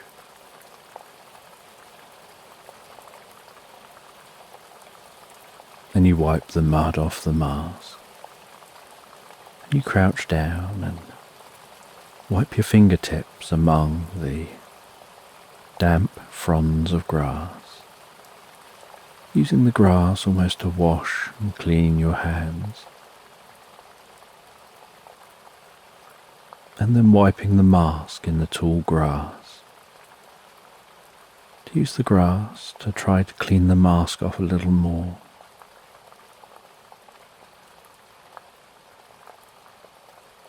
And then you hold that mask in front of you. You look at the front of the mask and see its shape, the curious expression on that mask, the texture of the wood, the peaty smell of the mask. You turn it round and look at the rear side. And it almost appears a little bit smooth, as if worn down from frequent wear, like it's an item which someone had owned and worn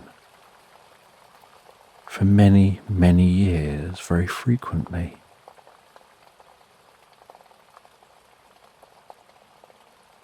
And you feel this compulsion to move the mask towards your face just to see what it looks like and its size compared to your head. And as you move it to your face and get it so it's almost touching your face, you suddenly feel it almost stick in position for a moment, as through the eye holes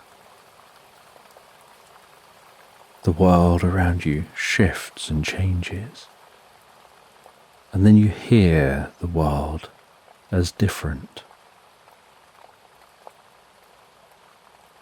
and you see the landscape change and undulate, almost as if different realities are flashing by, as if you're in space, watching moving images in clouds.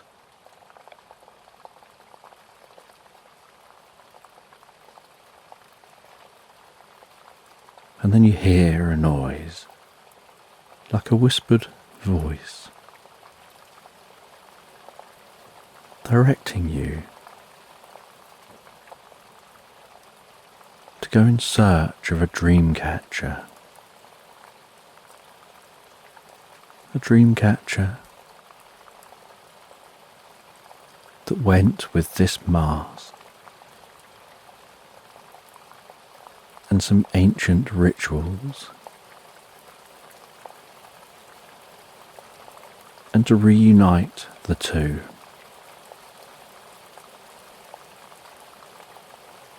And give them a proper burial together, storing them in the same location.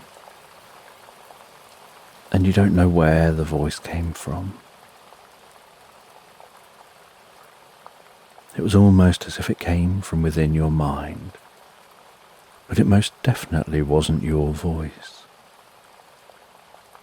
And it was an unusual accent, although the words could be understood. You move the mask off your face, and the world around you shifts back to normal. But as you look around you, you now notice there's a gentle glow, and this glow seems to almost guide you, as if it's marking out a path through the landscape.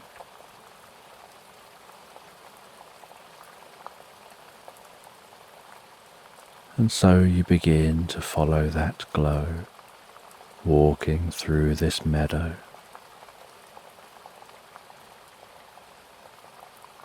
And as you walk, so you place the mask in a backpack, placing that backpack onto your back.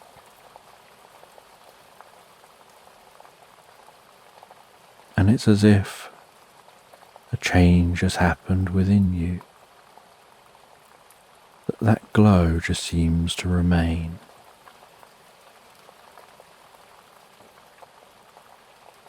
You continue on through this meadow.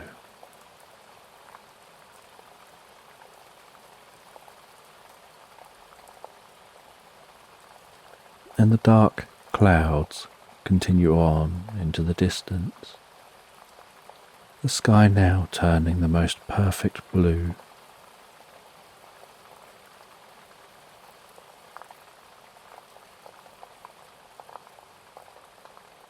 And as you walk, so you hear the sounds of songbirds. The rustle and dull thud of each footstep that you take. You watch as bees and butterflies come out after the rain and begin to flit from plant to plant.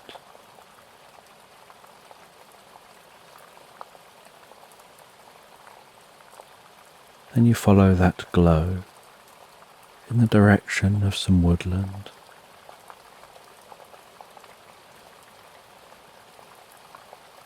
And you wander into the woodland. And the ground is firmer in the woodland, each footstep like a dull thud.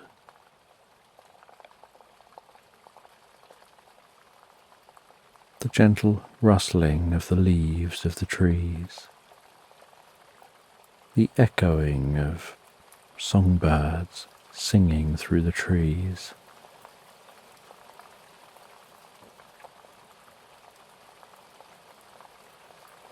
And you continue to follow the glow, curious where the glow is going to lead you. Whether it's somewhere you can get to on foot, but feeling an almost compulsion to want to continue on this quest, to find that dream catcher,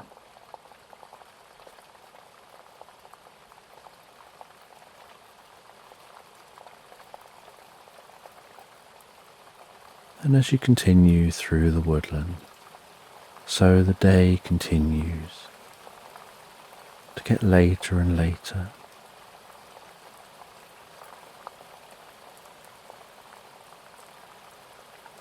Gradually, afternoon approaches. You decide to stop and have something to eat. You light a small fire, cook yourself some food. Sitting on a log by that fire, before continuing on your journey.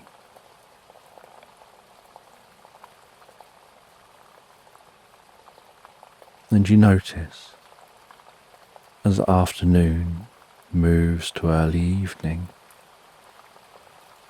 that the glow remains and is now more visible as the sun is beginning to set.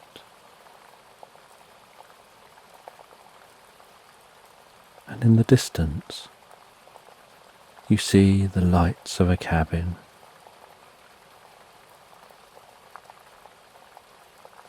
You decide to head towards the cabin to see if they'd let you spend the night somewhere dry and warm. And as you approach the cabin, so you smell the sweet scent of different herbs and spices.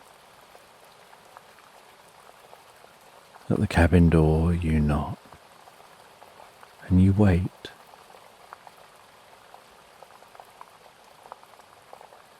And after a few moments, a small, hunched-over elderly man with a long grey beard,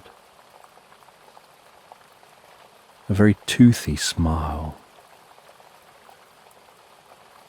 and a pair of thin, wide-rimmed spectacles perched on the tip of his nose, answers the door. And with an incredibly friendly voice, and perhaps over-enthusiastic, they invite you in.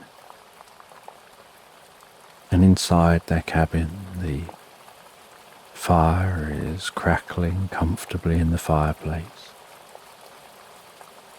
the warmth permeating the space with the most gentle, comfortable, cozy glow. A small ginger cat resting on a sheepskin rug in front of the fire, softly purring or breathing in and out so delicately.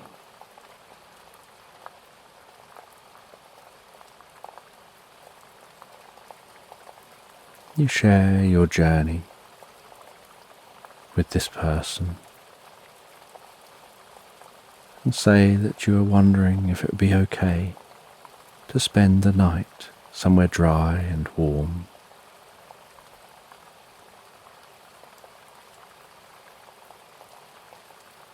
And this person says that that would be fine.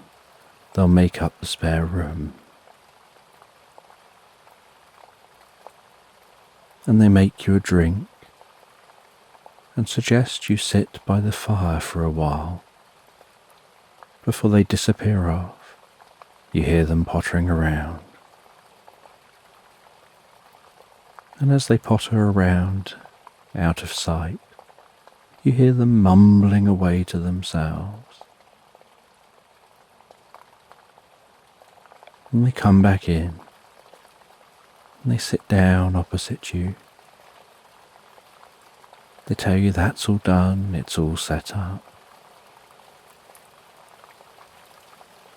You ask them who they are and what they do, and they explain that they're a herbalist. They mix herbs and spices and other ingredients to get curious and healing effects. You explain about the mask and even show the mask. And they take the mask from you. And they try the mask on and nothing happens to them. They get no experience at all. And they hand the mask back. But you feel there's a certain energy with this mask. And you gaze up from the chair and look out the window, and you can see that glow out of the window. The glow you've been following. And you ask the herbalist what they can see out the window. And they just say that all they can see is a darkening woodland. And they can't notice this light you speak of.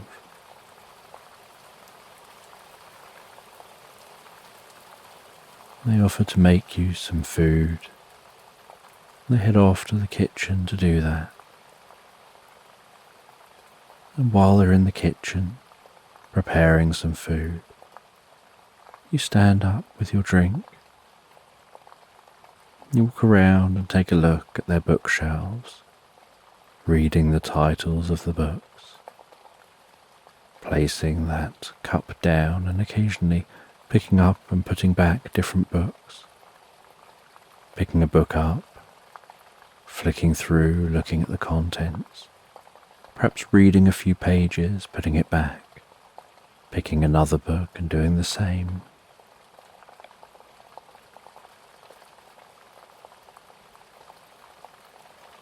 And as you look at those different books, you eventually begin to smell the cooked food. The herbalist lets you know that dinner's ready. And you sit down at a dining room table and continue talking as you both enjoy that food. The herbalist says they don't get many guests out here. They rarely see people. But they enjoy their time alone. They enjoy this place out here in the woods.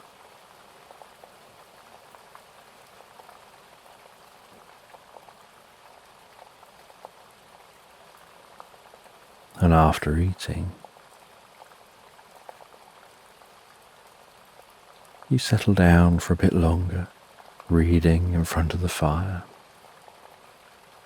before saying you're going to head to bed. And they show you to the room they've prepared. You head into that room, the smell of fresh bedding. You sit down on that most cozy and comfortable bed and prepare yourself to settle down for the night, wrapping yourself so comfortably within the sheets on the bed and drifting and floating deeply asleep.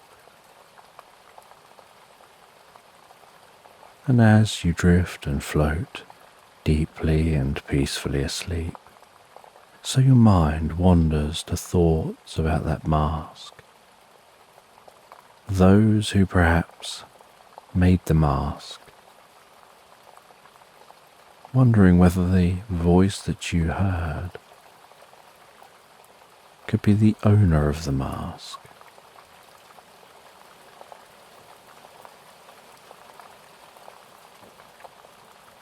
And you drift into the most pleasant dreams before passing into the most comfortable, deep, recuperative sleep.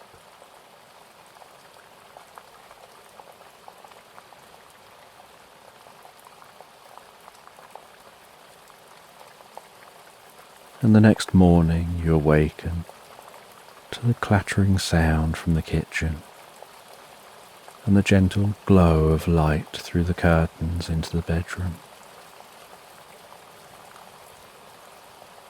and the scent of the most beautifully cooked breakfast.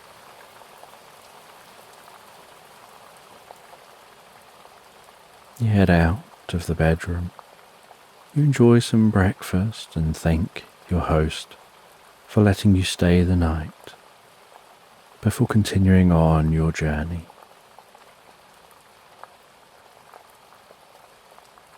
And you're surprised to see that that glowing light is still outside the cabin.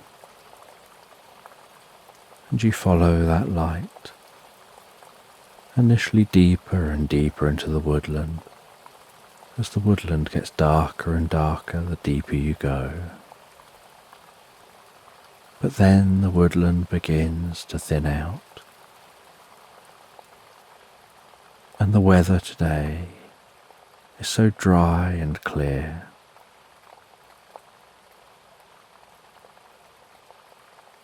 You head out of that woodland, finding yourself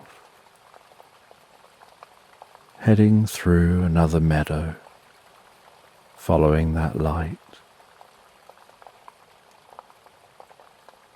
heading towards a valley and some cliffs that line that valley.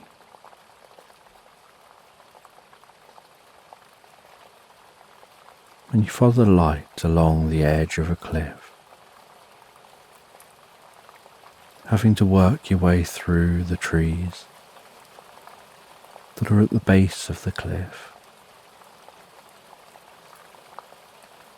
And you find your way to a cave, and the light passes into that cave.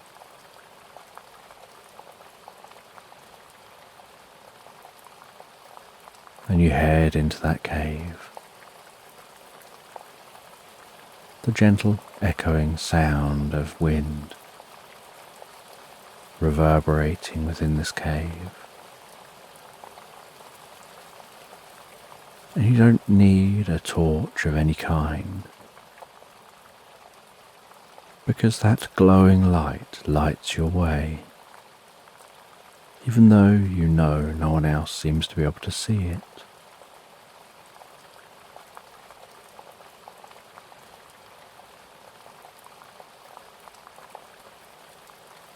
And this cave opens up into a vast chamber,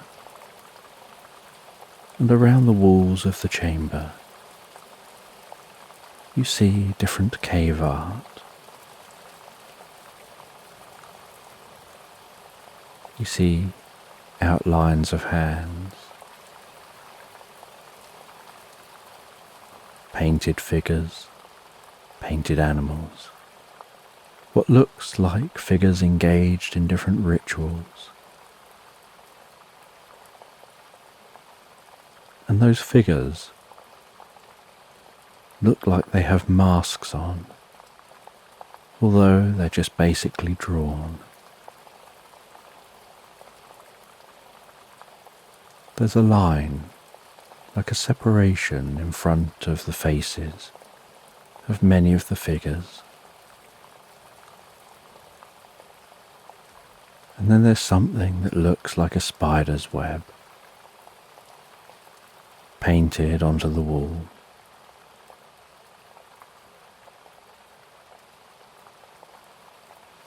And you continue to follow the glowing light.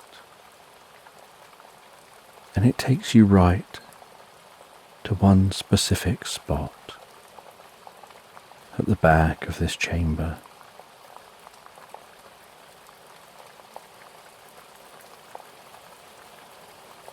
And you go to that spot and find that there's a cavity. And you reach in with an arm and pull out a box from within that cavity. You carefully open the box, and inside the box you see what looks like the dream catcher in such good condition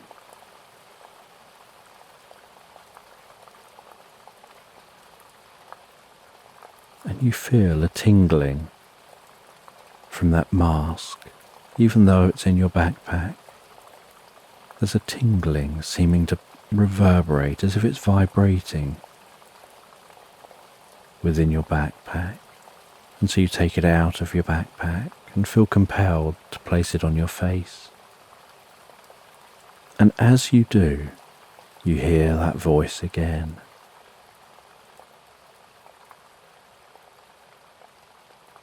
And the world shifts around you. You hear the sound of drumming. You hear the crackling of a fire. As you look through the mask, around you, it appears like there's a tribe of people dancing around a fire wearing those masks. There's a dream catcher hung up near the fire, and it seems to be catching the sparks which find their way up into the air from that fire. And the voice in your mind talks about that dream catcher and the ritual and the masks,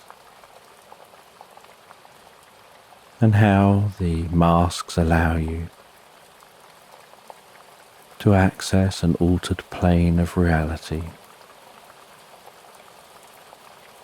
And the dream catcher then captures the negativity from that other level of reality and holds onto that negativity so that you can live without it.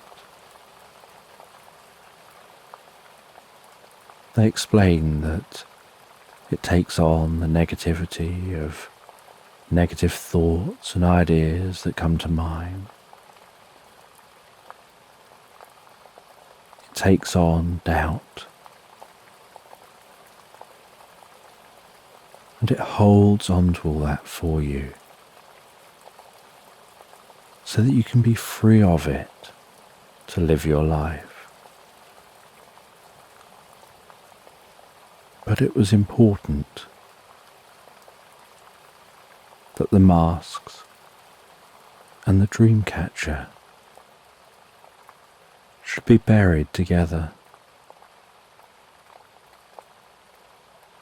But they had been separated from their tribe, and their mask had ended up elsewhere. But now's the time to be able to return that mask.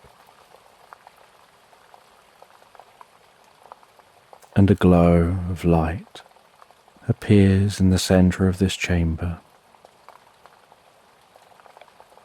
and a voice says that's where to bury the mask and the dream catcher.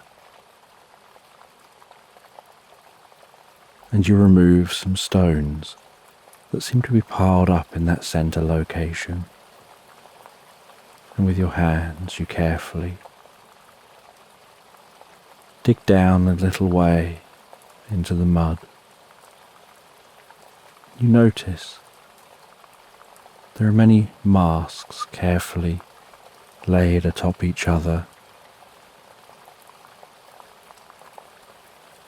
And the voice in your mind tells you that these masks were placed here, awaiting this final mask before the dream catcher is also buried with them.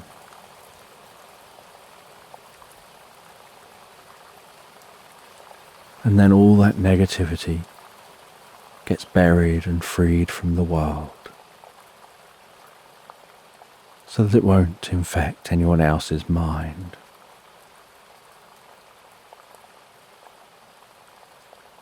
And their spirit can then rest.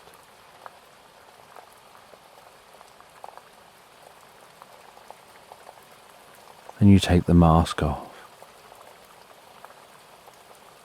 You place the mask down in the same pattern as the other masks.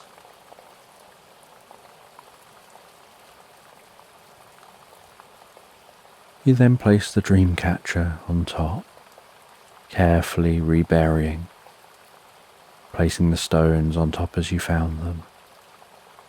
The light now faded. Silence within this chamber, knowing you've helped bring peace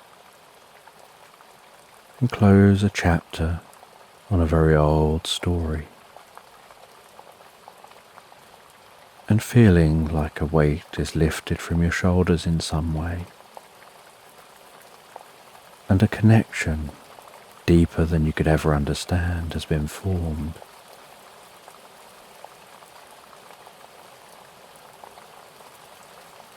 You find your way out of the chamber, out of the cave,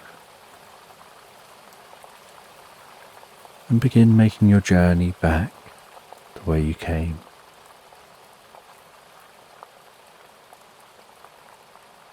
You stop once more at the herbalist's cabin.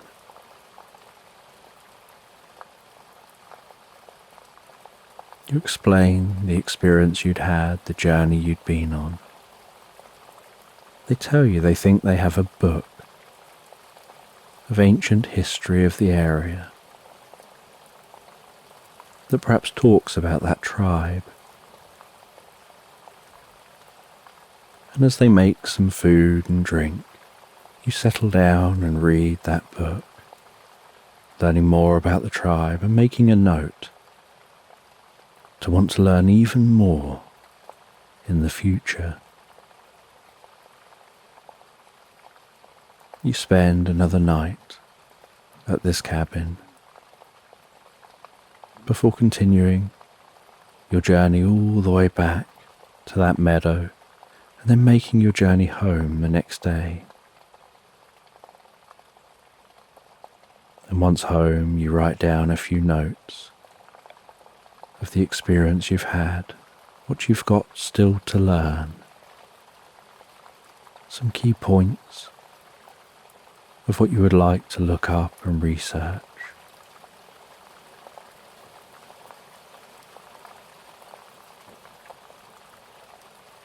And feeling a deep sense of peace and calm.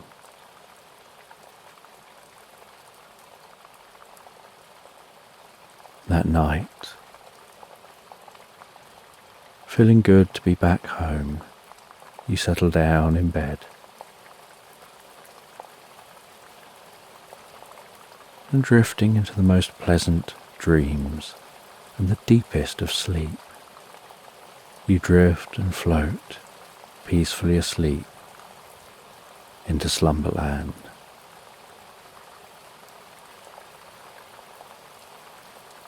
So just take a moment to allow your eyes to close and allow yourself to begin to relax. And as you begin to comfortably fall asleep, I'm just going to count down from 10.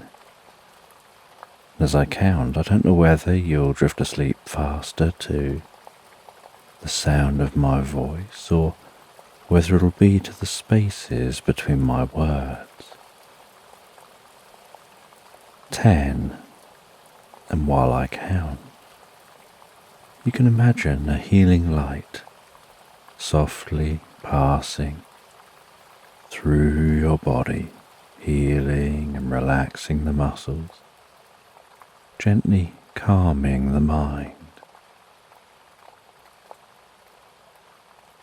relaxing the muscles around the top of the head, around the face, around the jaw and the temple and your forehead, smoothing, calming, relaxing those muscles so peacefully. 9. As that relaxation works its way around your neck, around the back of your head, around your jaw, tingling gently with peace and comfort. And with each out breath that you take, you can find yourself relaxing deeper and deeper asleep. And I don't know whether you relax deeper to the sound of my voice or the spaces between my words. That's it. 8. As that relaxation moves down from your neck, along your shoulders, down around the upper back, around your chest and down into those arms. And I wonder which arm will relax the fastest as you continue to drift and float deeper and deeper relaxed asleep. As the relaxation continues moving down those arms towards those fingertips. 7. The arms can perhaps feel heavier or lighter, or maybe some other sensation as they drift deeper and deeper.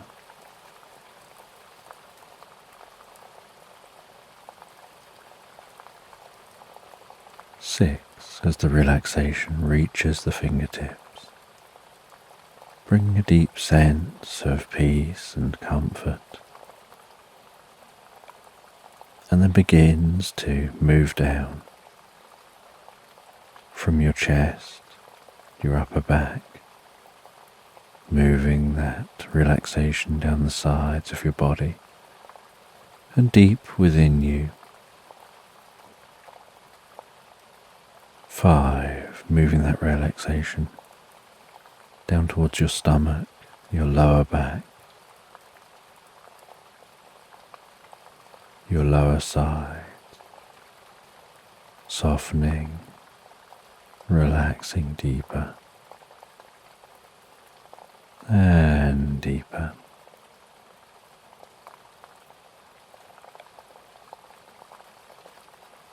4. Moving that relaxation down around your bottom, around your legs, carefully moving the relaxation down towards your feet.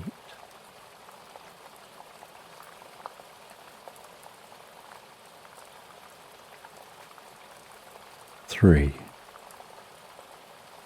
Moving that relaxation all the way down those legs, deeper and deeper down, and perhaps those legs begin to feel heavier as they relax deeper, as the whole of your mind and body drifts deeper and deeper relaxed, bringing a deep sense of peace and calm.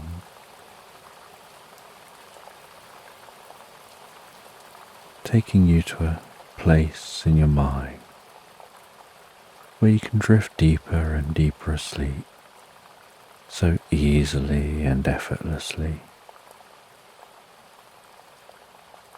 where your mind can be so calm and peaceful. Sleep just seems to draw you in, where your mind slows right down. That's it, all the way to,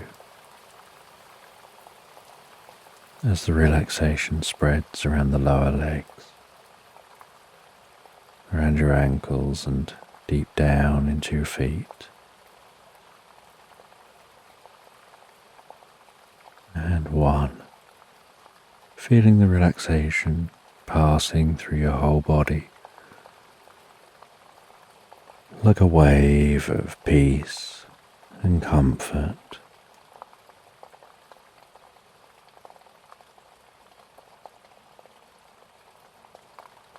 And you know the process of sleep involves the body relaxing fully, as the mind begins to drift almost into its own reverie before passing into pleasant dreams.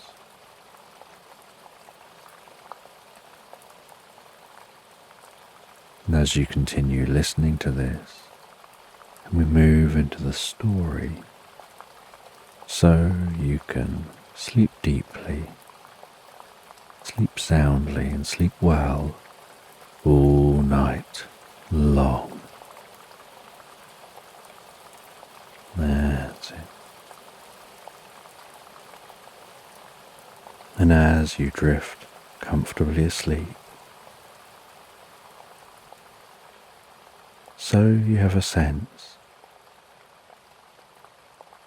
of relaxing by a stream. And as you relax by that stream,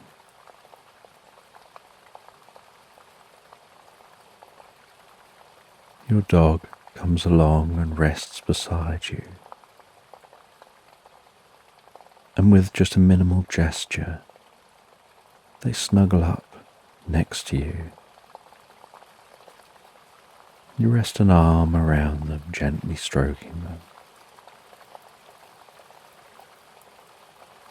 And that relaxed stroking is almost like a sign giving them permission to rest, just as you can give yourself permission to rest and relax deeply and comfortably. And you find yourself lost in thought as you gaze out across the stream. And there are ducks tootling along that stream, and occasional sticks floating past, and some leaves drifting like boats on that stream, bobbing up and down on those small waves. The sound of the stream bubbling along the bank, the breeze blowing so comfortably, so relaxed.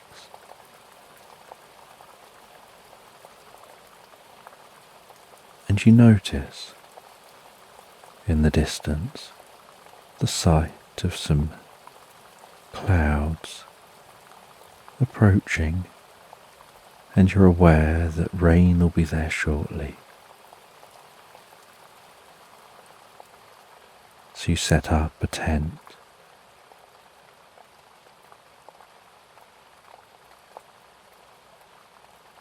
And your dog and yourself settle down in that tent.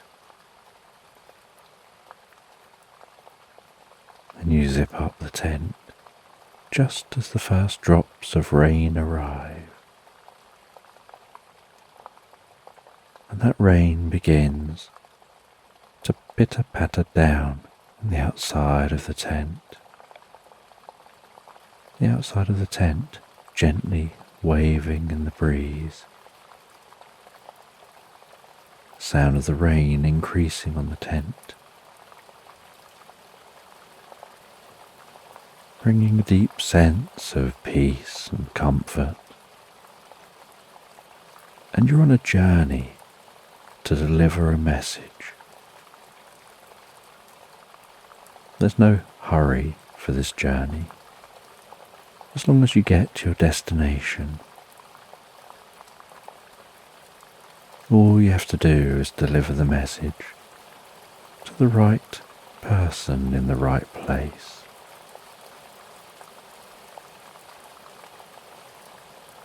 And it doesn't take long for your dog to fall asleep, as if they also find the sound of the rain deeply calming and relaxing.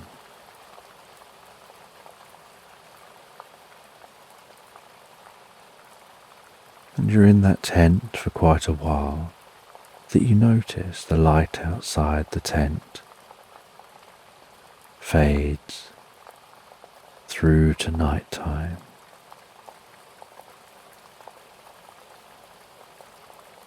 And as the light fades to night, so you drift deeper and deeper asleep. The warmth of the dog helping soothe your soul.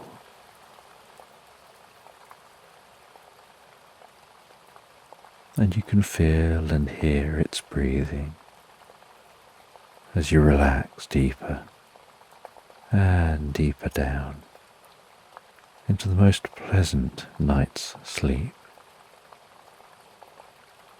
And while you drift and gently sleep, certain thoughts and ideas come to mind. You have ideas about what it would be like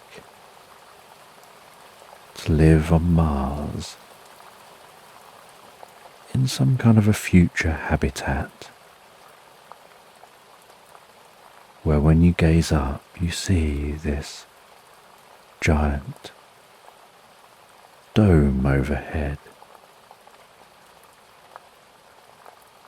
Would it be filled with trees and other nature, similar to what you find on Earth, and under the slightly different gravity? What difference will that make to how those trees and plants grow? And how about to the sensation of walking on Mars?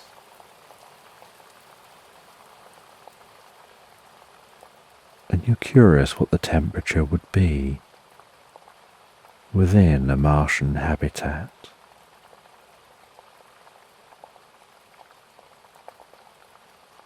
And what it would be like to be on Mars, looking back towards the Earth and seeing the Earth in the sky, in the same way that you could now sit outside, gaze up into the sky and see Mars.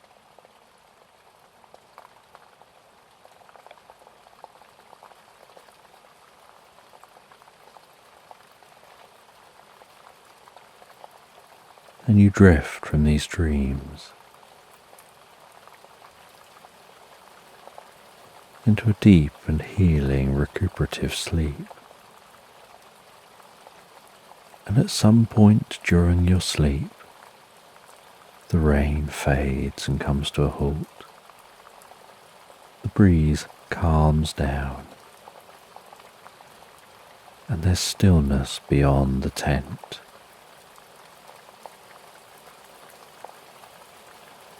And in the morning, you awaken to the sounds of songbirds and your dog wanting to go out of the tent. You unzip the tent and the dog runs out. And you instantly smell that smell of wet ground from the rain the night before. The damp grass smell,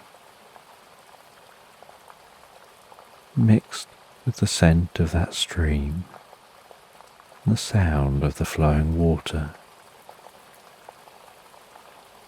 And as you gaze around you, you notice within the meadow that hugs this stream is the most beautiful white horse. And you watch for a while as that white horse just grazes. And you don't know where this white horse has come from.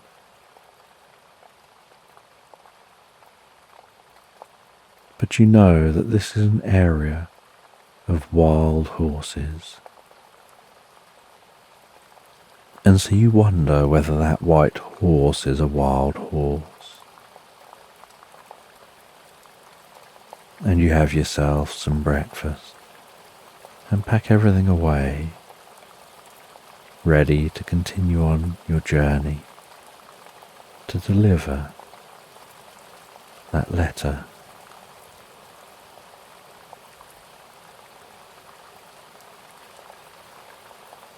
And you head over to the horse, and it appears to be wild. And so you approach very slowly, stop and wait, giving it an opportunity to recognize and notice you. Then your dog follows a few paces behind and sits patiently, and the horse continues grazing, and then raises its head and walks a little closer and continues grazing, and you walk a little closer to the horse, and you keep your head down, and eventually the horse comes to you. You gently touch the side of its neck in a very calm yet firm way. And as you touch the side of its neck, you feel a deep connection between the two of you. You feel your breathing shifting to be in time with the horse's breathing, and the horse seems to notice that as well.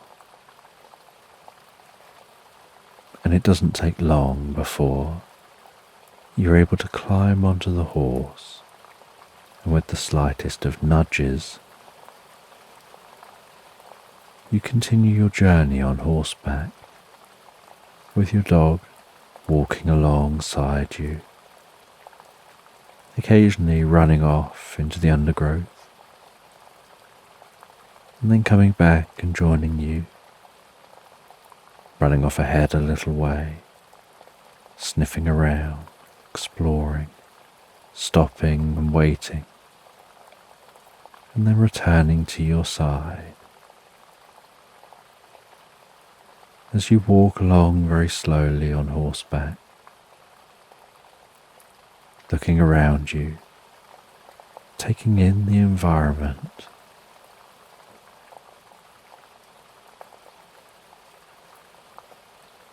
just enjoying, relaxing on your journey.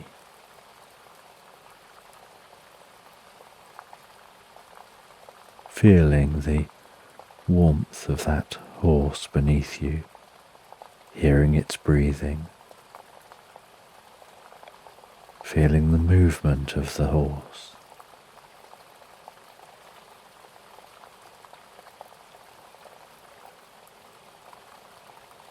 And you continue on through most of the day,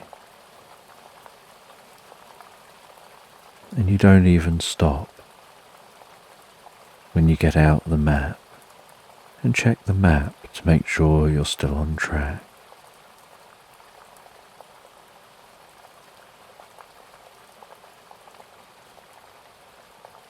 And so it isn't until the early evening, and the horse has occasionally slowed down, put its head in the ground, eaten some grass. But once you're ready, and you think the horse has eaten enough, just giving the slightest nudge has encouraged it to continue on. And you've been in the most pleasant rhythm all day long. And now you're ready to stop and rest and eat and set up camp for the night. And so you set up camp on the edge of a tree line between a meadow and the trees. And the horse just grazes nearby. And it's not tied up or anything, it's free to come or go. It can stay if it wants to, it can walk off if it wants to. And your dog continues to keep you company.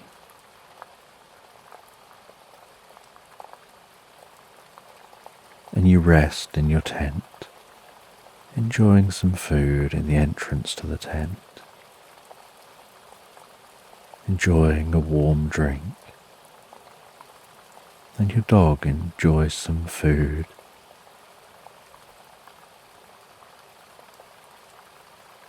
you decide to go and pick some more food before it gets totally dark, and so you don't walk too far from the camp, just exploring the bit of woodland near the clearing, and wandering down through that clearing, picking some flowers and some pleasant smelling herbs. And you pick some mushrooms from within the woodland. You gather it all up. You place it all into a pot. You seal that pot. And you don't need it for tonight, but you've got it ready for the morning. And once again you sit as the sun sets, and you rest while the fire burns down to embers. You can smell the scent of the fire, feel the warmth of the fire. Feel how that seems to be relaxing so deeply and calmly within you.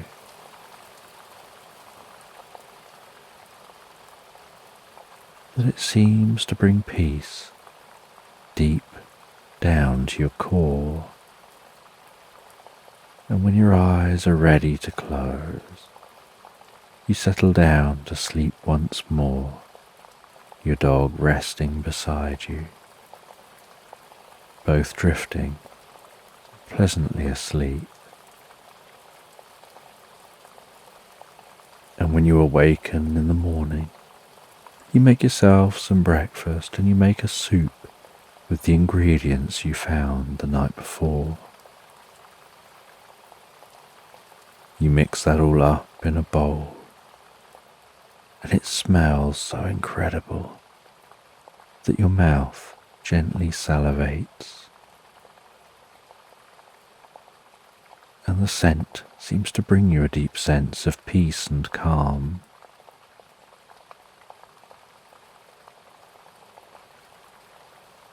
And once it seems to have cooked and thickened, you have a couple of spoonfuls of that soup, and you can feel the soup as it passes into your mouth, down your throat, and warms within your body, seeming to warm and tingle out to the tips of your fingers and the tips of your toes. Tingling, buzzing so pleasantly into your brain, softening and relaxing through your body.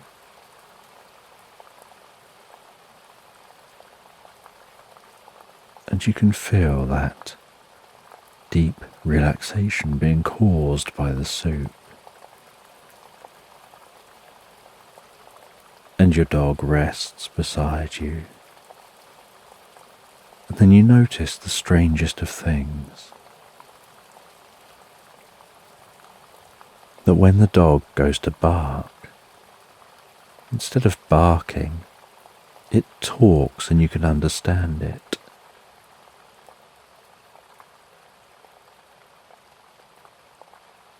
And the dog asks you if you're okay, and you answer saying that you are. That you seem to have a strange experience where it's as if you can understand what they're saying, and you're responding to your dog, unsure whether the experience is real, but just treating it as if it is. And as you begin to talk with them, they engage you in conversation. And they explain that they could smell that the mushrooms you'd picked were a specific type of mushroom that creates altered states.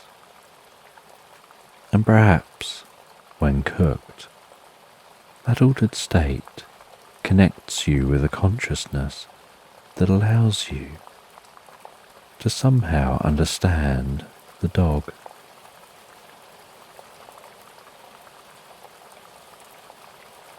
And the dog shares how much they enjoy your company, how they like going out on these journeys with you. They get excitement from being able to run around and explore places they've never been before, or the different scents in those places, that they can follow the different scents around, like ribbons weaving through trees.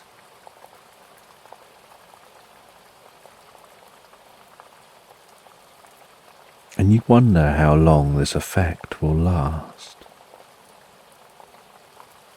You have to continue on your journey, so you pack everything away, still feeling slightly like you're in an altered state and still being able to understand your dog. And the horse is still in the meadow, and so you gently call over to it to get its attention, and it acknowledges you, and you realize you can understand the horse too.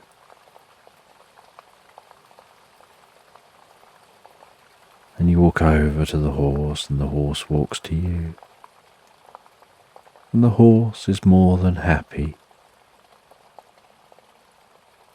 to carry you on the journey.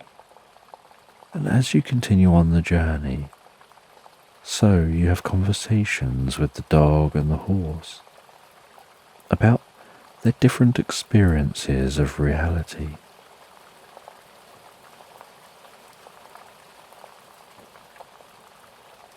And they both have very different types of experiences.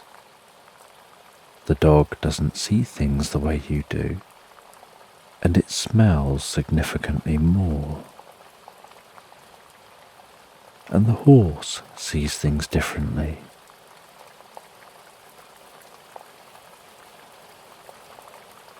And so you start to understand the world from these different perspectives.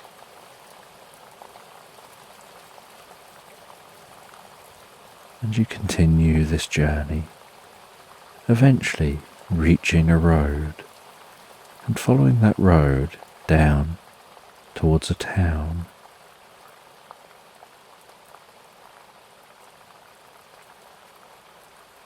And the horses' hooves change how they sound as they go from walking on the grass and mud to walking on the stony ground. And you dismount in the town. You walk through that town, over a stone bridge across the centre of town, where a river passes through this town.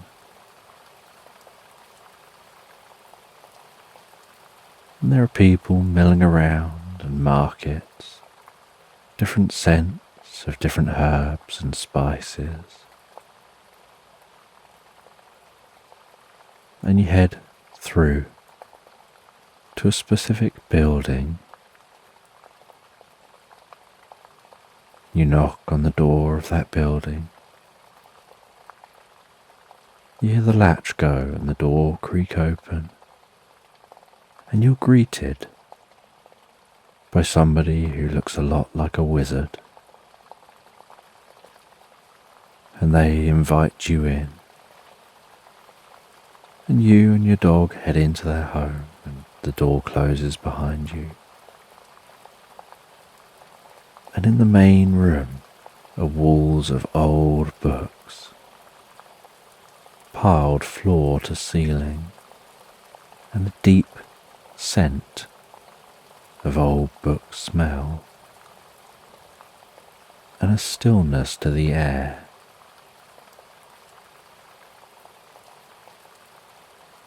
And sound almost seems muted as it's absorbed by all the fabrics and the books. And they direct you to a seat, the most comfortable looking sofa. and you relax down on the seat, and your dog relaxes on the floor, keeping itself a little closer to a crackling log fire. And the wizard sits down on an armchair opposite, and you hand them the letter, and they place that down beside them. They offer to make you a drink. They pour themselves and yourself a drink. They say that they'll open the letter in a little bit. They'd like to hear your journey, how far you've come, what you've experienced. And they listen for a little while, and you're curious about the letter. And they open and read the letter, and they share that this letter is a letter about a magical spell that can be used to help to bring peace and comfort to people. They really want this spell to be within their collection, and the message with this spell is just saying about how it's from one wise person to another.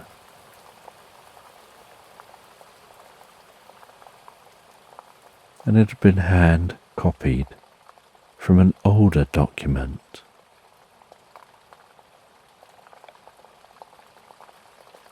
And they begin to explain a little bit about magic.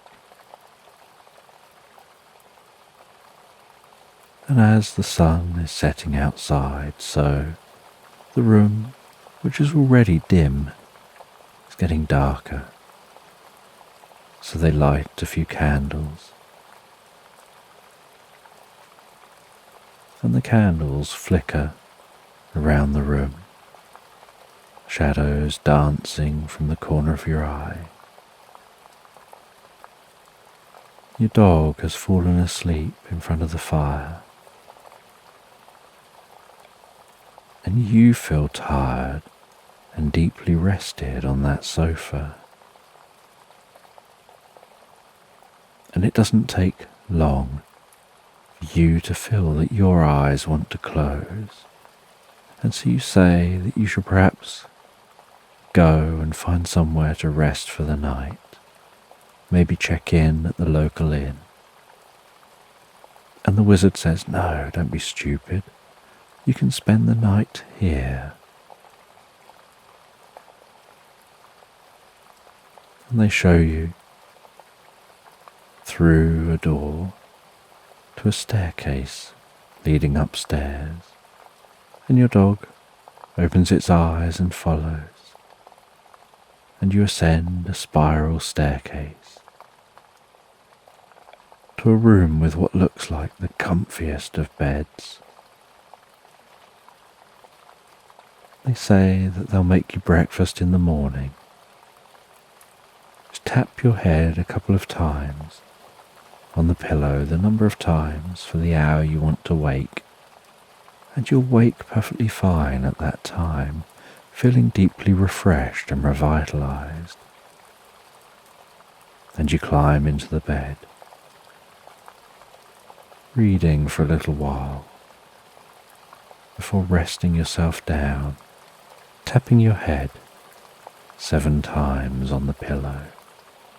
The 7th time sends you into the deepest, most pleasant sleep.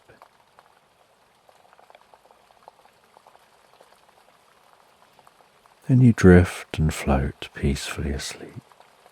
And while you drift and float asleep, so you have the most relaxing dreams. You dream of wandering over undulating hills.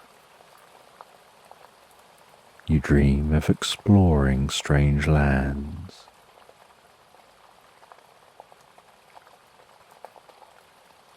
You dream of travelling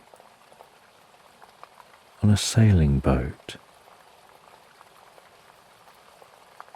through the lunar sea.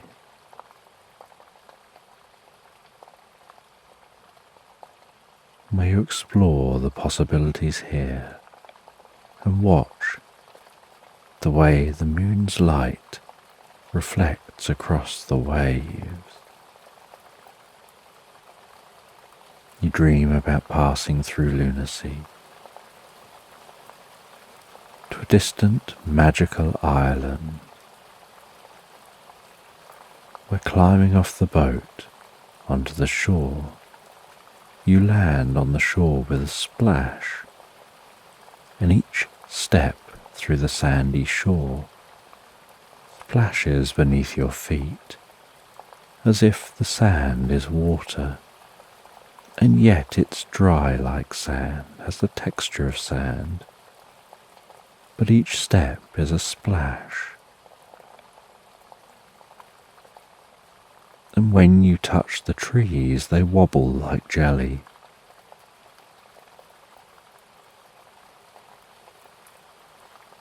And birds fly, flapping their wings backwards. And their chirps are made with inhalations rather than exhalations.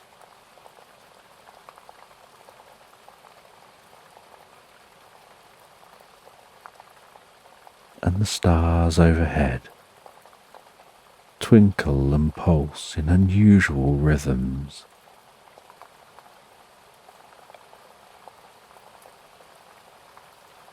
And the glowing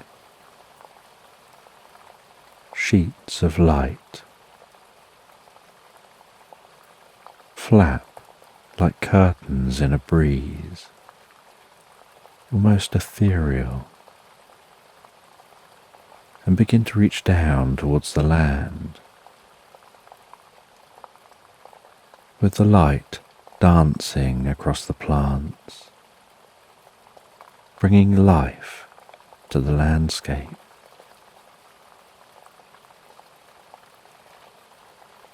And at the deepest point in the night, when the sky is darkest, the trees open their eyes, the grasses come to life, the plants mix and mingle and chat,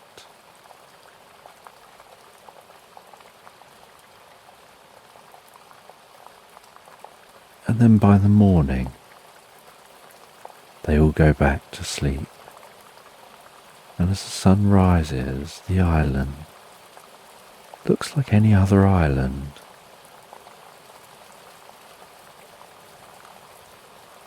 And you drift and dream these curious dreams as the night continues on, and in the morning you're awoken to the most pleasant smell of food being cooked downstairs.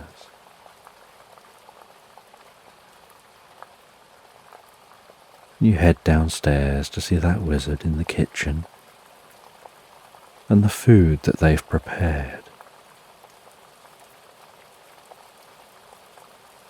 And you sit down and enjoy that food.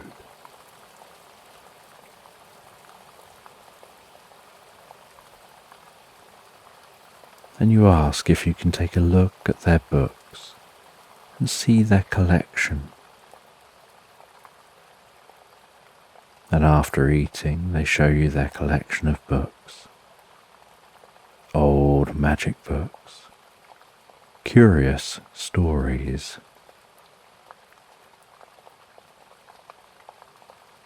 books about adventures and strange encounters, and a long-lost history of the world, unknown to most mortals nowadays.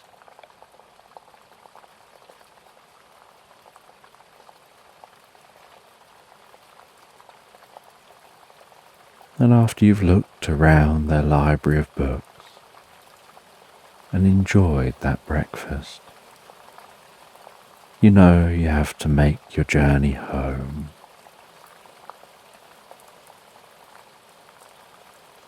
And so with your dog you set off. You begin to walk the journey home. And you're not far out of town when you spy the horse, who trots over to you. You realise you still seem to be able to talk to and understand animals. And they talk back and forth with you.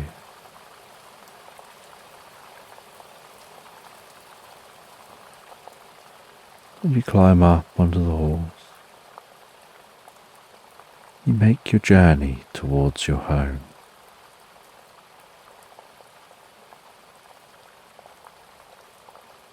You head along through the meadow.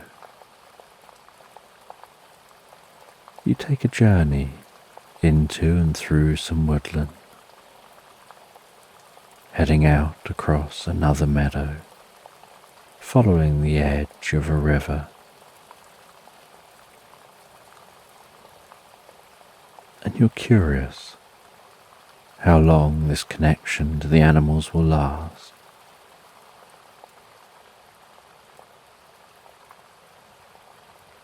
And you're also curious about the magic contained within the wizard's shelves.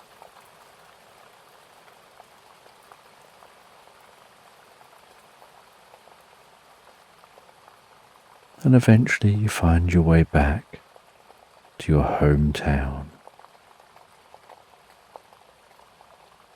And the horse continues the journey all the way with you.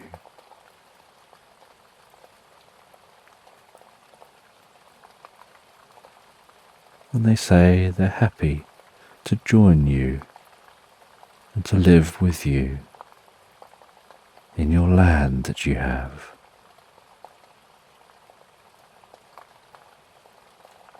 And as you work mainly as a courier, travelling messages here and there, and you've always been happy to just walk wherever, taking your time to go from A to B at a leisurely pace where you can really enjoy the journey, where you can ponder your own thoughts rather than rushing from place to place and missing the journey in between,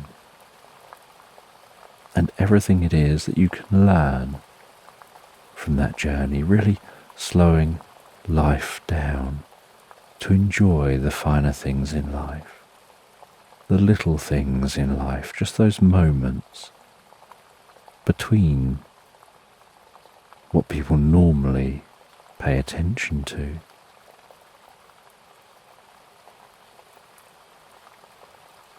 Where you really feel a sense of discovery,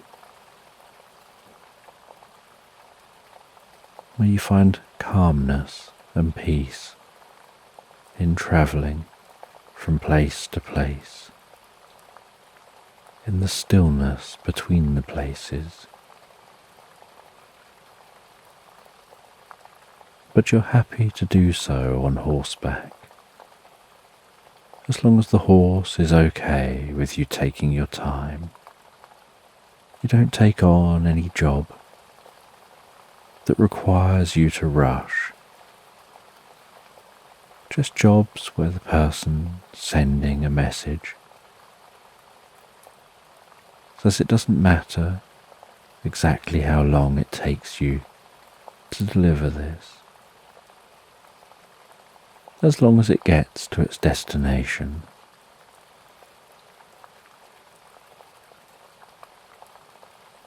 And yet you always like the idea of returning home to your own sanctuary, your own safe space, your own little bit of the world, set up and designed how you want it to be, where you can deeply relax.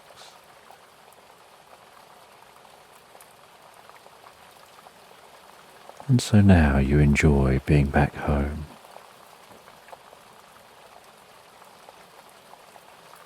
You enjoy a comfortable meal, and then relaxing out the back of your home on a swinging bench, looking over land, watching as the sun sets, listening to the sounds around you, feeling a deep sense of peace, curiosity, at what future missions you might be sent on, never knowing where you're going to explore from day to day.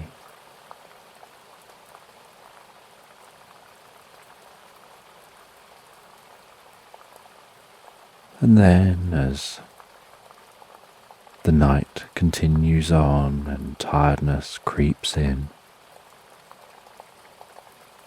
you head back into your property, you head up to bed.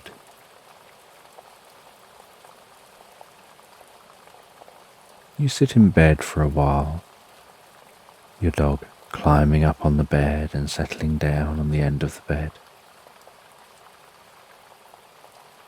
You read a book for a little while, absorbing yourself in the story in the book, following someone else's journey for a while. And the whole time you're reading, so your eyes get heavier and heavier, until eventually you put a bookmark into the book, you rest that down beside you, you snuggle yourself down under the covers, tuck yourself in warmly and comfortably, and you begin to drift asleep. And as you drift asleep, so your mind wanders and dreams, and takes some time to stroll through different dreams towards deep, healing, recuperative sleep, cycling through deep, recuperative sleep and dreaming through the night, as you easily and effortlessly drift soundly and peacefully asleep all night long into Slumberland.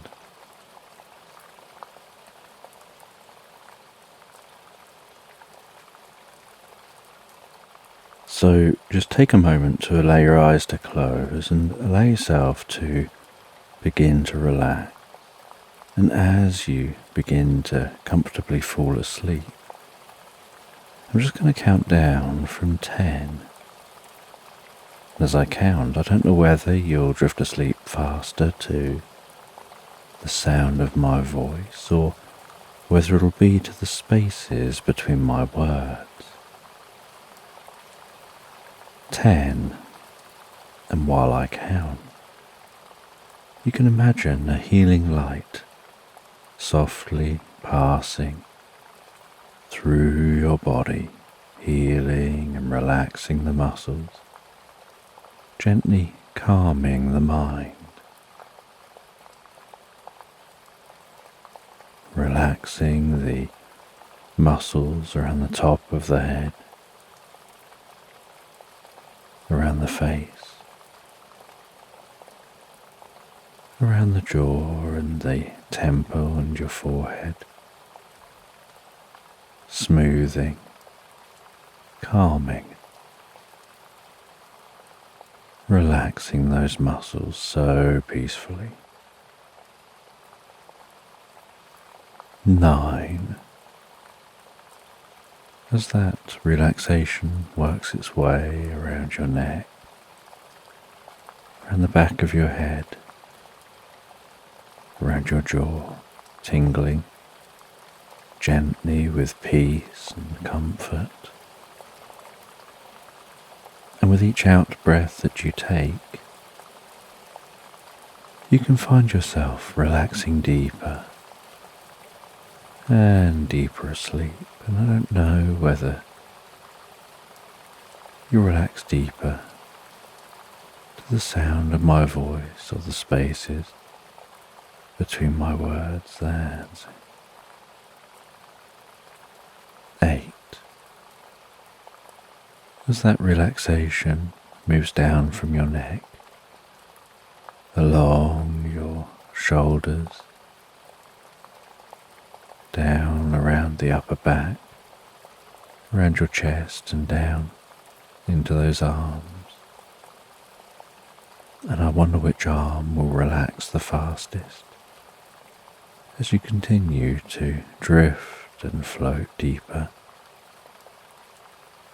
and deeper relaxed asleep. As the relaxation continues moving down those arms towards those fingertips.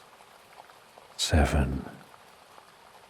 The arms can perhaps feel heavier or lighter, or maybe some other sensation as they drift deeper and deeper.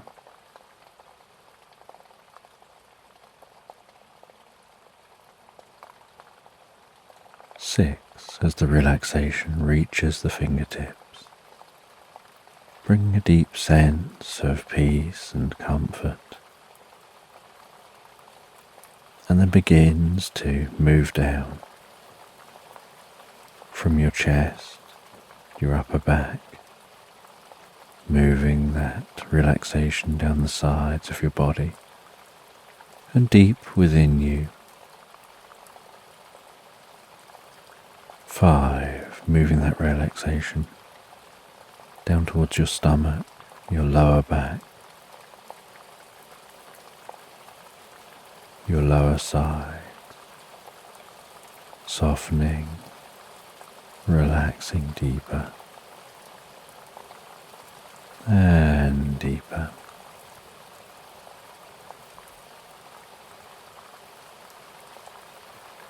4. Moving that relaxation down around your bottom, around your legs, carefully moving the relaxation down towards your feet.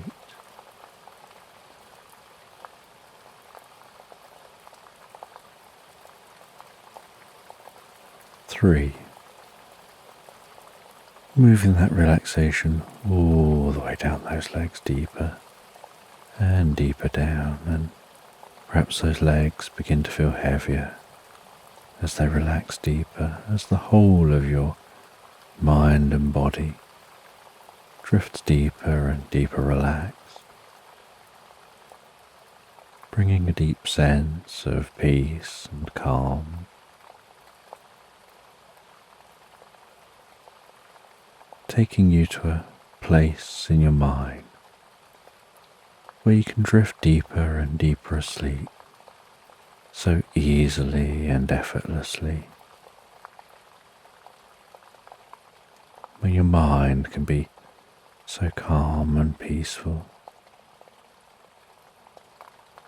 Sleep just seems to draw you in, where your mind slows right down. That's it, all the way to, as the relaxation spreads around the lower legs, around your ankles and deep down into your feet.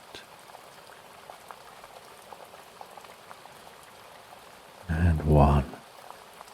Feeling the relaxation passing through your whole body like a wave of peace and comfort.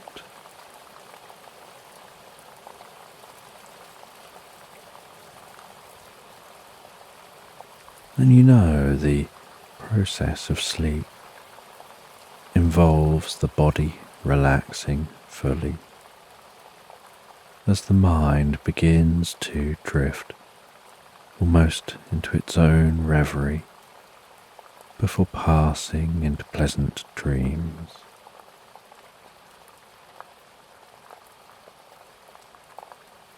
And as you continue listening to this, and we move into the story, so you can sleep deeply, sleep soundly, and sleep well all night long.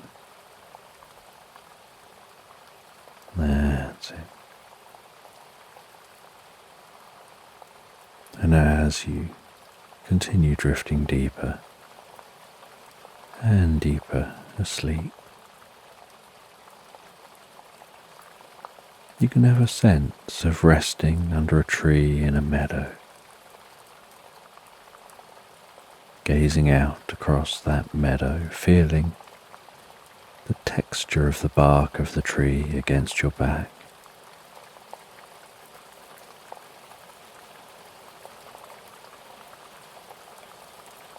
And while you rest there, feeling deeply relaxed, listening to the sounds of birds, watching butterflies flitting from plant to plant, hearing the rustling leaves of the tree overhead, so you can feel a deep sense of peace and gratitude for where you are, the experience that you're having.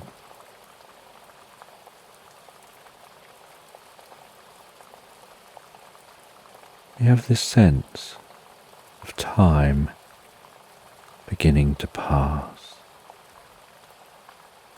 and as you rest there, deeply relaxed,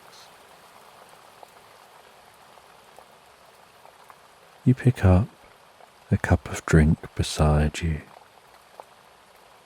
feeling the weight of that cup, the size of that cup in your hand, and how you choose to hold the cup as you raise it up towards your mouth,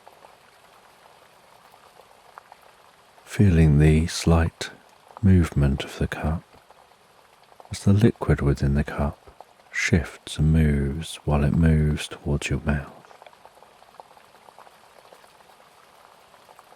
Feeling the temperature of the cup through your hand and the temperature of the liquid as you begin drinking, the sensation of the lip of the cup on your lips,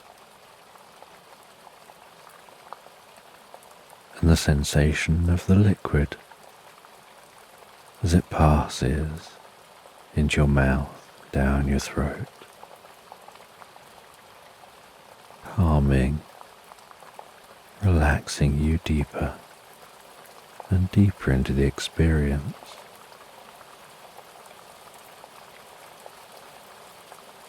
And although you have this sense of time passing,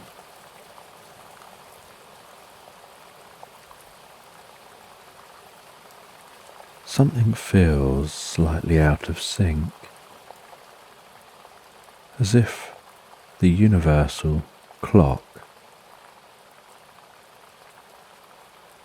is moving faster than expected, yet you're remaining still in your bubble at your own speed. So from your perspective, it's as if everything around you begins to speed up, and your perception speeds up with it, to help it still maintain a normal look.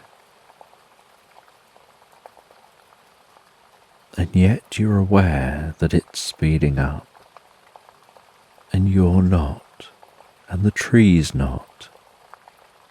The tree and you seem to be almost in a time bubble, watching time pass out there. And as you watch time passing, you see the sun passing across the sky. You watch as that sun begins to set.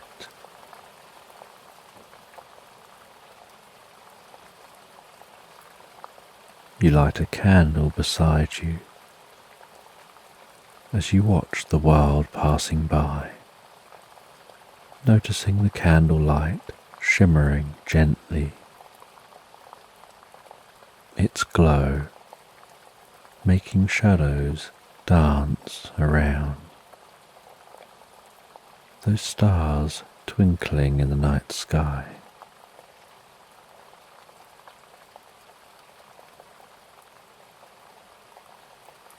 You watch as deers enter the meadow, relax among the grass, then leave the meadow. The stars begin to fade as the morning light glows brighter and brighter, and a new day dawns.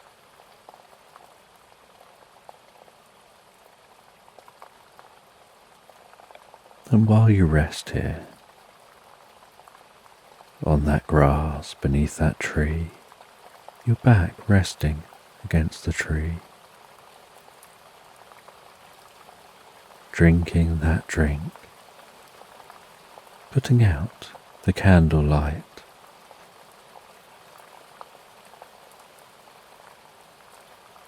you decide that perhaps you should investigate this time anomaly. Stand up, and you can see the gentle shimmering of the bubble that you're within as time continues passing outside this bubble, and it's giving you a chance to see and appreciate time as it passes.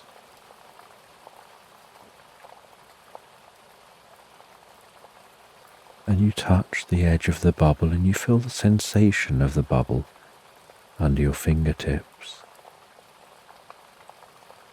A slight tingling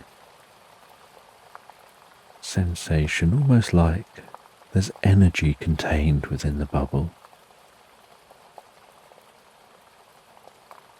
That sensation like touching a soap bubble that doesn't pop.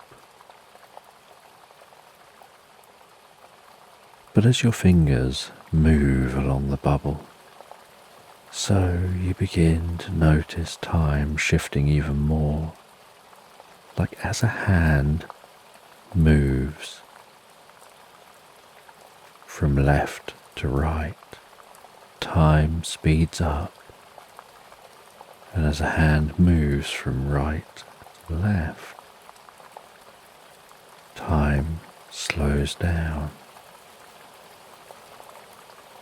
And if you move your hand far enough to the left, time begins to reverse. And you watch from within this bubble as you move your hand and time speeds up. And you watch spring progress into summer, summer progress into autumn, and autumn into winter, and back to spring. You watch the way the seasons change. The different life and activity in this meadow as those seasons change. The changing height of the sun, where it's lower in the sky as it approaches winter, and it begins raising again, being at its highest point in the summer. You see the different birds coming and going, different animals exploring the meadow. You see the night sky, auroras,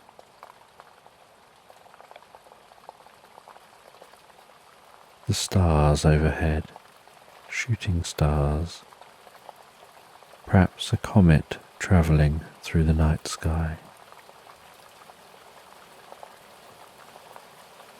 You feel a deep sense of curiosity with this experience.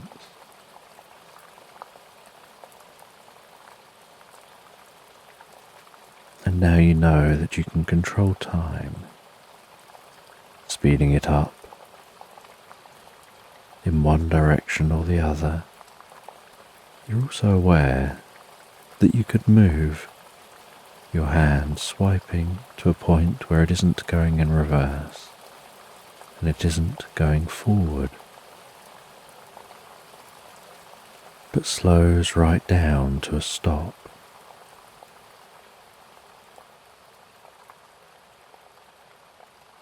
And you slow time right down to a stop.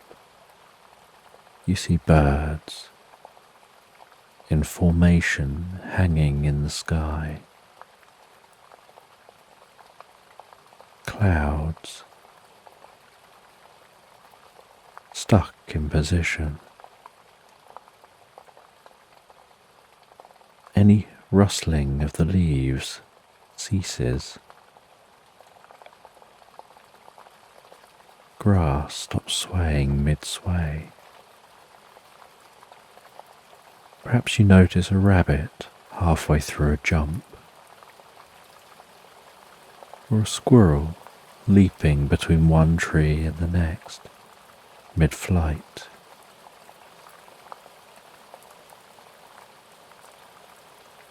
You're curious what it is you can learn from this experience of watching the world from within this bubble,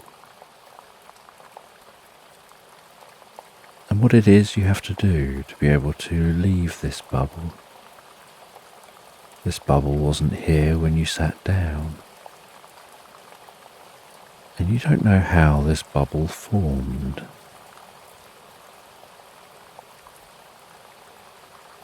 And you start the time moving again, watching as it ticks on, 1 second at a time, each second into the future. You hear the rustling of the leaves overhead as the wind softly blows a breeze.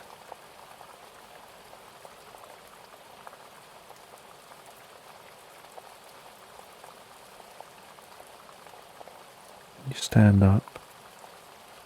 You walk around the tree, touching the bark as you go, feeling the texture of that bark. You notice, as you stand under the centre of the tree looking up into the branches, that it looks like that bubble is emanating from within the tree, almost like a magnetic field emanates from a bar magnet. And you're curious whether you can stop that field so that you can leave from by the tree. As you climb up into the tree, and you find within the tree a small box wedged into a crook of the branches, and that small box has a gentle hum. And you pick the box up, you examine the box, you find a button on that box, and pressing that button stops the humming, but also makes the force field drop. And as the bubble fades away, So you descend back down the tree, and you've noticed that everything beyond the bubble has reset to the time it was in the same time period as the time of the tree. So the time within the bubble and the time outside the bubble seem to have reset to be the same. And you wander through the meadow, and as you walk through that meadow, feeling the grass underfoot, smelling the sweet scent of flowers, you want to know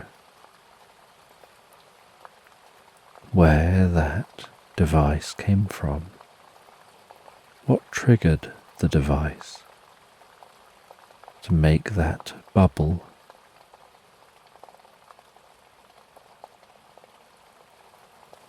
And to explore the experience that you had, to try and process that. And as you walk through the meadow, so you can notice that this early morning, the drops of dew dotted among the fronds of grass. You hear the distant sound of ducks quacking to each other, and an even more distant sound of an early morning church bell.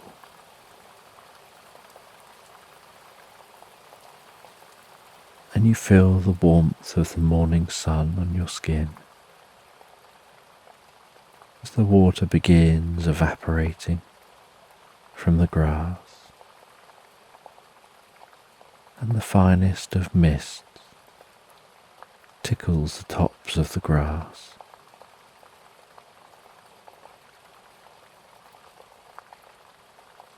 And you continue walking through this meadow, past some rabbits chewing on the grass.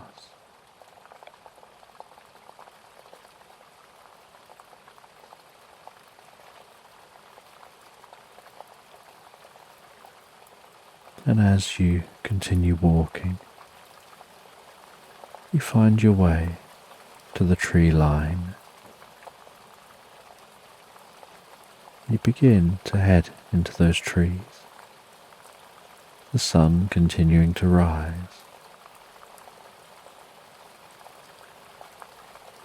And the sun's light creeping through the trees, shards of light dancing delicately in the breeze.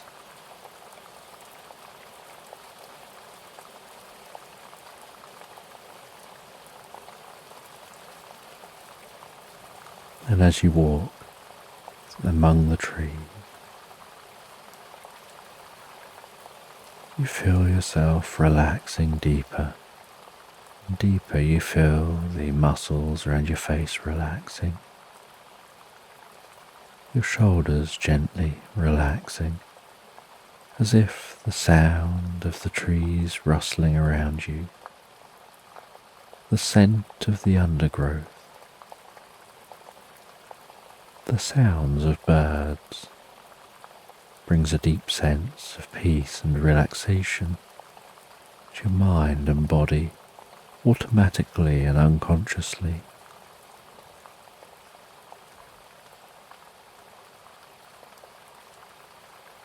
And you stop after a little while. You rest on a fallen down tree, which has left a slight clearing here among the trees.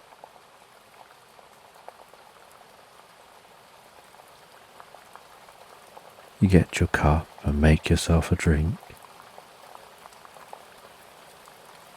and while resting there, occasionally drifting into a reverie.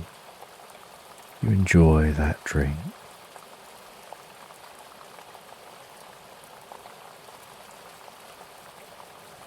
And you think that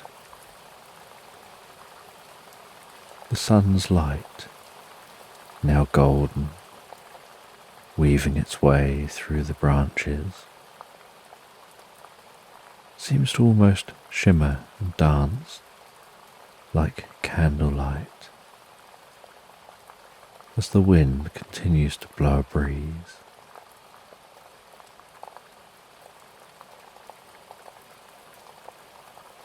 And after relaxing for a little while here, you continue on your journey,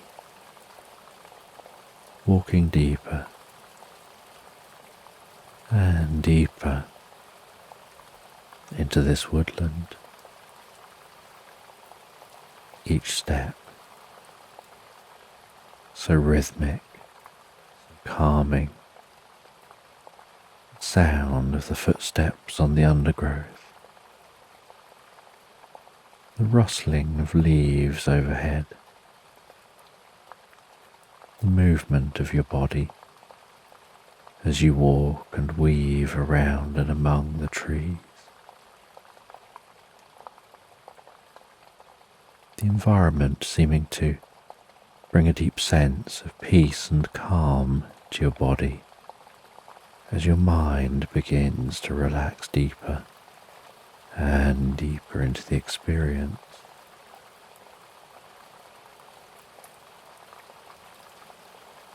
And as you continue relaxing deeper,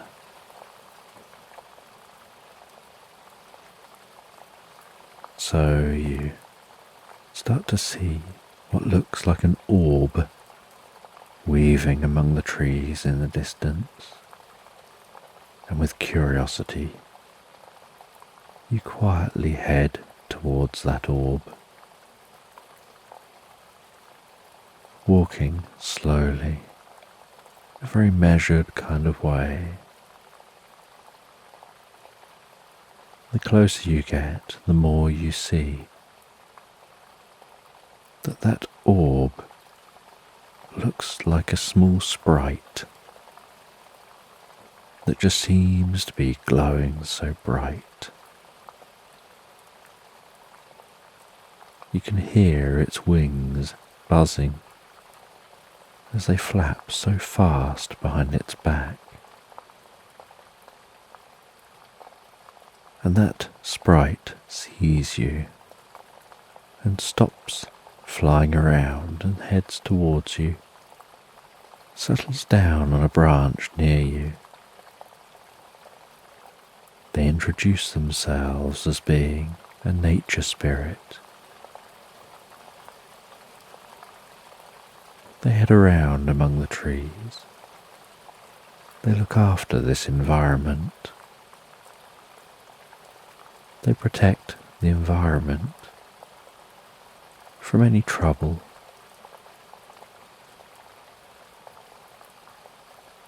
They're curious who you are, why you're here, and you explain about that box and about the shift in time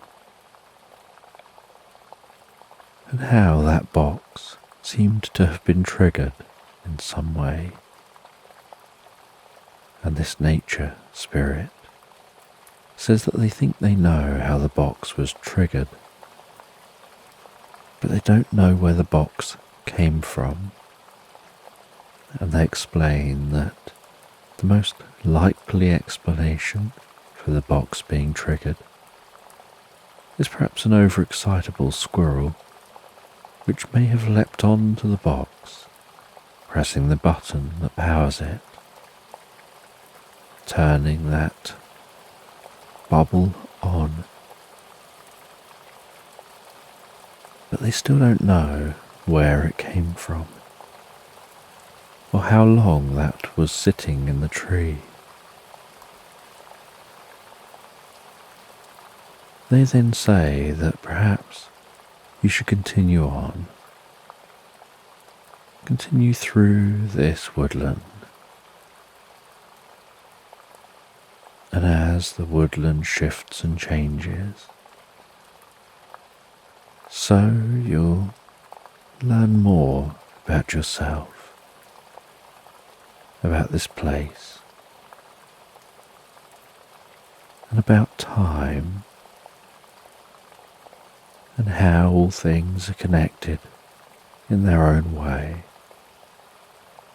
and answers can be found. And so you continue on through the woodland, and as you continue on, so the sun continues to pass across the sky,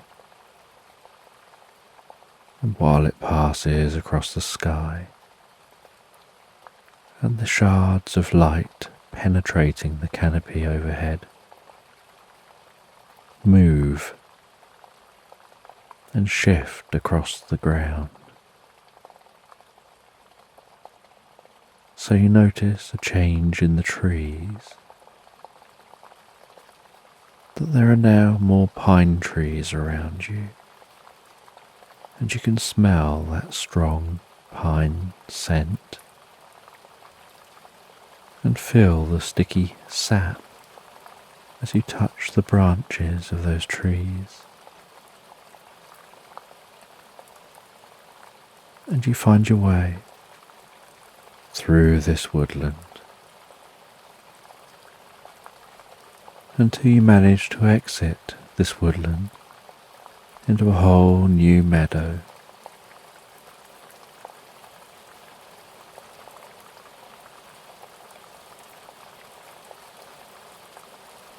Then you walk through this meadow as the sun is just beginning to set.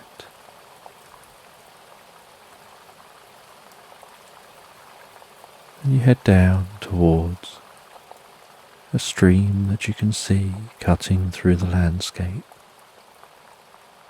the setting sun glistening across the surface of the water, the trickling sound of the water.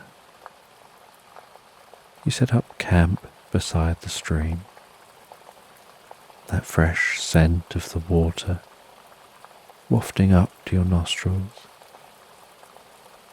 You light a campfire. You enjoy something to eat and drink. You watch as the light of the fire dances before you, shimmers on the surface of the water, crackles, makes shadows leap around.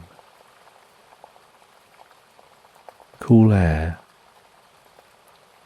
wrapping itself around your skin, breathing that in and out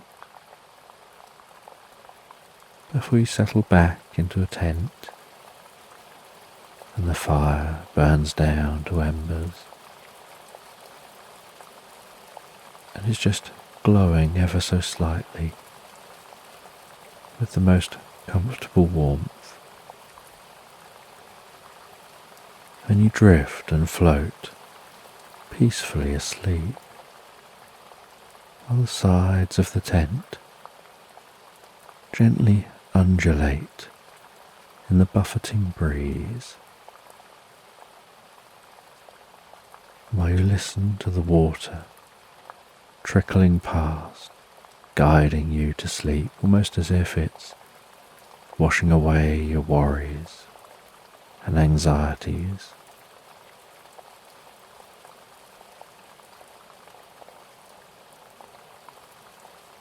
And while you relax and drift and dream, you dream of being in a bubble,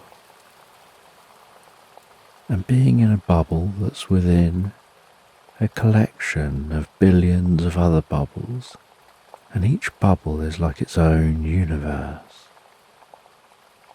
As if space is filled with bubbles, and each bubble is a universe of its own.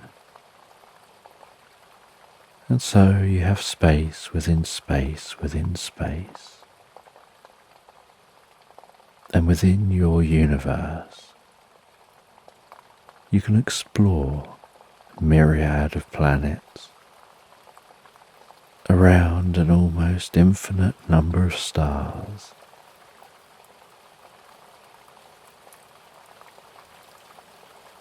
And you can see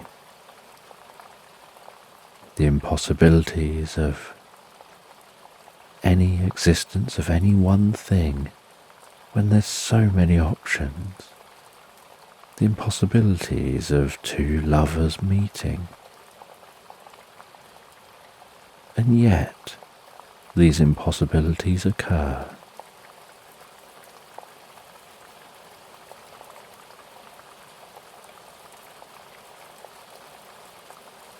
And within your bubble, you focus your consciousness on one point, and you find yourself drawn to a strange new world. And as you settle on that world, and you begin to explore, you're aware you're now just a tiny speck, deep within a bubble within bubbles, surrounded by more bubbles.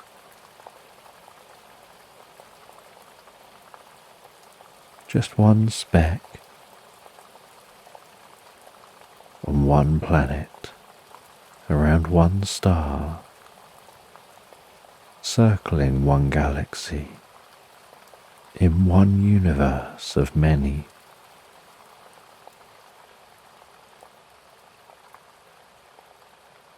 And although you feel small here, you're aware of your connection, the thread that weaves through you all things and connects all the universes. Even though consciously, you'll never be able to understand all of that. It's just something that you're grateful for. That deep inner knowledge and wisdom. The unknowing knowing.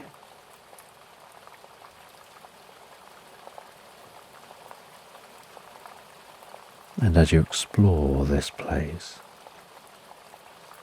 you meet curious creatures you've never seen before. You see mushrooms that glow and sparkle in the breeze. You watch as an unusual toad-like creature leaps through the grass of this meadow, leaving behind a trail of light, before diving into a pond.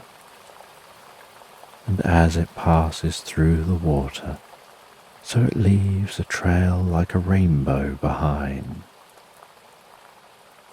Wrapped in bubbles, it swims deeper and deeper into that pond.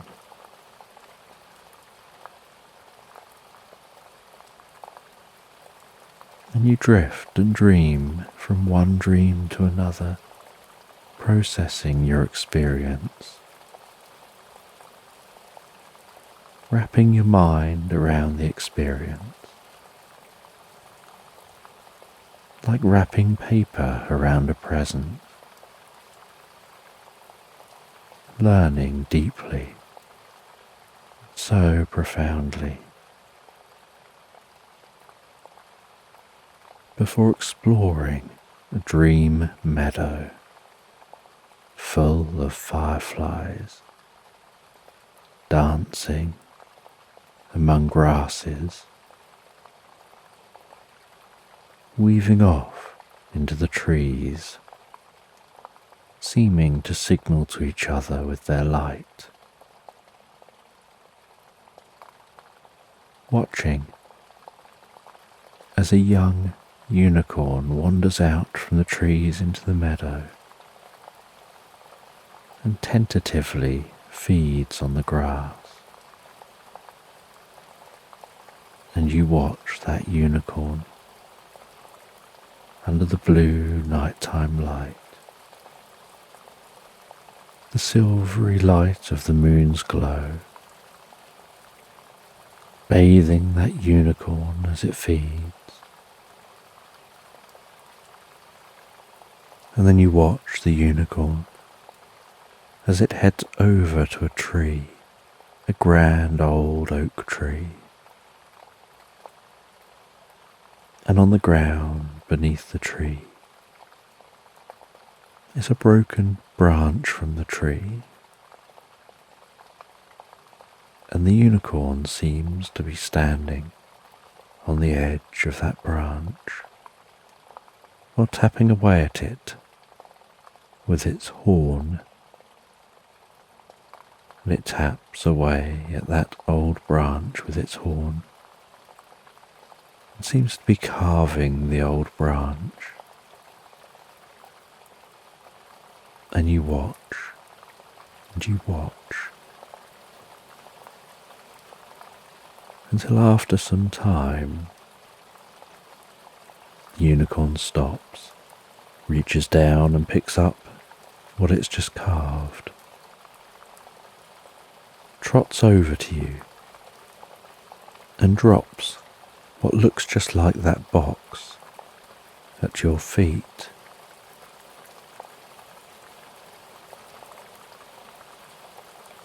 And you pick that up, and somehow you know you understand that this is your answer. Your unconscious has solved the riddle and shared the answer with you as to where the box came from.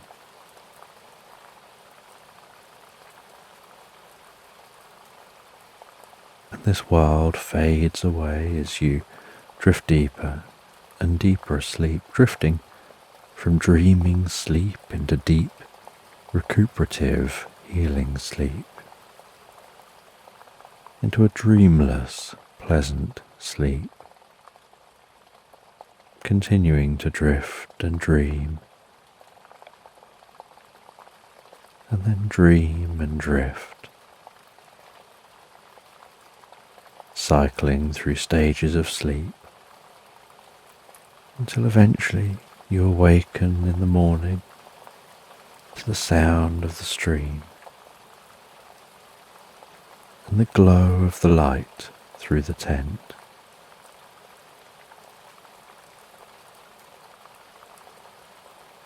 And when you awaken and open the tent and feel the cool air, you relight the fire.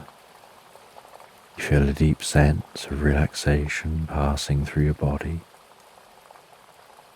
You cook yourself something to eat. You warm up a drink. You take that cup in your hands and bring that drink to your mouth. You drink that drink and feel deeply relaxed.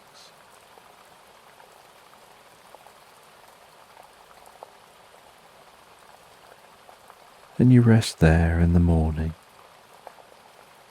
preparing yourself for the journey ahead.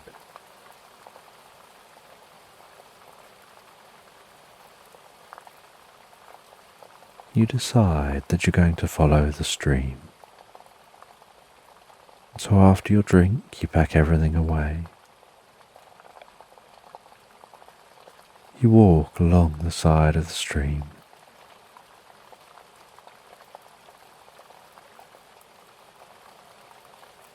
And as you walk along the side of the stream, so it flows into a larger river. And the river gets wider and wider. And you continue along the edge of this river, the sound of the water keeping you company as you go. Clouds passing overhead. And while walking, you feel like there's a presence around you, someone watching over you, or perhaps something. And then in a tree you spy a wise owl, and the wise owl greets you and talks to you about the journey you're on, and seems to know about the dreams that you had. It supports you in better understanding your discovery.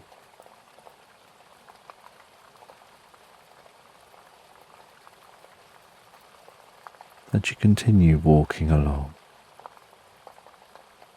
and the owl for a time flies alongside you, flying much faster than you're walking, so it often flies and circles round as it talks. It then lands in trees and then flies and circles round.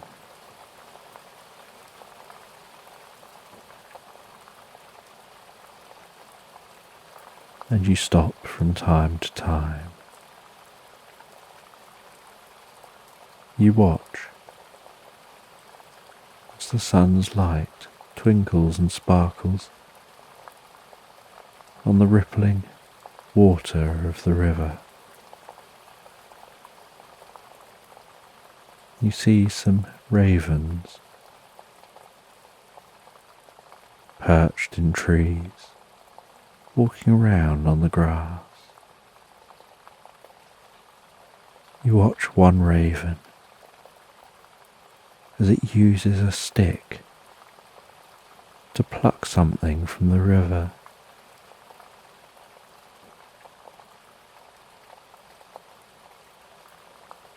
You spot out the corner of your eye a random four-leaf clover among the grass, and pick that four-leaf clover, feeling that it's lucky. Place that within your pocket.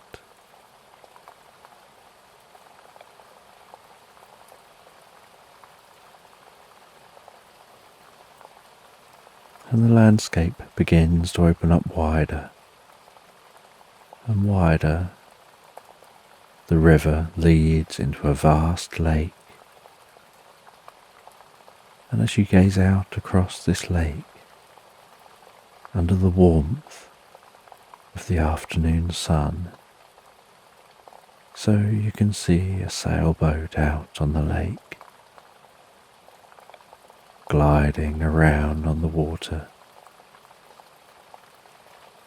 You can feel the warmth of that light on your cheeks, and when you close your eyes and face the sun, so it feels like that soothing light is passing its healing energy through you with each breath that you take, as if the healing, soothing light is pulsing and flowing within you, deeper and deeper, more relaxed with each moment.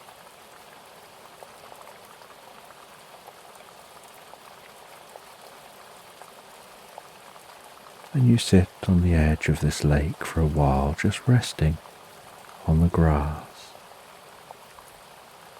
water lapping so gently on the shore, exploring the environment.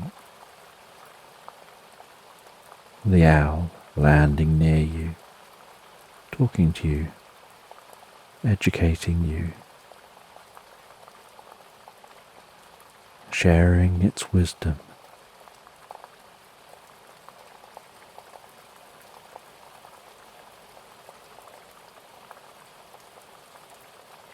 And in this environment, you feel a deep sense of safety, security, and curiosity.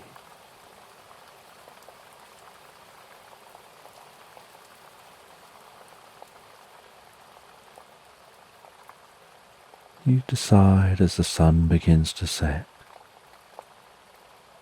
just to stay rested here. You set up your tent here. You light a fire. make yourself a drink and enjoy that drink.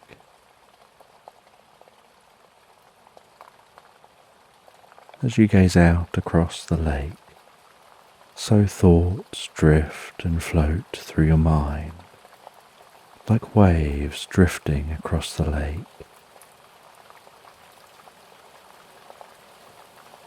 You hear the nighttime sounds set in.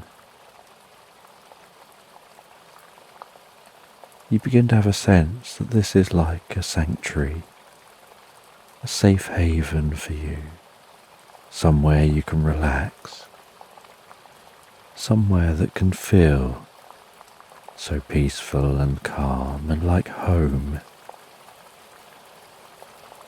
as if there's something magical about being out in nature. Distant trees, leaves rustling gently in the breeze,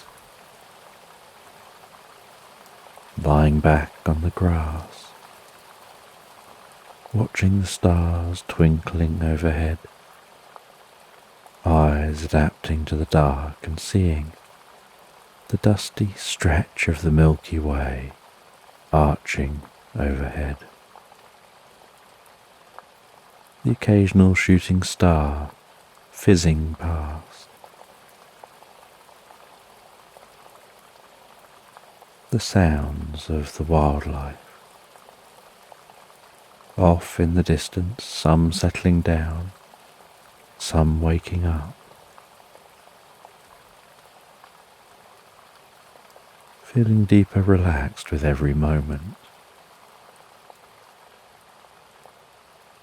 Gaining a greater sense and understanding of that object in the tree.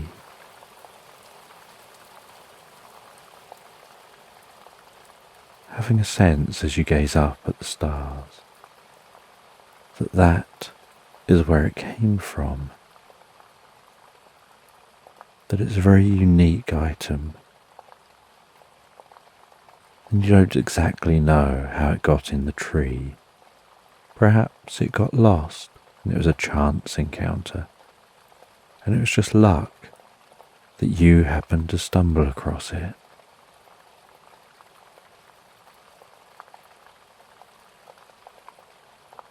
And you can hear out on the lake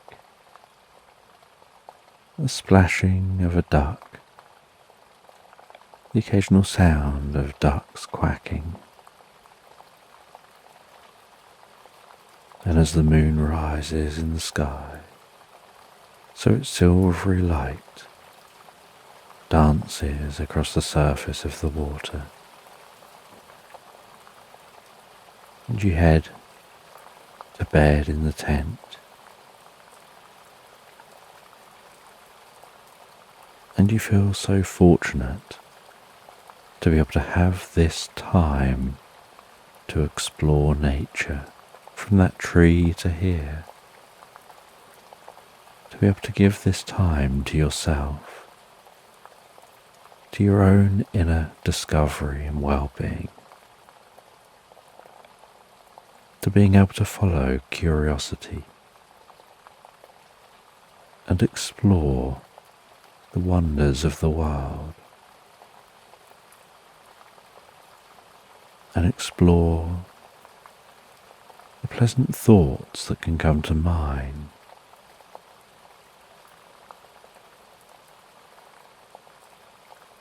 And the later it gets, the more you decide to settle back into the tent once more.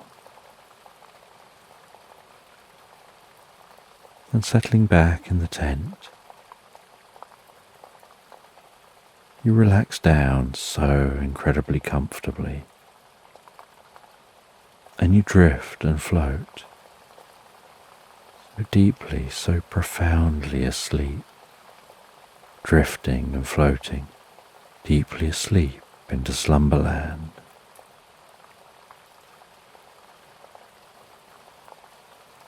So just take a moment to allow your eyes to close and allow yourself to begin to relax. And as you begin to comfortably drift asleep. I'm just going to count down from 10 in the background. And while I count down from 10, you can have a sense of a healing light passing slowly and softly through your body,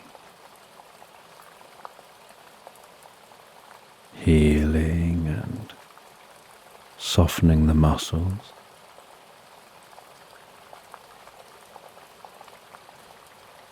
and calming the mind.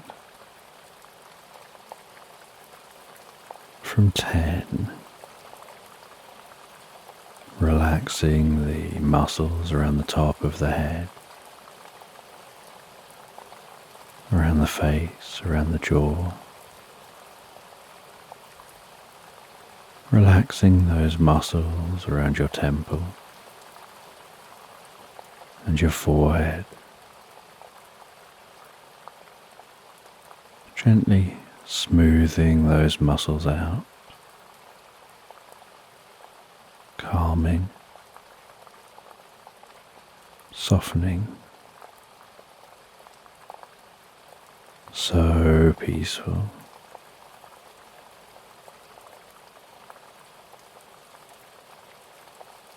Nine. Just allowing that relaxation to slowly work its way around the back of your head, relaxing down the back of your neck, perhaps tingling so gently with peace and comfort.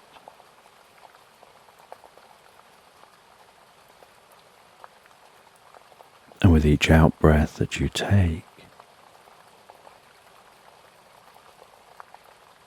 you can perhaps find yourself relaxing deeper and deeper asleep.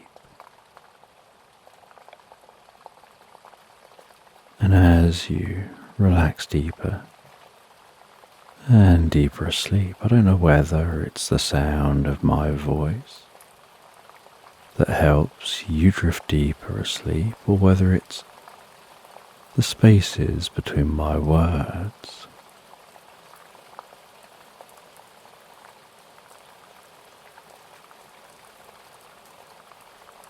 Eight. And as that relaxation moves with the next out-breath, down your neck, around your neck, deep within you, drifting, floating, deeper and more peacefully relaxed.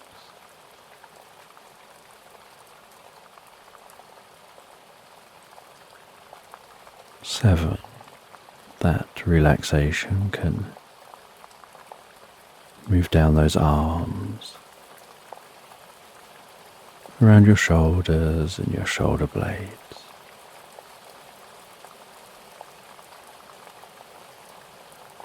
Softening and relaxing the muscles. Perhaps making those arms begin to feel heavier and heavier, just as the eyelids can feel heavier and more relaxed. 6. With that relaxation moving down those arms, it can begin to reach the fingertips, bringing a deep sense of comfort and peace to those fingers.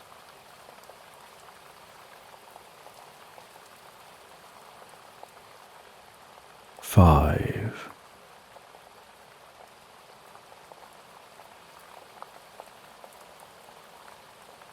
relaxing down around the chest, the upper back, then deep within you.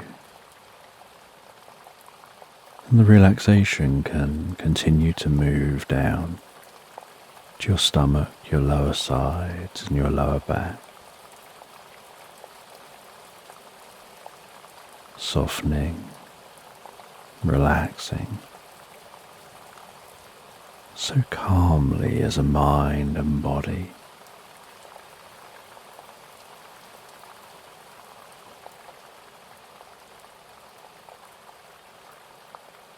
Four, with the relaxation moving down around your bottom and around your legs, carefully moving down towards your feet. 3,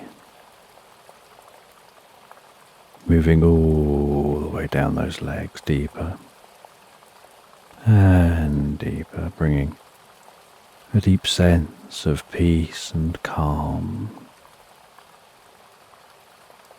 taking you to a place in your mind where you drift deeper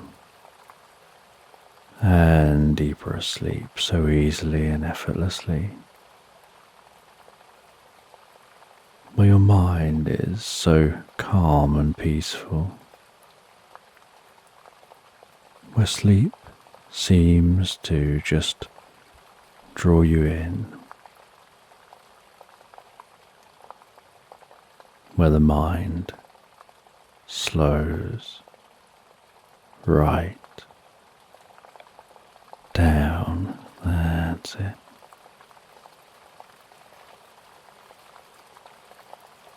Two, as that relaxation spreads around the lower legs, around the ankles and down into the feet. 1, feeling that relaxation as it flows through your whole body like a wave of peace and comfort. And you know the process of sleep involves the body relaxing fully as the mind begins to drift almost into its own reverie before passing into pleasant dreams. And as you continue listening to this, and we move into the story, so you can sleep deeply and sleep well all night long.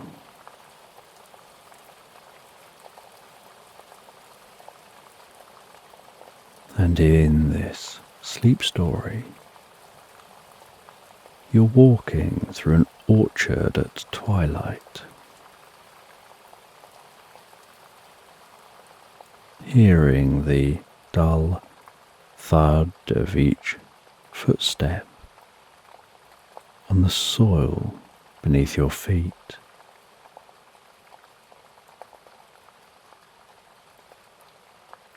And the soft rustling of the leaves on the trees as the wind calmly blows a breeze.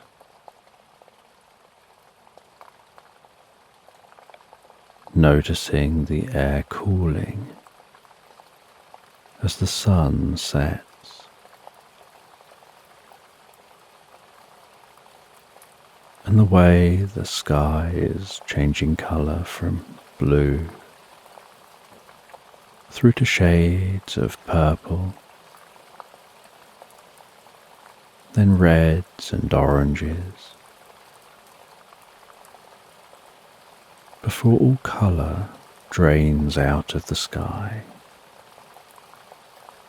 leaving behind the most beautiful dusting of stars dancing gently overhead on a moonless night.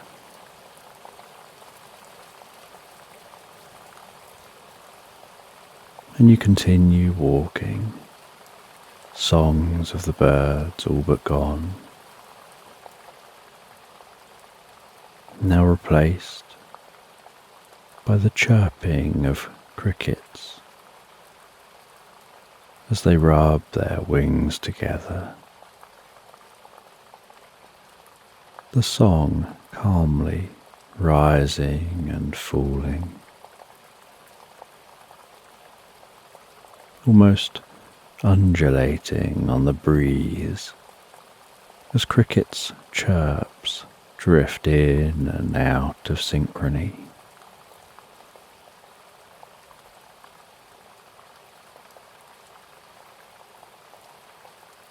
And after a while of walking through the fresh, cool countryside air, you could notice the lights of your cabin gradually come into view.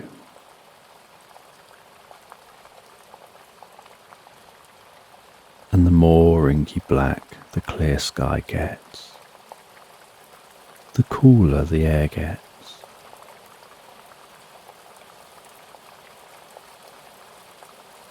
And although calming and beautiful outside at night time,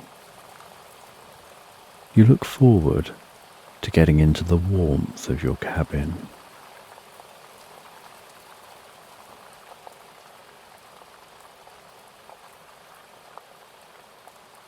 And as you approach the cabin,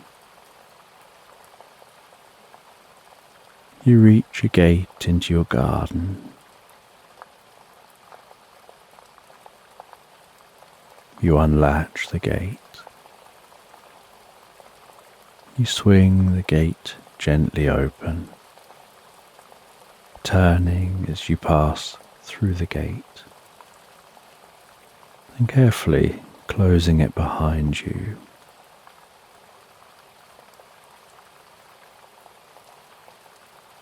Walking through the garden and up a step to your front door.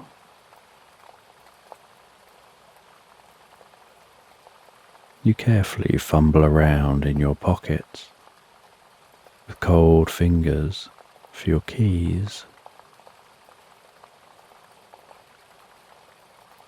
Feeling the metal of the keys and instinctively working the keys into position in your fingers, even as you're pulling the keys from your pocket, ready to open the front door. Fingers slightly numb as they grip the key, jabbing and scraping around the lock slightly clumsily, until the key finds the keyhole and slides in, feeling the sensation of that key entering the door in small jumps as the serrated edge of the key pushes and works its way past the lock pins until it's fully embraced by the lock.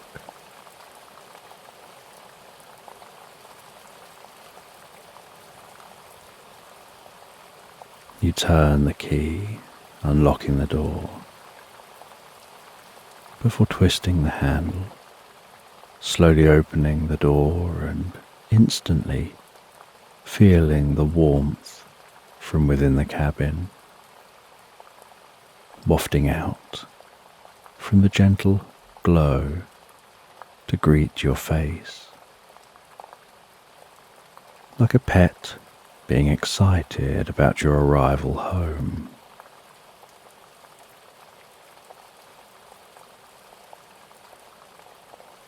You place your keys into a small pot beside the front door. You take off your shoes, placing them down against the wall by the door.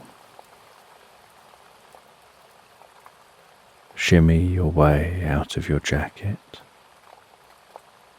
twisting it around and hanging it among a few other jackets on a hook, about head height on the wall by the front door, and walk from the entrance space across the soft, thick, warm carpet towards the kitchen area.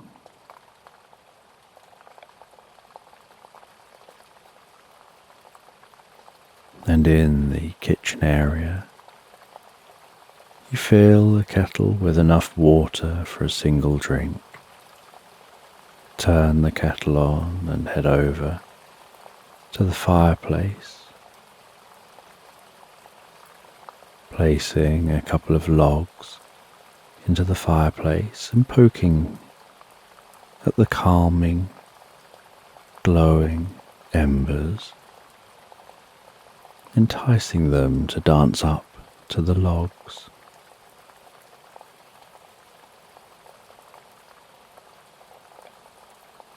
You watch as a few of the embers take hold of the log, and the fire begins to slowly crackle to life. As the kettle begins to bubble loudly behind you in the kitchen, before switching itself off.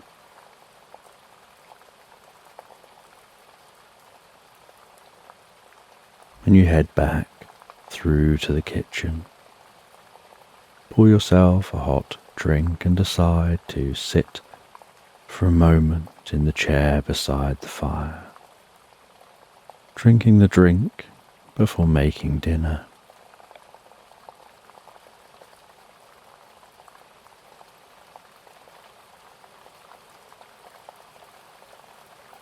And you sink into that most comfortable chair, wrapping your hands around the mug,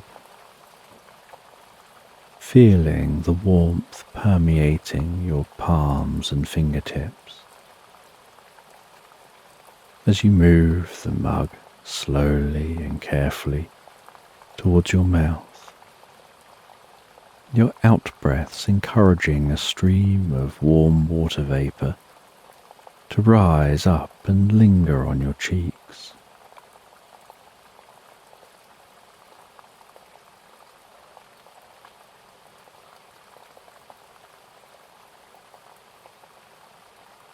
And with each sip of the drink, you can feel the warmth of the liquid travelling down into your body, warming your body and calming your muscles, your breathing slowing as you relax deeper and deeper without even trying.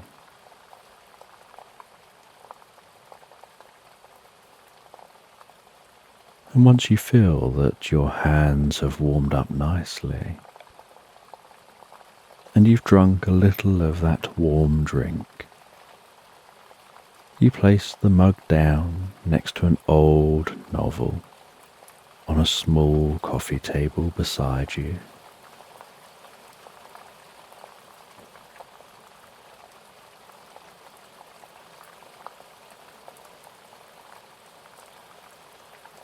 You pick up the novel, feeling the texture of the cover between your fingertips, the weight of the novel in your hand, getting a slight hint of the old book smell lingering under your nose. You turn to your bookmarked page and decide to read a few chapters as you finish your drink before making your dinner.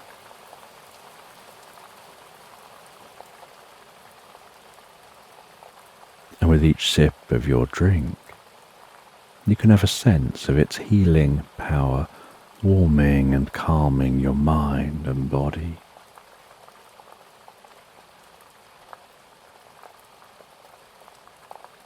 Then you open the book and begin to read. And it only takes a few pages of reading for you to find yourself deeply absorbed in the story once again. Almost as if you start off consciously reading, paying attention to each word, and then at some unknown point, you become one with the story. You no longer feel like you're reading, but rather you're experiencing the story as it unfolds, discovering that it's just unfolding automatically around you, with your mind playing out the story, almost as if it's a real experience.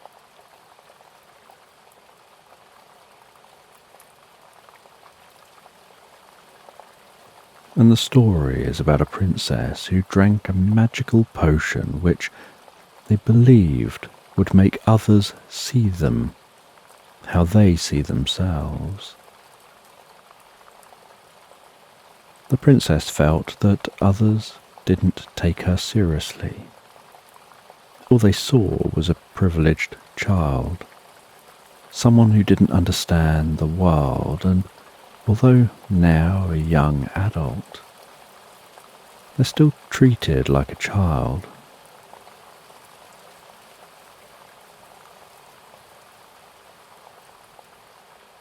She feels that she presents ideas to people and they almost seem to humour her. They listen and then metaphorically pat her on the head and tell her what a good idea, before continuing on as if she hadn't said anything.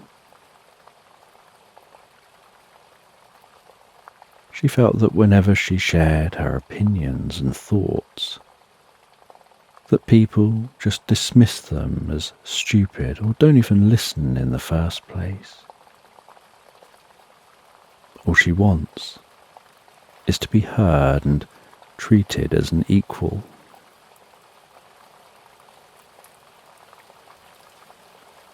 After drinking the potion, she sets off on a journey from the palace to the town hall in the heart of the nearby city.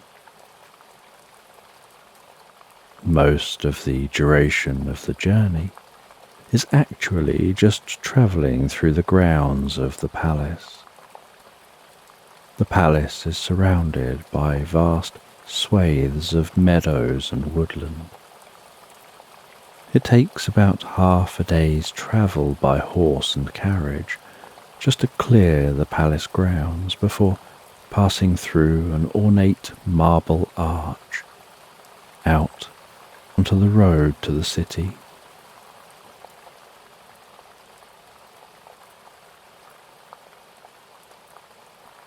The princess climbs into a glass carriage before the carriage pulls away from the palace. Two horses pulling the carriage, clipping and clopping away from the palace and into the surrounding grounds. From within the carriage, the princess gazes out over the landscape, the rolling hills and meadows, the distant woodland, the most beautiful blue sky and occasional wispy clouds. A buzzard circling high overhead, catching an updraft of warm air. A family of deer chowing down on the meadow grasses. The soft scent of wild flowers working their way to the princess's nostrils, evoking happy memories of times long past. The carriage continues on through the palace grounds, as the sun continues on ambling across the sky.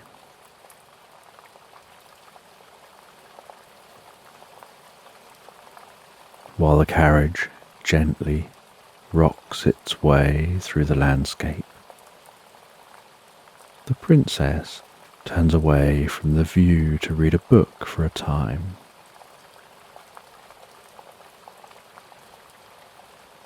She reads her favourite book, one which she has read dozens of times since childhood, about a snow angel.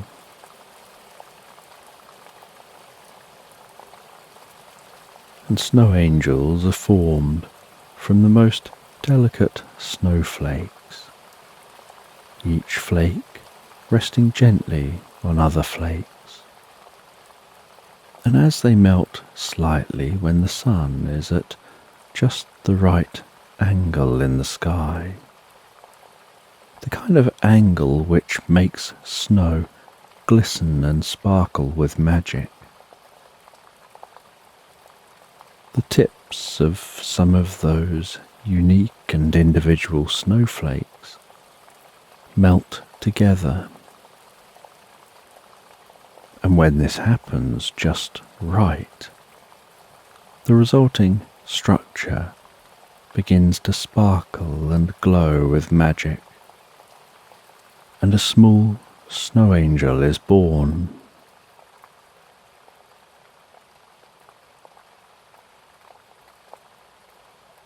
And these snow angels have one purpose: to go throughout the land, whispering kind thoughts into the minds of children and adults who believe. They bring hope and joy to the minds of those they communicate with. The snow angel in this story was drawn to a princess who lived in a palace in the heart of a distant land. The princess felt alone, trapped by rules and the expectations others had on her. When her carriage would pass through the land, as her parents carried out their duty, she could see other children playing with each other, yet she'd never played with another child. She didn't know what that experience was like, and dreamt of being able to laugh and play like the children she saw.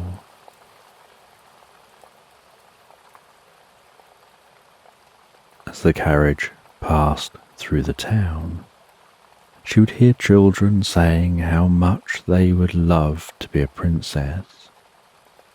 She was here wishing to be like them, just as they were wishing to be like her.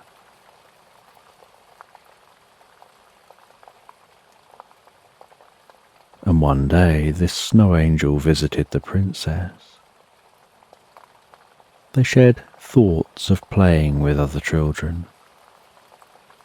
The princess became lost in the reverie, playing out in her mind. And on waking from her reverie, she had a thought. She needed to have a party for her next birthday, and all of the children in the land should be invited.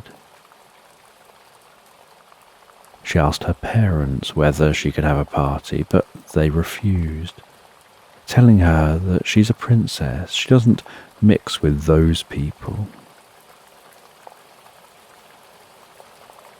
As she started to lose hope, the snow angel shared thoughts of a future where her parents will allow her to have the party. They just needed to know why this was important.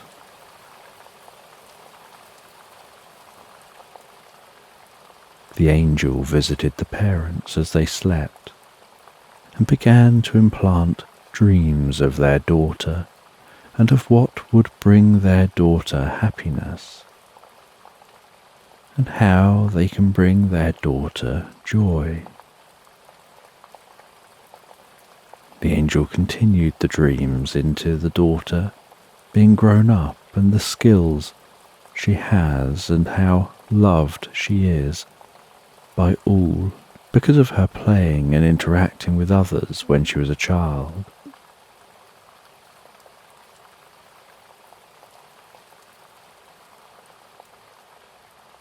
The next morning, the parents tell their daughter that she can have the party.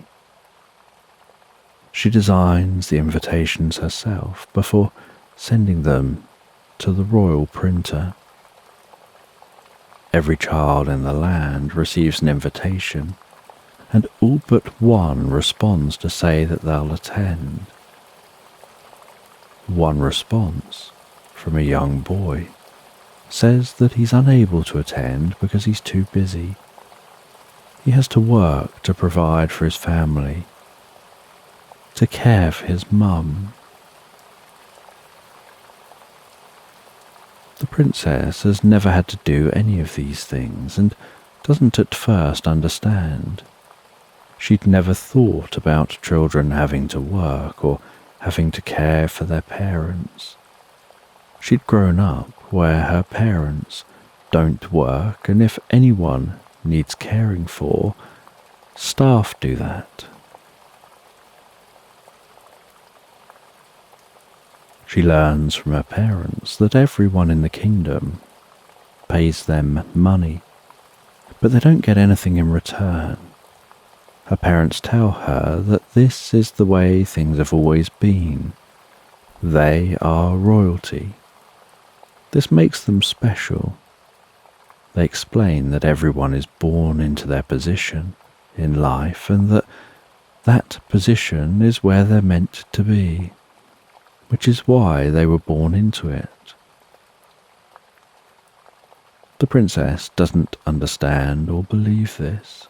If people are born to people who are born to people in certain situations, then if everyone treats it as this is the way things have always been and so must be, then her family will always be in this position and everyone else will always be in their positions.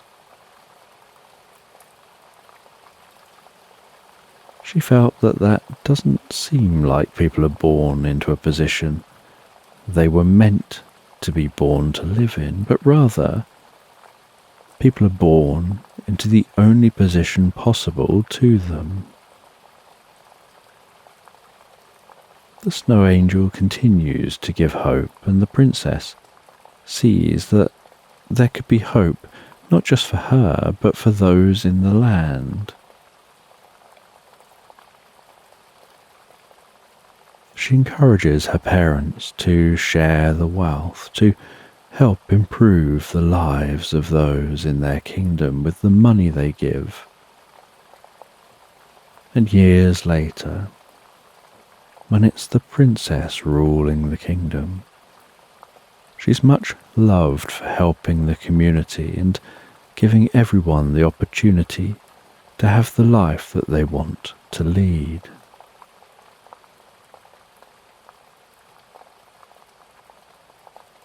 And the princess enjoys reading and rereading this book, seeing it as inspirational.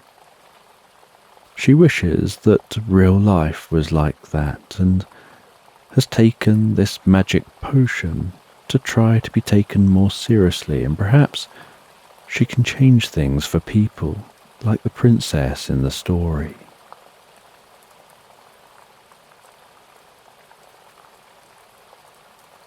The carriage passes into the woodland, beams of light dancing through the canopy, illuminating dust motes. And it takes many hours before finally making it out of the woodland and onto the road leading to the city.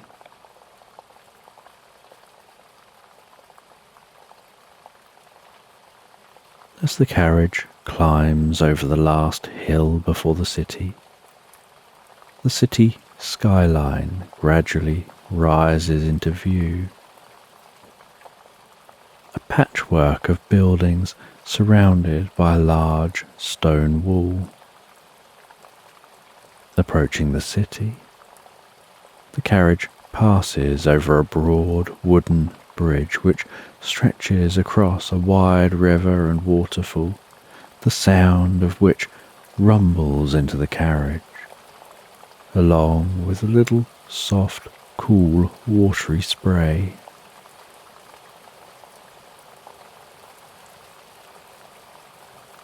And almost as soon as the carriage passes through the city walls, and the sound of hustle and bustle can be heard, with people busily darting around the streets, a place of life and activity with almost too much to look at. The princess wonders whether her brain can keep up with the amount of information her eyes are taking in. And eventually, the carriage arrives at the town hall. The carriage comes to a halt. The driver can be heard climbing down and walking to the carriage door, before opening the door, reaching a hand out to support the princess as she climbs out of the carriage and onto the street.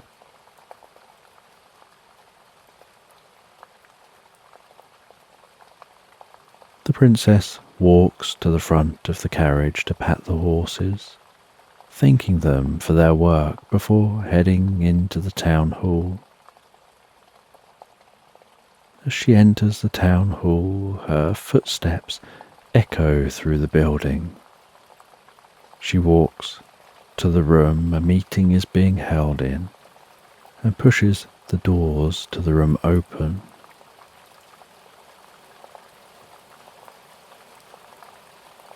As the doors open, so everyone in the room goes quiet. The chair stands up. They watch as the princess walks around the rectangle of tables to her seat and sits down. And once she's seated, so the chair sits back down and begins to talk. Not the chatter they were having before the princess entered, but now focusing on what the meeting is actually about.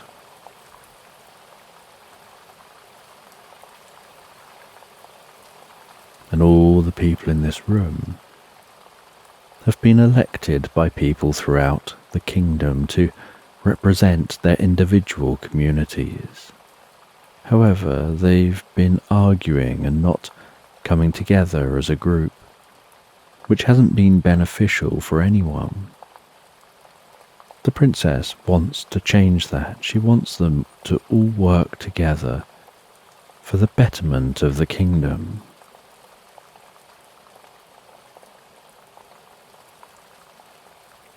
Once it's her opportunity to speak, she gives a rousing and passionate speech about community, about coming together and working together, about best representing those who put you here by finding common ground and starting from where they all agree, and looking at how they can be helpful to each other, rather than focusing on what they can get for themselves.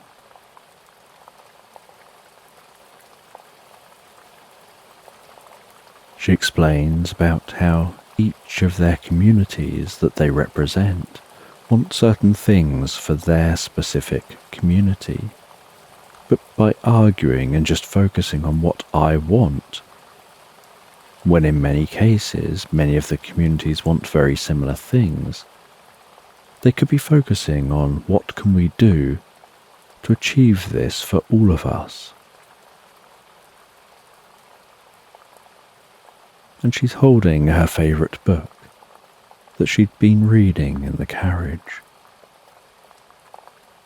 And she shares an overview of that book, sharing the points from the story that are relevant to this situation. She shares her vision for the future of the kingdom and how this can only happen if we all work together for everyone.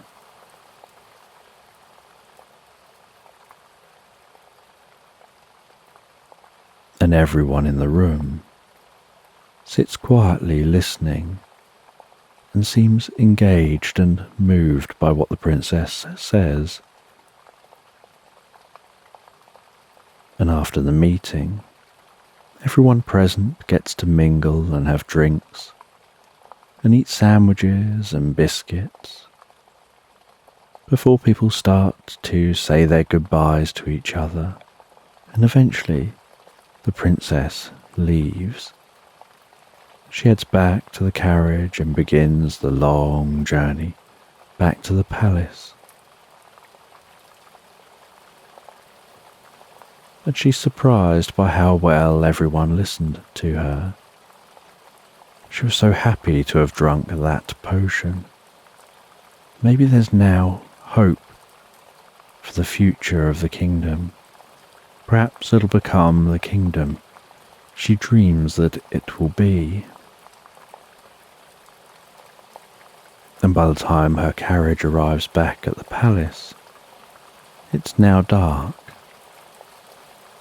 She heads into the palace, kicks off her shoes and rests in the most comfortable chair.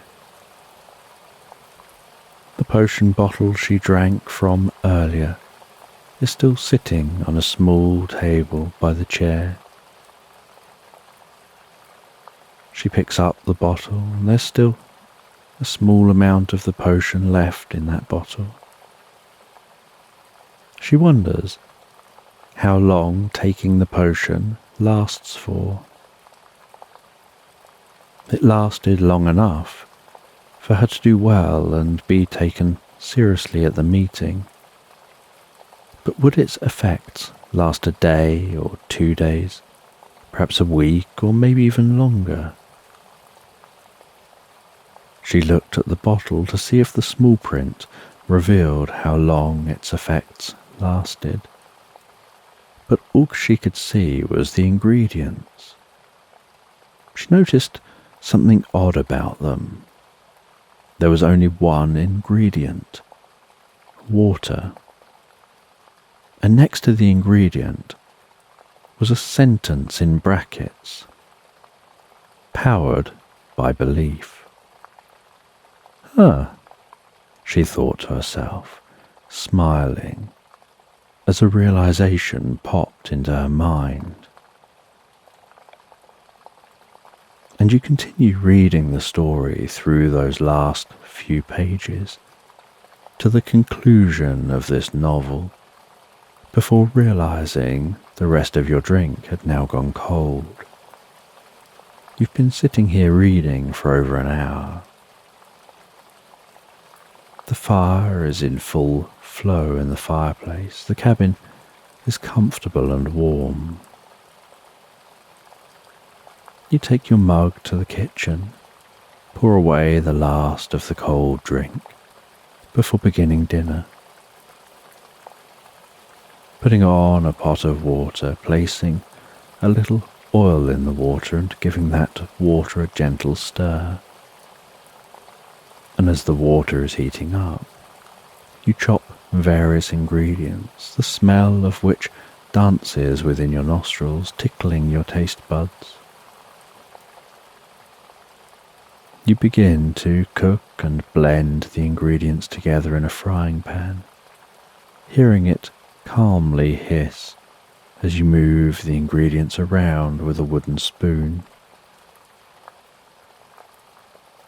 As the water begins to boil, so you place spaghetti into that water, fanning it out and watching as it starts to relax, go loose and limp and sink gently into the water.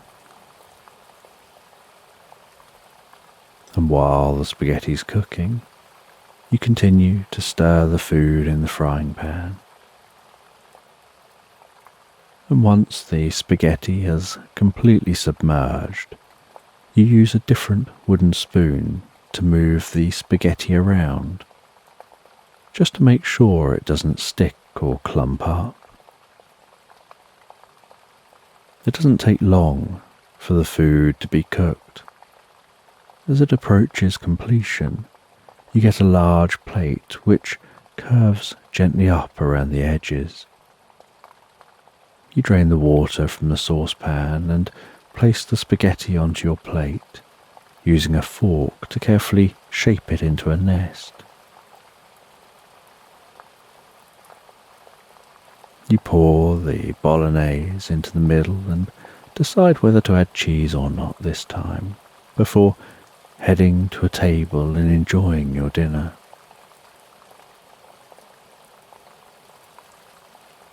And after dinner, you head outside briefly to get some fresh air, gazing out across your garden.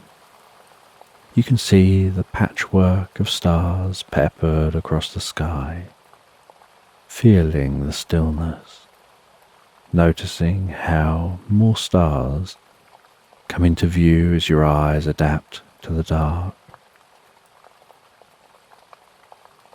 You sit on a bench which leans against the wall of your cabin, just out of the cool, slight breeze.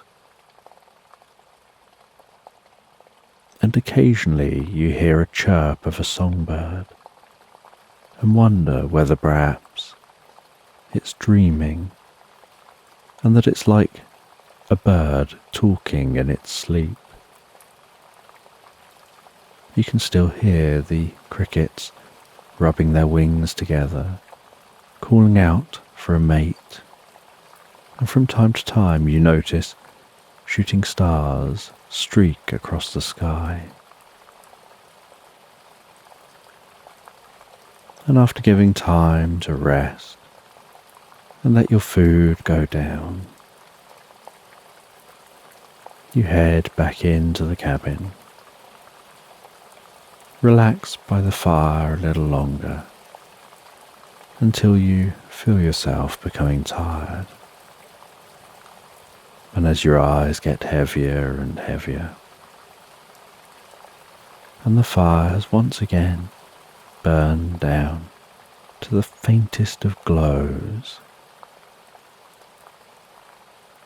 you head to bed, settle down into that most comfortable bed, feeling that it's just the right temperature for you to fall asleep. And as your mind drifts and floats into the most pleasant dreams, so you drift and float so peacefully, so comfortably asleep into Slumberland.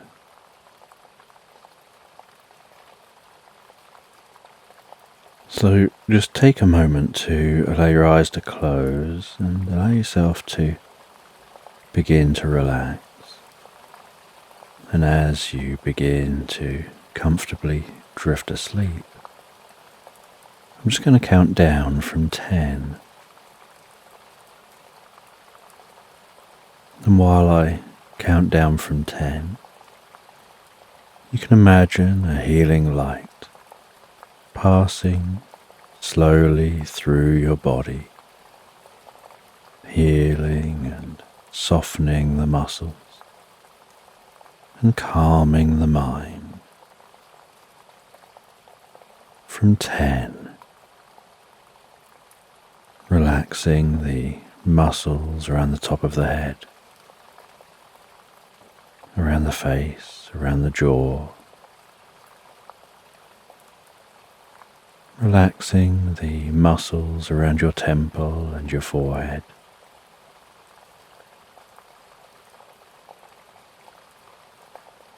smoothing those muscles out so calmly, so peacefully.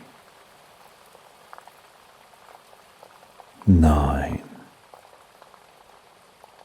As that relaxation begins to work its way around the back of your head, slowly and gently relaxing down the back of your neck,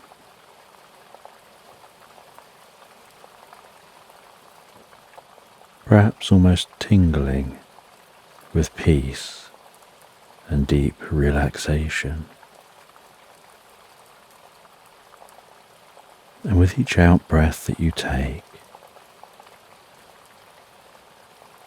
you can find yourself relaxing deeper and deeper asleep.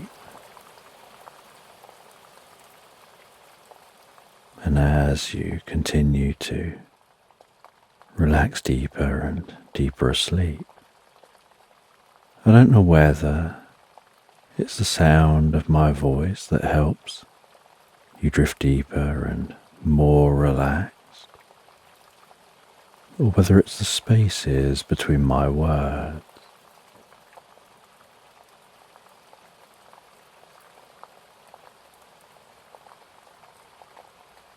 Eight.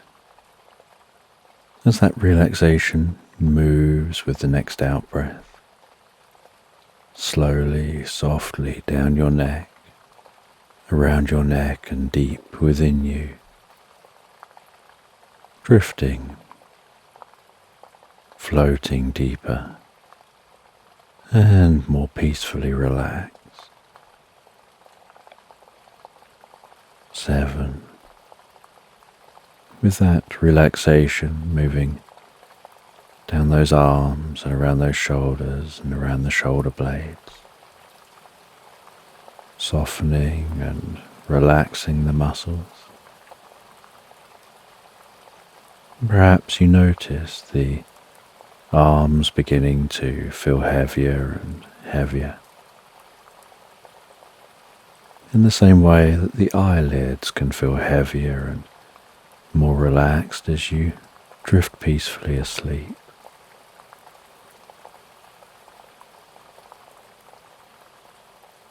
6.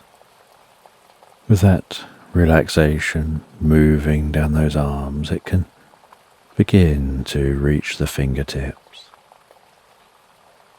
bringing comfort and peace to those fingers.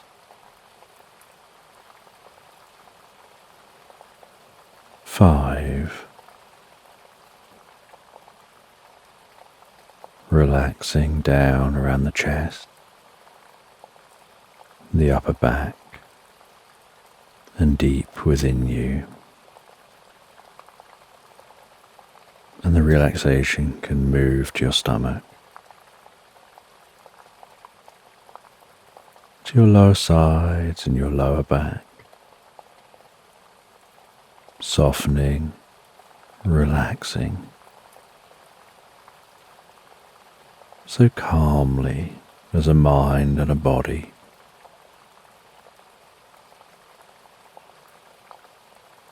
4. With the relaxation moving down around your bottom and around your legs, carefully moving down towards your feet. 3. Moving all the way down those legs, deeper and deeper.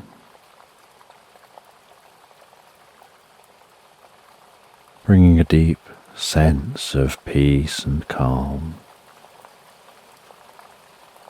taking you to a place in your mind where you drift deeper and deeper asleep, so easily and effortlessly, where your mind is so calm and peaceful,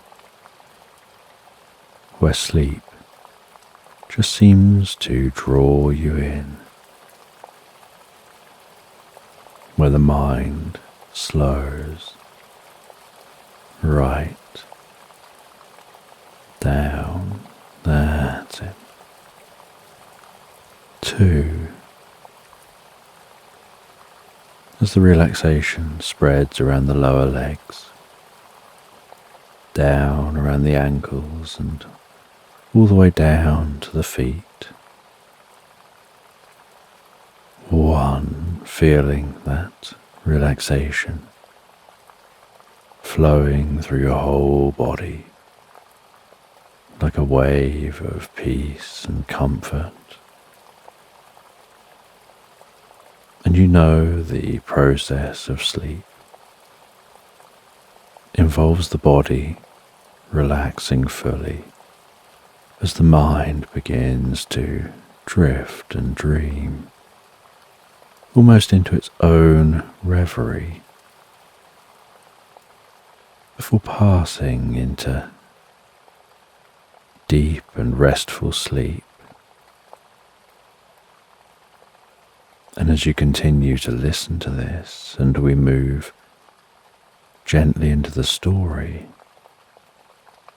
so you can sleep deeply and sleep well all night long.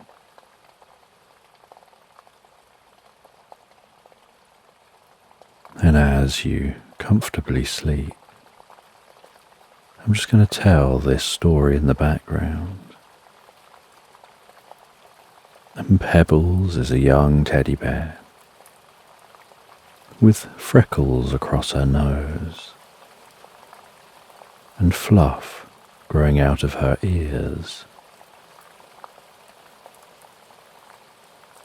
And one day, Pebbles is out walking through a rainforest.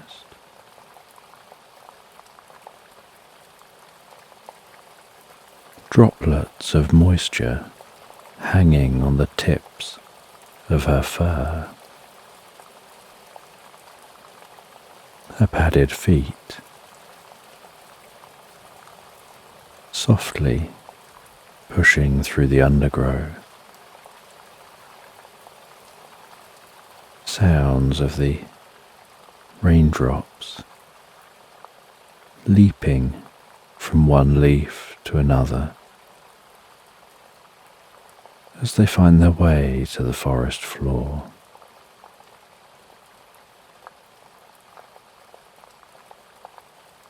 And sometimes Pebbles manages to pay all of her attention to a single raindrop and follow its course, bouncing on one leaf, sliding along the leaf, dropping to another leaf, the leaf waving a bit, sometimes the leaf springing the water droplet up into the air as it somersaults off the leaf and splashes down onto another leaf, eventually finding its way to the forest floor. Other times, there's a breeze high up in the tops of the trees,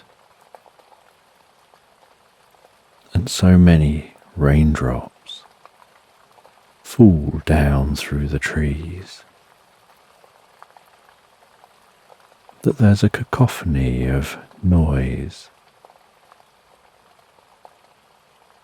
of that pitter-patter of the raindrops as they all leap and dance, bounding their way down to the forest floor.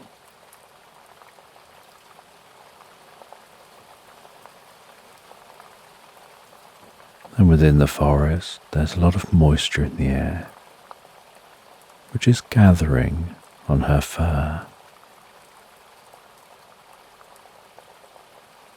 But she feels incredibly comfortable and so peaceful in this environment, enjoying the feeling of being out in nature.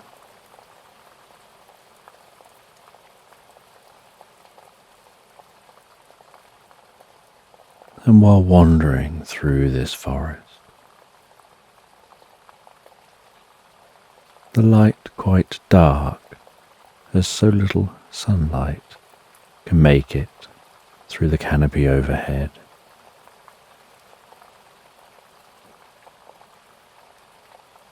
She sees some friendly bats hanging and sleeping in the trees, the branches gently swaying, causing the bats to gently rock back and forth.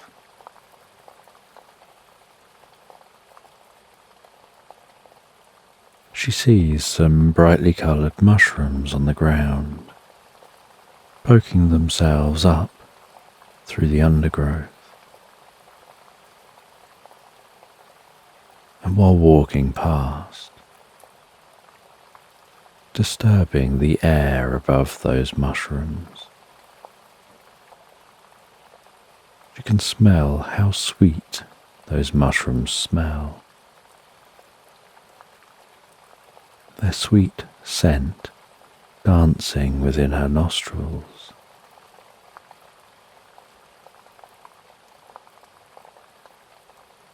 And Pebbles continues on through this rainforest until she finds what it is that she's seeking.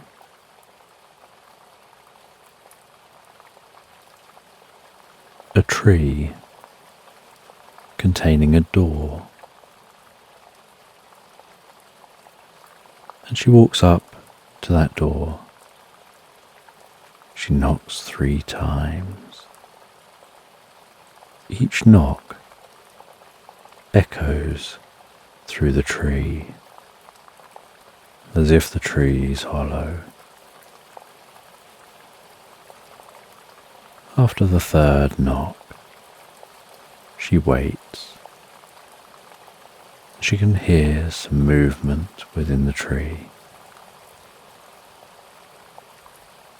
And after a few moments, the door latch seems to release, and the door hangs slightly open.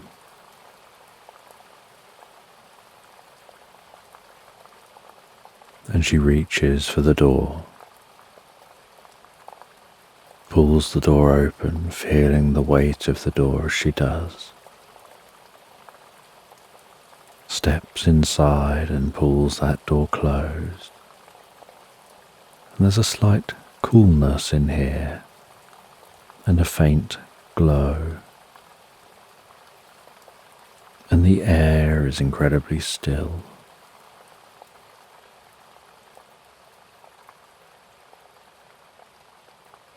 And she begins to descend a spiral staircase, descending deeper and deeper beneath this tree.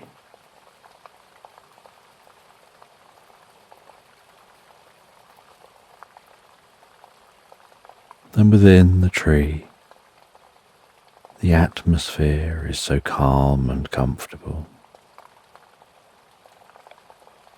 And at the base of the spiral staircase, the area opens out into a vast cavernous space.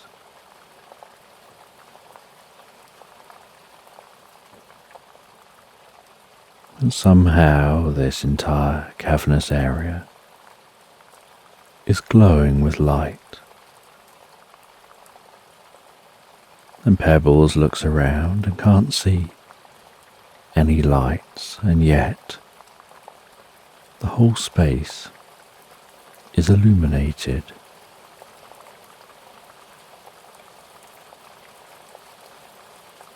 And she can see some people working at desks, and everyone going about their tasks. And she walks past a room full of people working, heads to a door at the back of the room, opens the door, and walks into another room. And this room appears to be made of metal. And she walks across the metal floor, her teddy bear feet padding their way across that metal.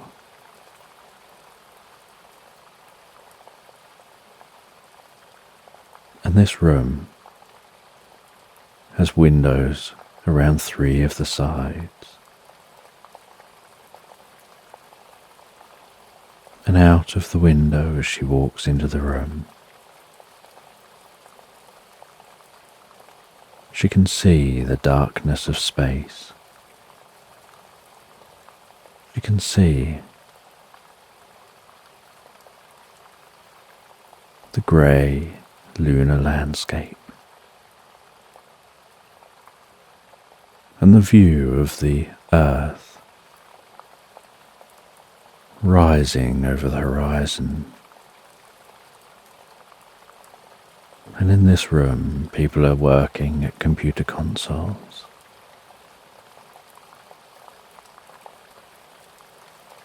And she walks over to a desk and sits down.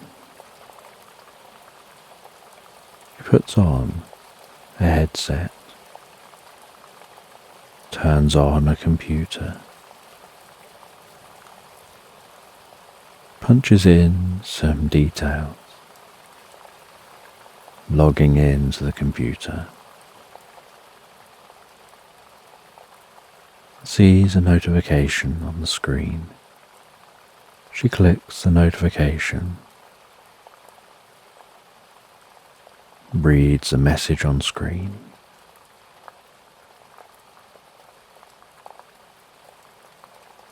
and the message informs her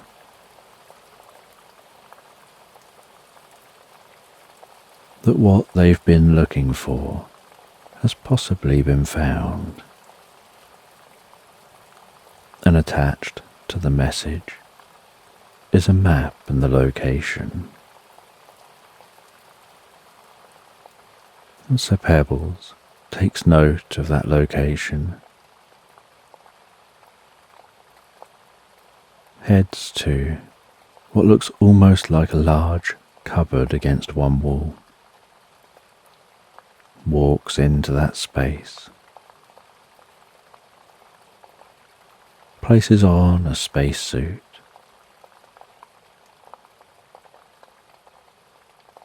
on her arm she punches in the details for the location and an image of that location.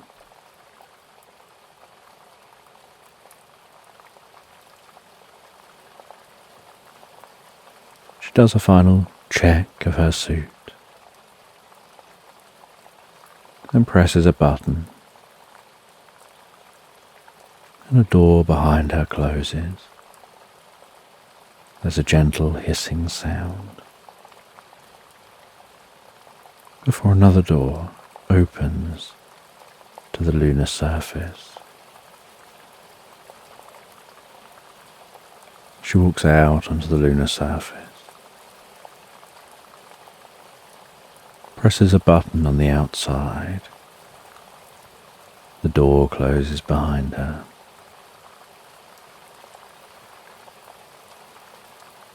And she feels almost like she's walking in slow motion as she gently bounds her way across the lunar surface, heading over towards a rover. When she reaches that rover, she boards the rover and straps herself in, starts up the vehicle, punches in the coordinates, and then accelerates away from the moon base.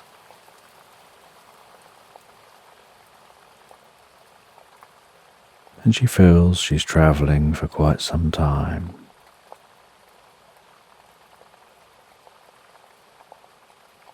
And while travelling, the sun begins to poke its head around the edge of the earth, illuminating the moon. She pulls the visor down, continues on as the sun rises above the earth and rises above the moon.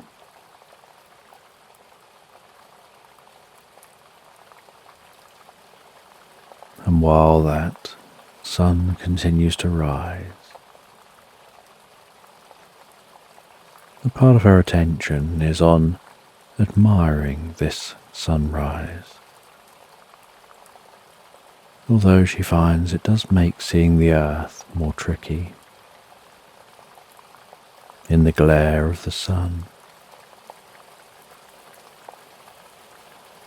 And she continues on, heading to those coordinates, and on arriving at the coordinates,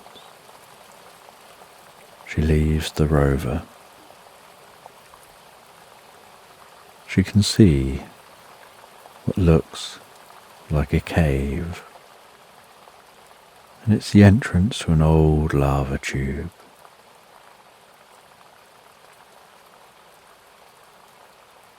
And there are some people working at the outside of the cave, and they greet her as she arrives. She walks past them, descending into the cave.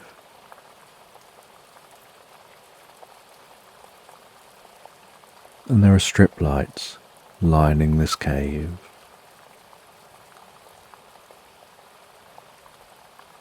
And they're gently pulsing in the direction deeper and deeper into the cave. And so she walks deeper into the cave until she finds a chamber. And within that chamber is what looks like a spacecraft, only nothing she's familiar with.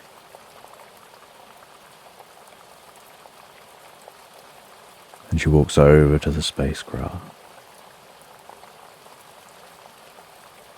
and is told that they've gained entry.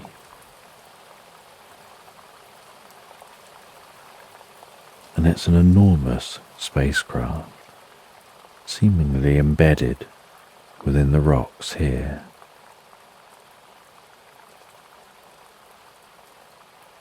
And they head up a ramp and into the spacecraft. And a short way into the spacecraft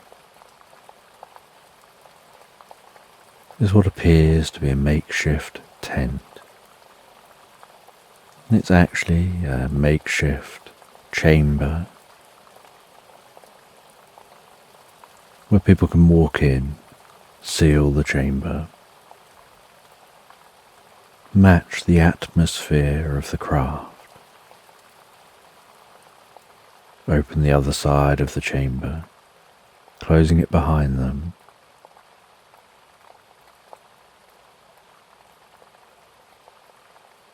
And then there's another chamber.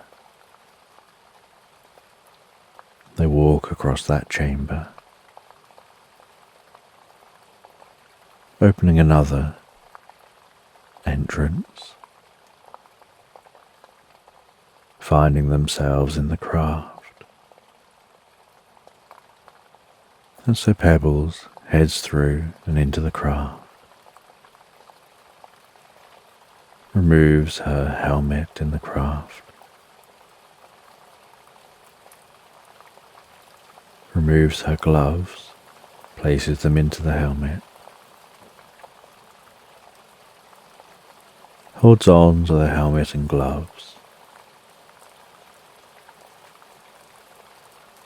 while looking around at the inside of this craft. And nothing about the craft seems familiar. The craft both seems highly futuristic and ancient at the same time. And so she finds her way around the craft to the person she's due to meet. And she meets that person. And they direct her to a tablet. And on that tablet seems to be unusual writing. And the tablet is made from a metal that almost feels soft to the touch. A little bit like handling clay. And she tries to gently scratch just one tiny corner of the tablet, but finds that although it feels soft like clay, and it looks like the unusual writing was scratched into the tablet, she's unable to mark it herself. Pebbles asks if anyone's been able to understand the writing, and they say that they'd scanned it into their computers, and the computer is just processing for patterns right now. And it takes a while for the computer to process and give a result. But eventually on the computer screen, up pops the tablet. And where the text is on the tablet is a translation. And this translation demonstrates one thing they already know, which is that aliens definitely exist. But another thing, that aliens had visited the Earth.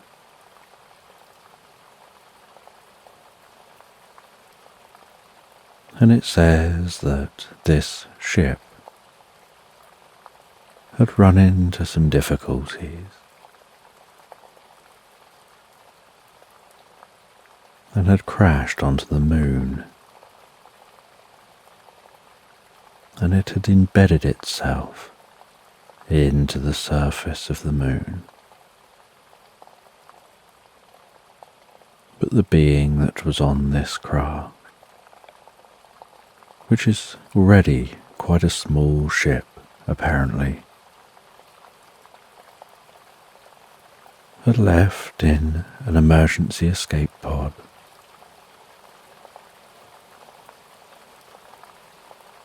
and headed to the planet Earth.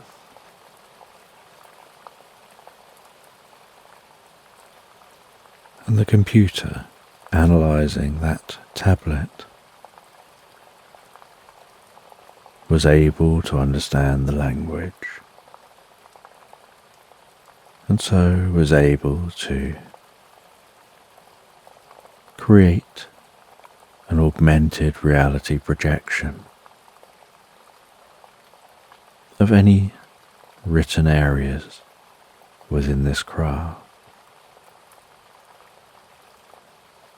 And so Pebbles put her helmet back on and projected on the inside of the helmet is an overlay of any text. And so she looks around and can see buttons, writing in different places and screens with writing. And she heads over to a console and types in on the console, unlocking it,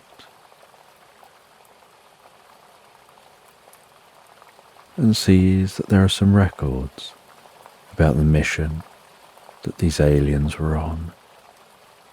They're observing the planet Earth and the evolving life forms on the planet.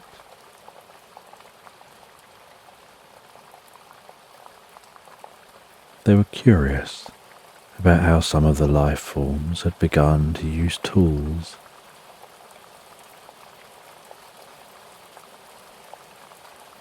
They'd begun to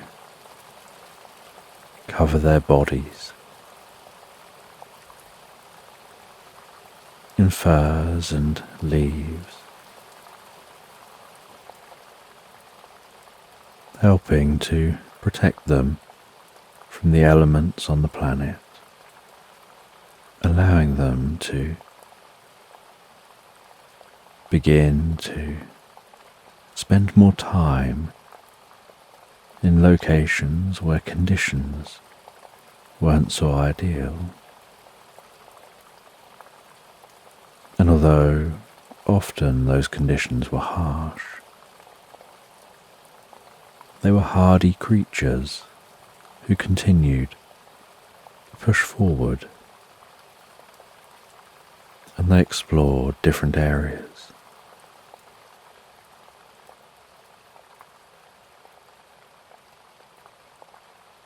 And so the aliens had set up bases. They were confident that the beings on the planet wouldn't understand who they were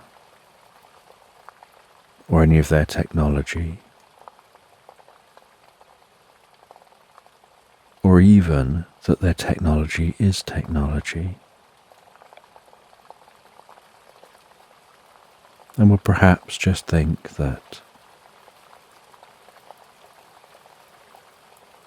their bases were just rocks, not understanding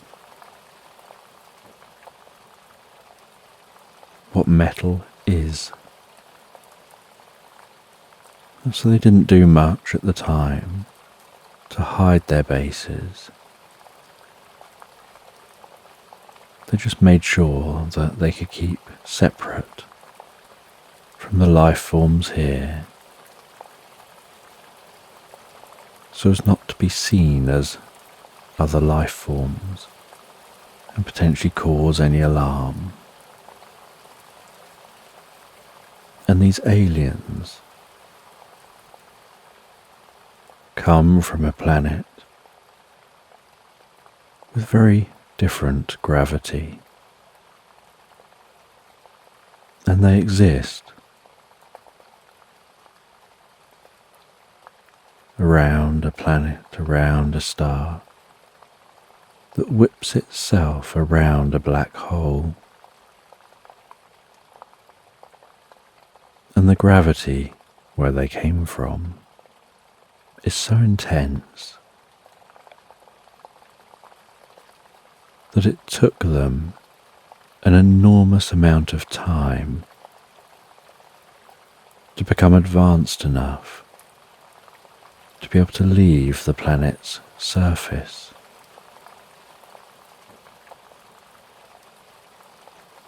The gravity was so intense, no chemical rocket would be able to leave the surface.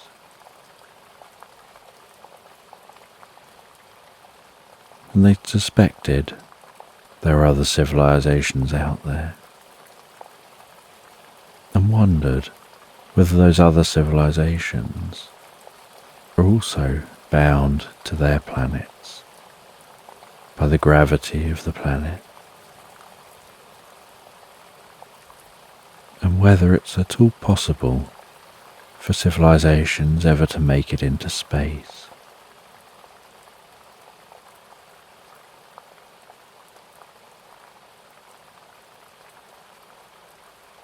And they became increasingly advanced, until eventually they learned how to manipulate space-time, to be able to warp space-time, and essentially to generate gravity, or the absence of gravity.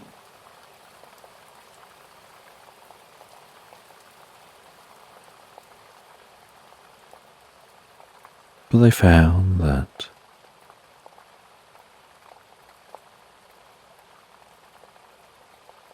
even a small change in the level of gravity was detrimental to their structure as beings. So they created suits, and those suits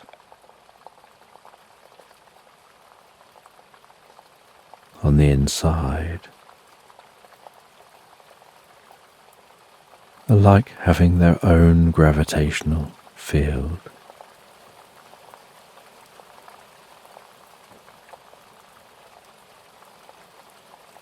Making it as if they're in an incredibly high pressure environment within the suits.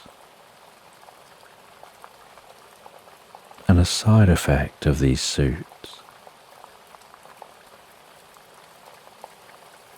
is that relative to beings and existence outside of the suit, time runs at a different speed.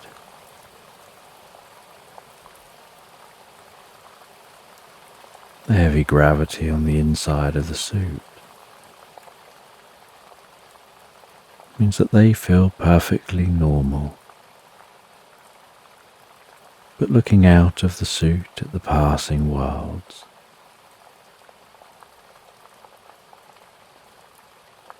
it's as if everything is moving incredibly quick.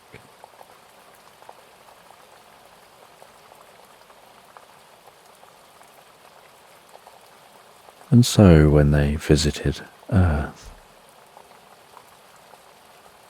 to them it was as if everything on Earth was flashing by rapidly. And to everything on Earth, it was as if these beings lived almost an eternity.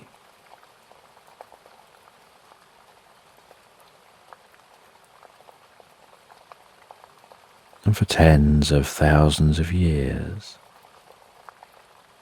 the aliens managed to not make any mistakes, to keep themselves hidden. It was only when this alien crashed onto the moon, having left a large ship that was in orbit of the Earth, and their ship malfunctioned.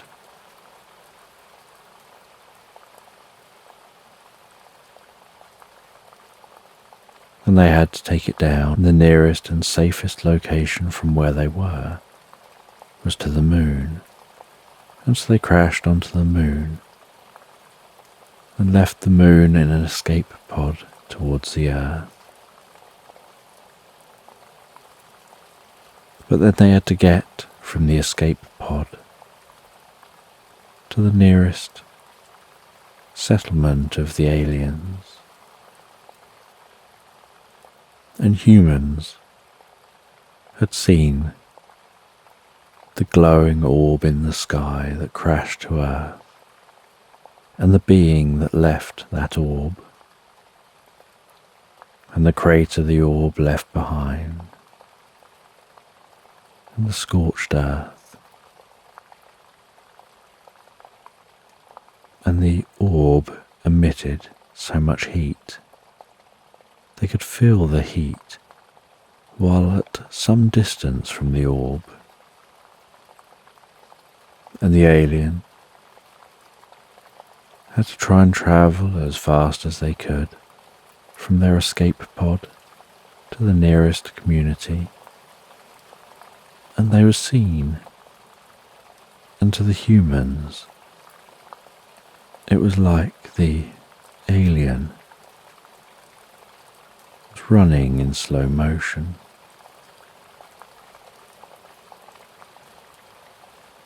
And to the alien, it was like the humans and the wildlife was flashing by at high speed. And the alien found their way to the nearest community. But in Earth time, that meant that that alien was seen for an extended period of time out in the open, travelling to what looked just like an unusual rock, and Pebbles decided that their next course of action was to go and visit that location.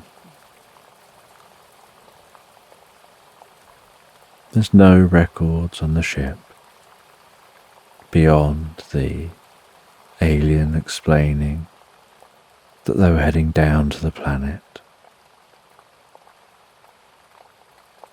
and sharing their journey back to the ship to the point of arriving at the settlement.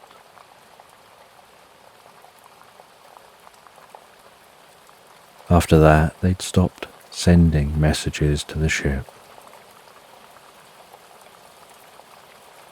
and had likely decided to leave the ship where it is.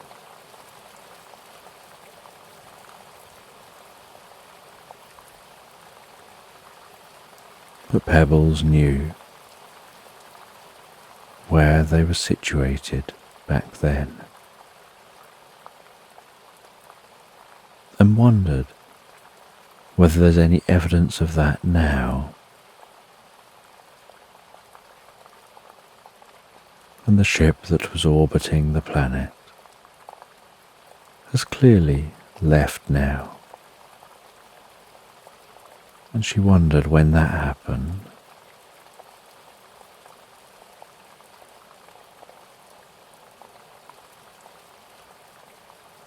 And so she found her way back through the ship, back through the airlock, back out into the tunnel, heading back to the surface of the moon, before travelling back to the moon base. Back at the moon base, she changed from her spacesuit, went to her console, typed on the console about what she'd found, what her next plan was,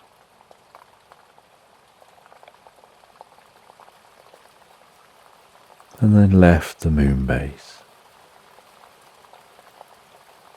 found her way back to that rainforest.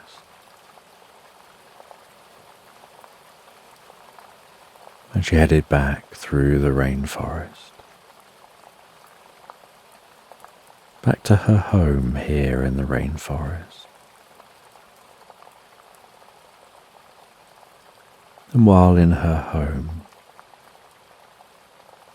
she did a little more research and made her plans.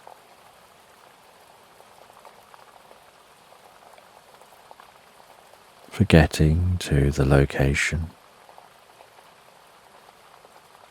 of that community of aliens.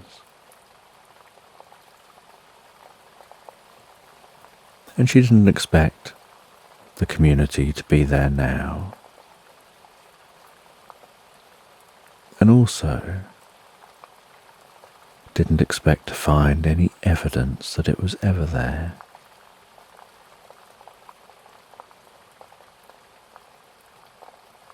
But she thought it worth having a look around. And once she was ready,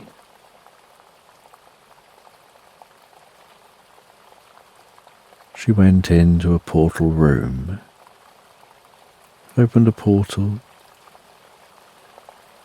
to the nearest portal stop to where she was heading, left the portal at that portal stop,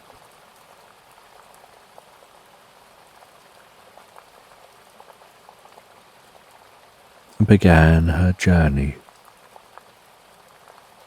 to a location that's now a vast savanna.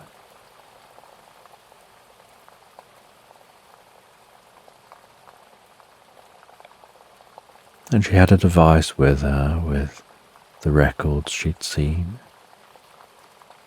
showing where the ship had crash landed,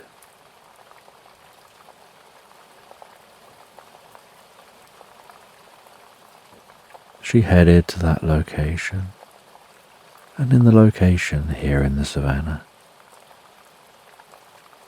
there was an indentation, totally overgrown now, but an indentation. She explored the indentation and found signs that the ground had been compacted.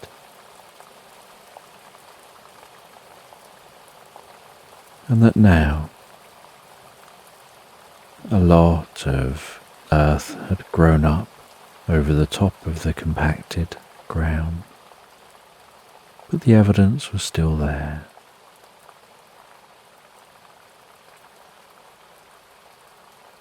She followed the route the being would have taken and found her way to what looks like a cliff, and a short way in front of the cliff. As she scanned the ground, she discovered signs like foundations and realized that this here was where the building was, right in front of the natural cliff. Probably backing onto the cliff, maybe even digging into the cliff a bit, and trying to blend their observation community with the natural cliff. She sketched out, while looking at it, what she thought it probably looked like.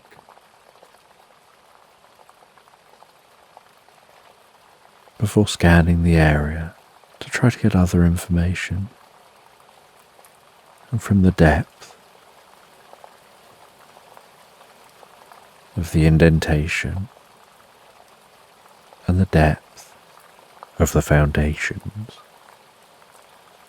she worked out that this structure was here probably all the way through to just a few hundred years ago.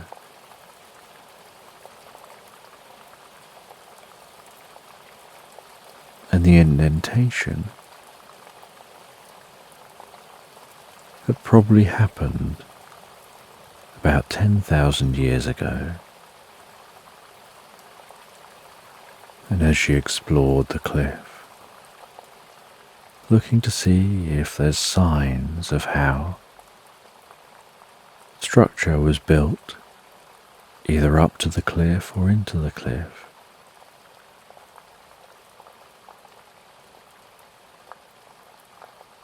she found an artificial looking rock embedded in the cliff, something that would easily have been overlooked unless you got really close and analysed it. And she handled that artificial looking rock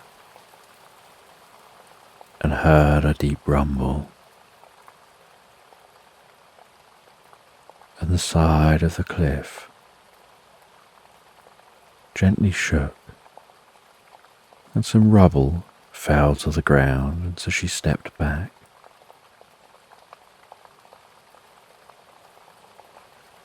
And an entrance opened into the cliff.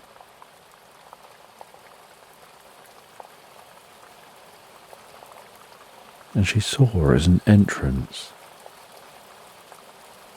into a grand structure.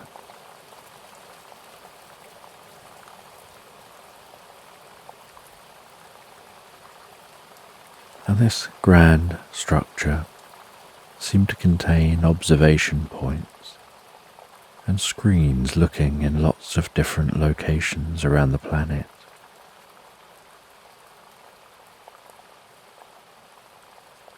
And she saw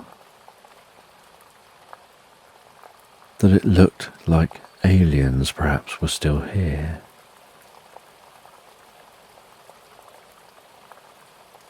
She heard a noise and saw an alien approaching. Curious about the door opening,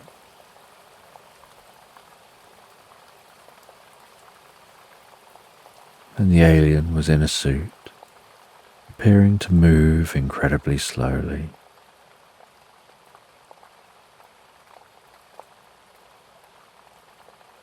And so she walked up to the alien.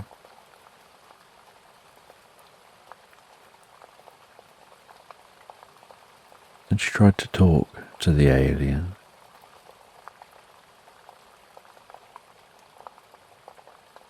But the alien was out of time compared to her. They were both running in different times. So to the alien she spoke incredibly quickly and appeared out of nowhere.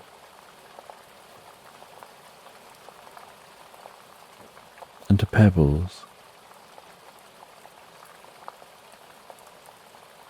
the alien was moving incredibly slowly.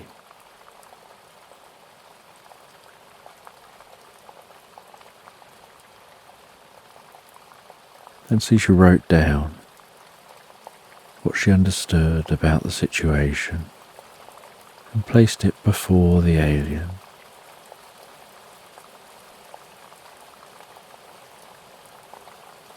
And it took a while, but the alien looked. This encounter with her will be but a blip for the alien.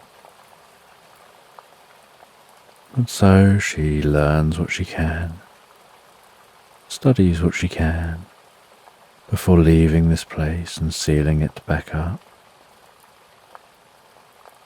and heading away. And she finds her way home, writes up a report of what she found, and that the aliens not only visited Earth, but they're still here.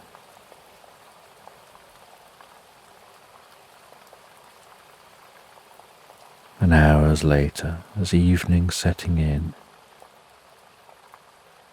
she receives a work email. And attached to the work email is a video. And it says that it's private and confidential and top secret. And she watches the video and learns in an instant that a long time ago,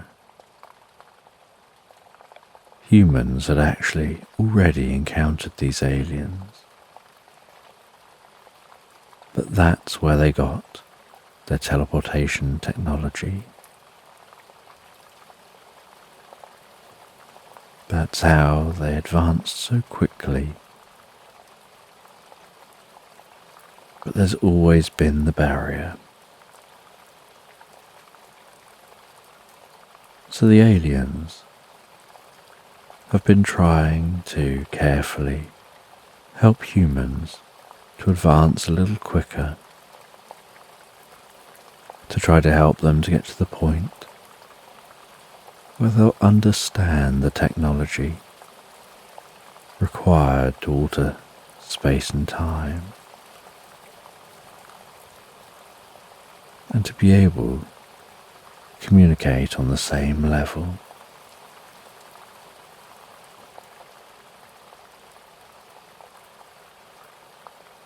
And Pebbles sits back for a while, relaxing in front of the fire, pondering what she knows, the implications of this on the planet, and what she's allowed to say and not say, before heading to bed,